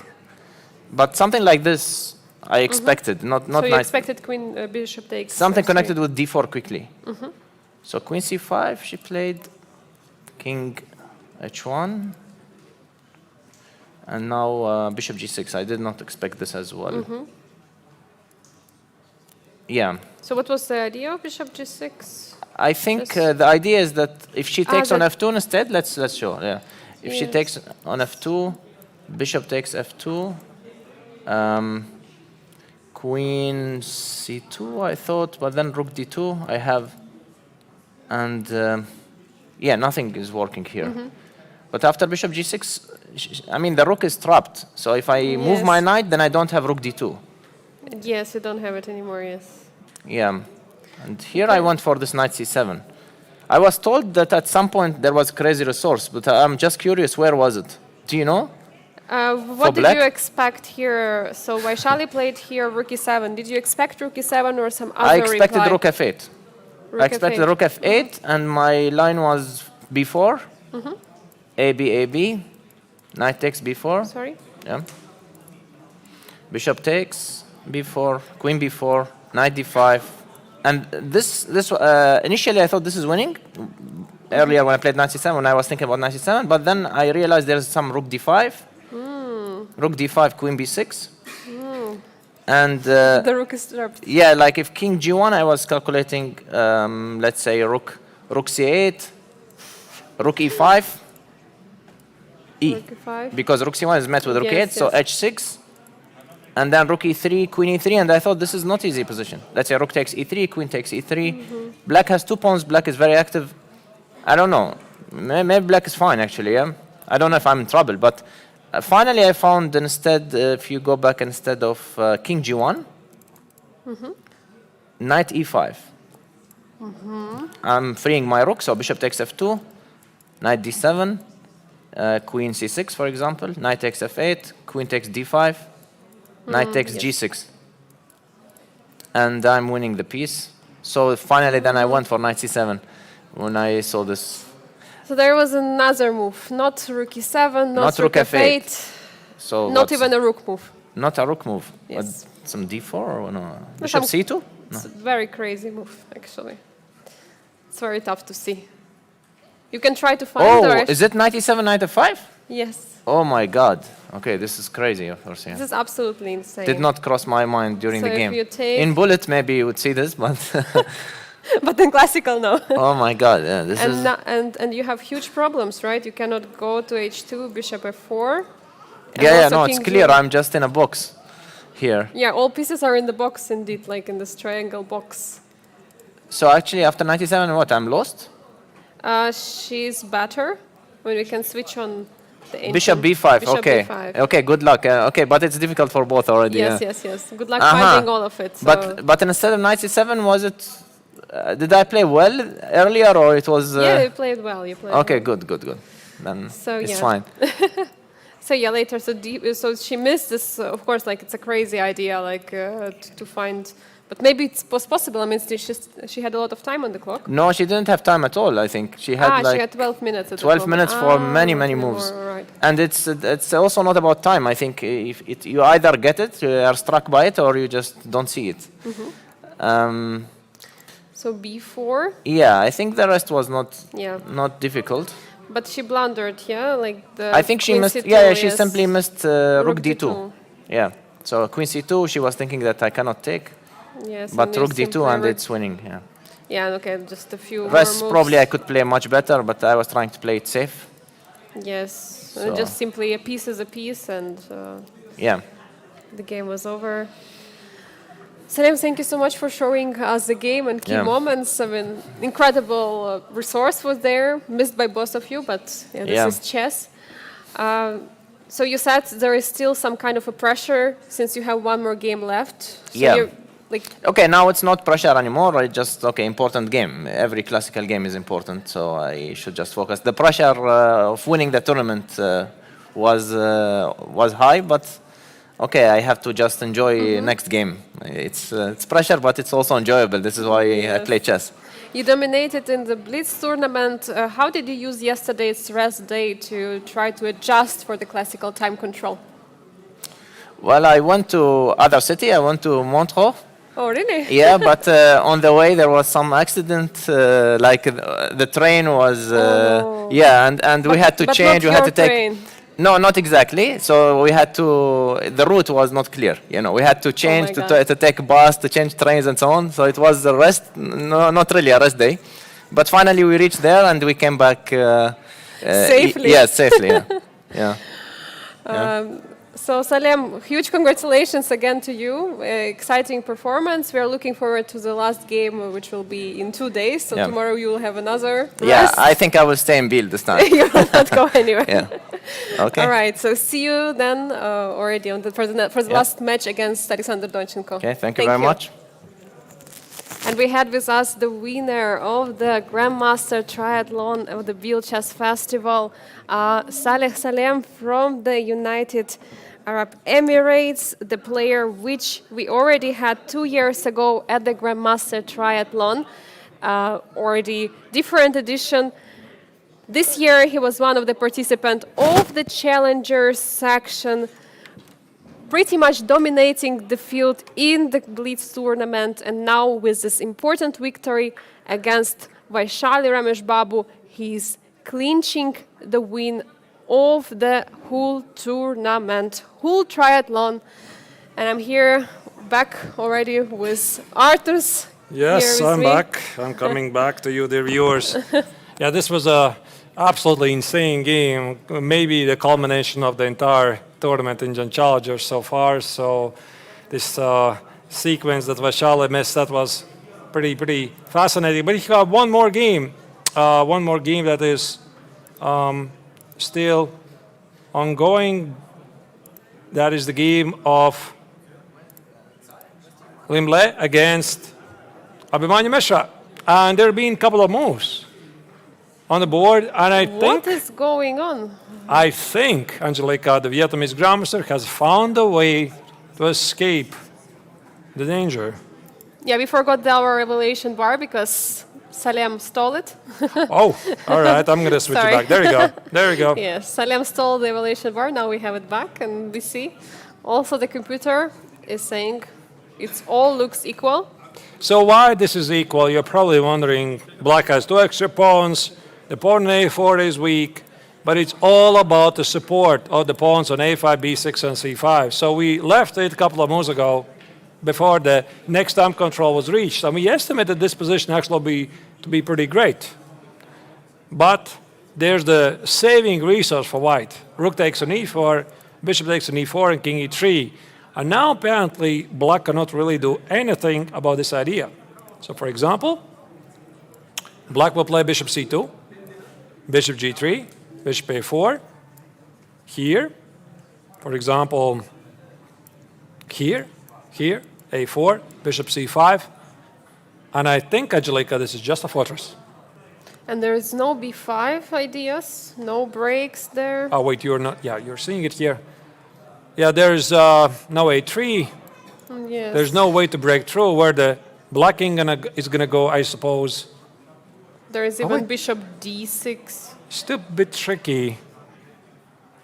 Yeah, it's actually still a bit tricky here. Now the king goes. So a3, bishop a3. No, this should be still pretty easy this draw. should be a draw, yes. Still pretty easy draw. Somehow get the king on g1 and just do nothing, essentially. And just wait. And just simply wait for the end of the game. Yeah, and I think, what else can black do? Maybe play king e5. I'm thinking bishop g3 check, king d5, bishop c7, king c6, and... King d2? No, just take it. Oh! And white actually can win this. Yeah, so despite the fact that black has two extra pawns, white is dominating the position, just running toward the h-pawn. So that's why this actually would be a very interesting moment when black would love to not to have those pawns at a a-file to run around. You can't do that. There is no way for the... But what after bishop c2? Yes, bishop g3. And now if we play b5, can Oh, we this do is a it? good idea. Yeah, b5. I suppose I'm going to... Take? You have to take? Do I now? A, B? I could still play bishop d6. But okay, let's take it. a4. King d2. Oh, you're in time because of this tempo. Exactly. Maybe even this position, by the way, is a bit actually tricky. It's tricky, yes. But there is bishop d6, yeah? Yeah, bishop d6, bishop c5. The pawn is going to be under attack. a2 is going to be king b2. There's nothing to be done. And I think it's fair to assume the tournament leader has got this. He is in control. Otherwise, he would never sacrifice the exchange on e4. Now it seems he has figured it out. And we saw this idea. You saw this idea of exchange sacrifice about here, right here, where I don't think it was really working. Because after rook e4, bishop e4, we're looking at this line, for example, something like, what was it here even? Bishop c2, bishop g3, where this king is very far away. But apparently the Vietnamese grandmaster just found a better moment. Play king f3, hit the knight, and after the only move, king f5, sacrifice the exchange with a check. And yet there's nothing that black can do about it.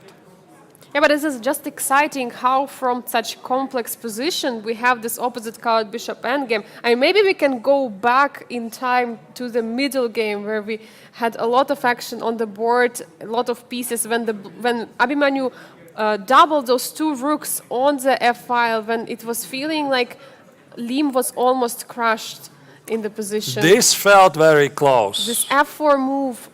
This felt very big close. miss of this h6, g5 ideas. Maybe, actually, I'm thinking that Mishra committed the mistake here. So he played h6, the logical move, after f5, rook f5, beautiful move, of course. And now suddenly it was not so simple. And even though he picked up this amazing move, b6, rook c1, maybe if he had played something slower, as king h7, as h5, not to rush with c5, while keep the opportunity to play b5 at the right moment, he would have very good winning chances. But Angelica, I have to go back to this moment where perhaps the better choice was just to take on e4, eliminating the idea for white to play f5.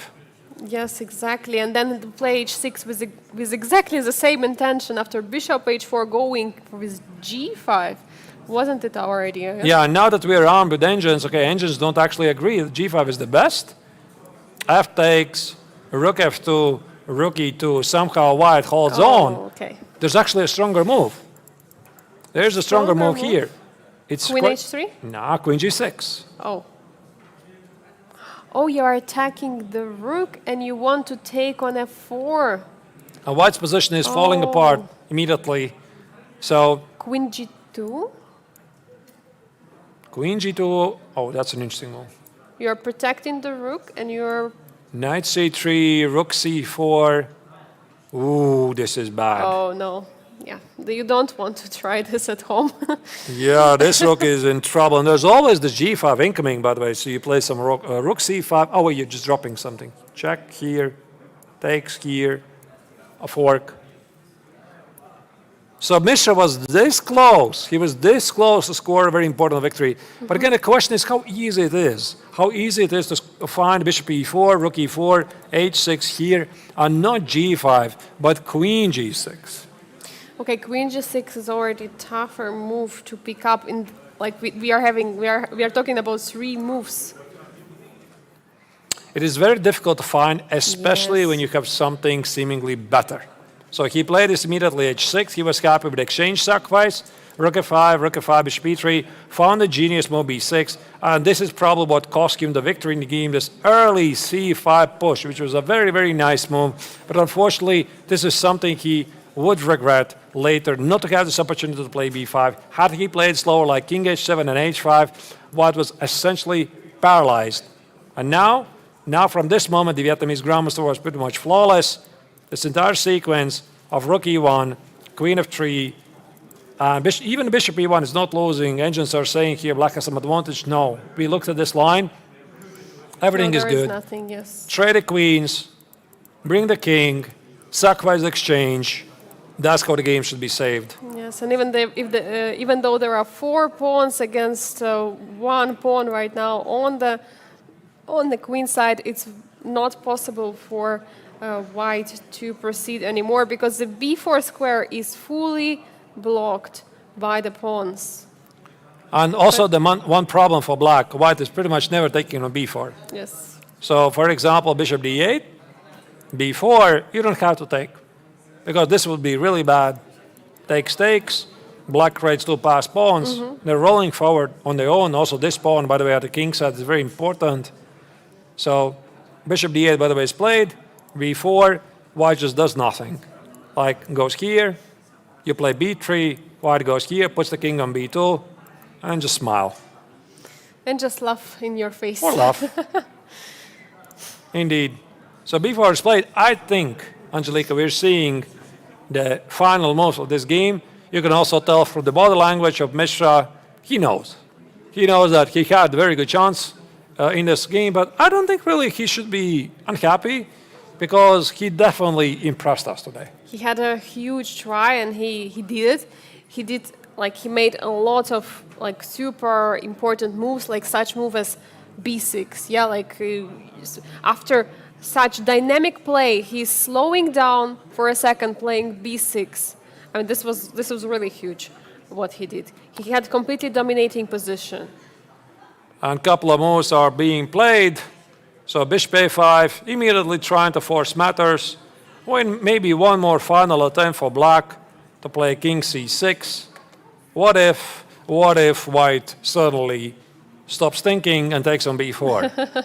Yeah, which is a very nice attempt. King You play b5. king Very b5, beautiful. you cannot take on c5, the bishop is hanky, you take on b4 and c3, you just win the game. So yeah, king c6 of course is played, and now just bishop d8 go out of this, and nothing really changes. Yes, black cannot push the b3, black cannot also take on c3. I mean, there is nothing. Unfortunately, those 2 pawns are doubled. There is no way undouble them. Of course, huge try by Abhimanyu Mishra, also with black pieces against the leader of the tournament, Liem, who actually already won 2 times the Grandmaster Triathlon here in Biel. So already very experienced player, and he had such a great chance to beat him. Yeah, he is a very resilient defense player, as you can see in this particular game. He knows how to make the right decisions at the right moment. So we are following still the final moves here. I don't think there's going to be a lot of fight here, despite the fact that visually it feels that black is trying to accomplish something here. As soon as this pawn goes to b3, it will have to go to b3 at some point. White is just going to put the king on b2, and then this is what we call in chess a fortress. The stronger side cannot make any progress because that's one of the things, one of the qualities of the obstacle bishop's endgames. Indeed, and we see that Abhimanyu is reaching out for the move, but he doesn't know yet what to play. But yeah, let's not forget we still have 2 more days, right? Abhimanyu will still have a chance to try to catch up with the leader. I mean, if he plays a draw right now, it's still okay. He still has a chance. He's in reachable distance to Vietnamese grandmaster, so anything can happen. But of course, Bishop B5 is played. Doesn't change much. I think now the fastest way to a draw is simply Bishop E7, threatening to take the pawn on B4. Yeah, Bishop E7 is on the board. I think we are seeing one of the final moves here.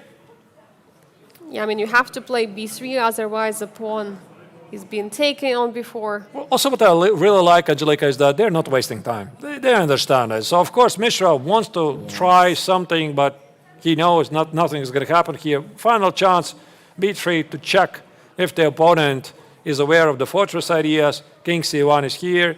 I think he could already offer a draw. So this game is concluding in any minute. We see King D5 has been played. The king of white is blocking the pawn on B3. There is no way pawn is promoting further, and the bishop is going to protect the pawn on H2, and that is going to be a fortress. So the proper etiquette, I believe, is the stronger side always should offer a draw. At least that's what I believe. It's some sort of an unwritten rule. So Liem doesn't offer a draw, and there you go. Mishra offered the draw, which was immediately accepted by the tournament leader, who with this draw is going to keep his lead in the Masters tournament, because other game in the Masters tournament, Praggnanandhaa with the black color against Ike Mathiasson, also finished with a very exciting draw. It had the potential to explode at some point after the Armenian Grandmaster sacrificed exchange. Pragg also did the same to make sure he's not in trouble, and then after a couple of piece trades, we got a draw. Also, this game had a very, very good potential to become the game of the round, but then I believe Vaishali with black against Salem essentially stole the show. Yes, absolutely. We had an absolutely amazing fight of Emirati Grandmaster against Indian superstar Vaishali. I mean, they were fighting really tough. Unfortunately for Vaishali, she blundered at some moment with Queen C2, and she lost this game, which brought Salem to becoming a winner of the challenger section of the Grandmaster Triathlon. In the meantime, let's check the current standings after the first round of the final stage in both groups. As you can see, Liem keeps his lead, a 3-point lead in the Masters tournament ahead of Ike Mathiasson and Praggnanandhaa.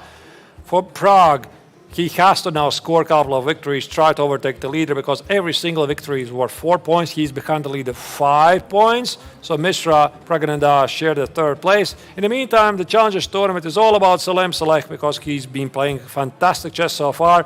And now his lead over the second place, Alexander Donchenko, has extended to 11 points. Although Donchenko has one more game to play, he simply cannot catch the leader.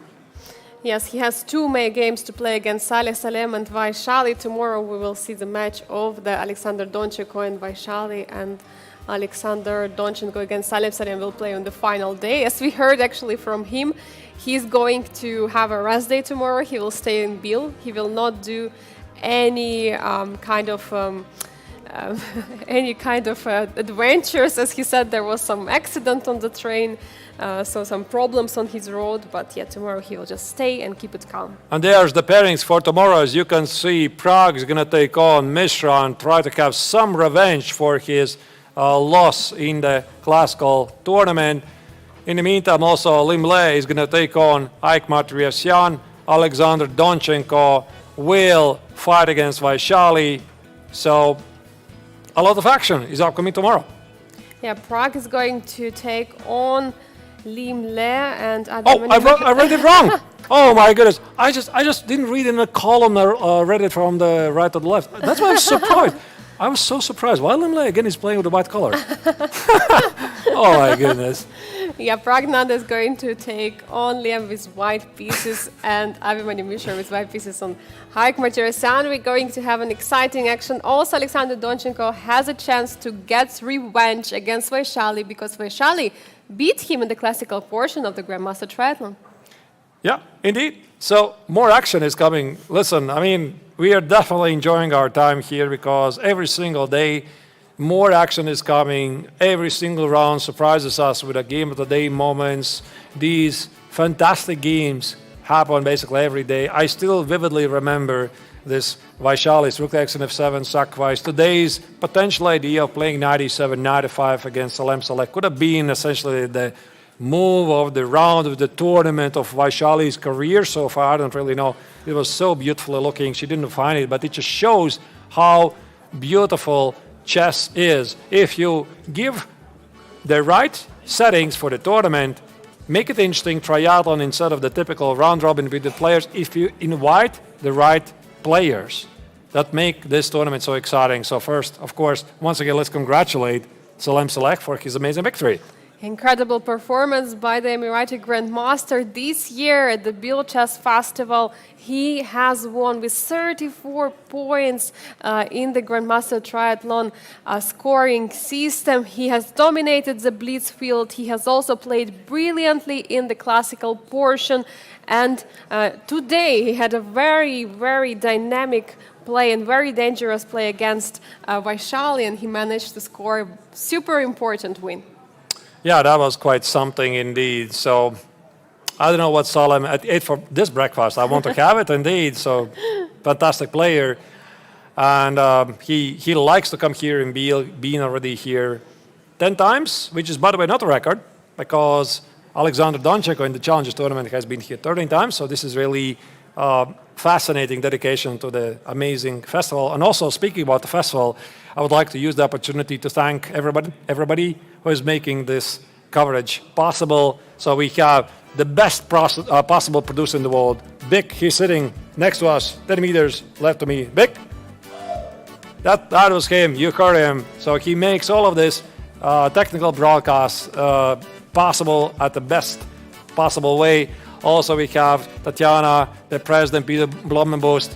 Also, the tournament director is Peter Kohler, somewhere out here. He was watching Salem Select giving the interview. So thank you for all of you for being so amazing. And of course, also the viewers, the chat, for your positive vibes, for your questions, insights. It is very, very important for us. But I suppose we have to say for today, today we have to say goodbye, right? Yes, and thanks to you, Artus, right? And thanks to us, of course. Thanks to us. We have the best seats here in the playing venue to follow the action live and have the amazing possibility to interview the players, hear their thoughts.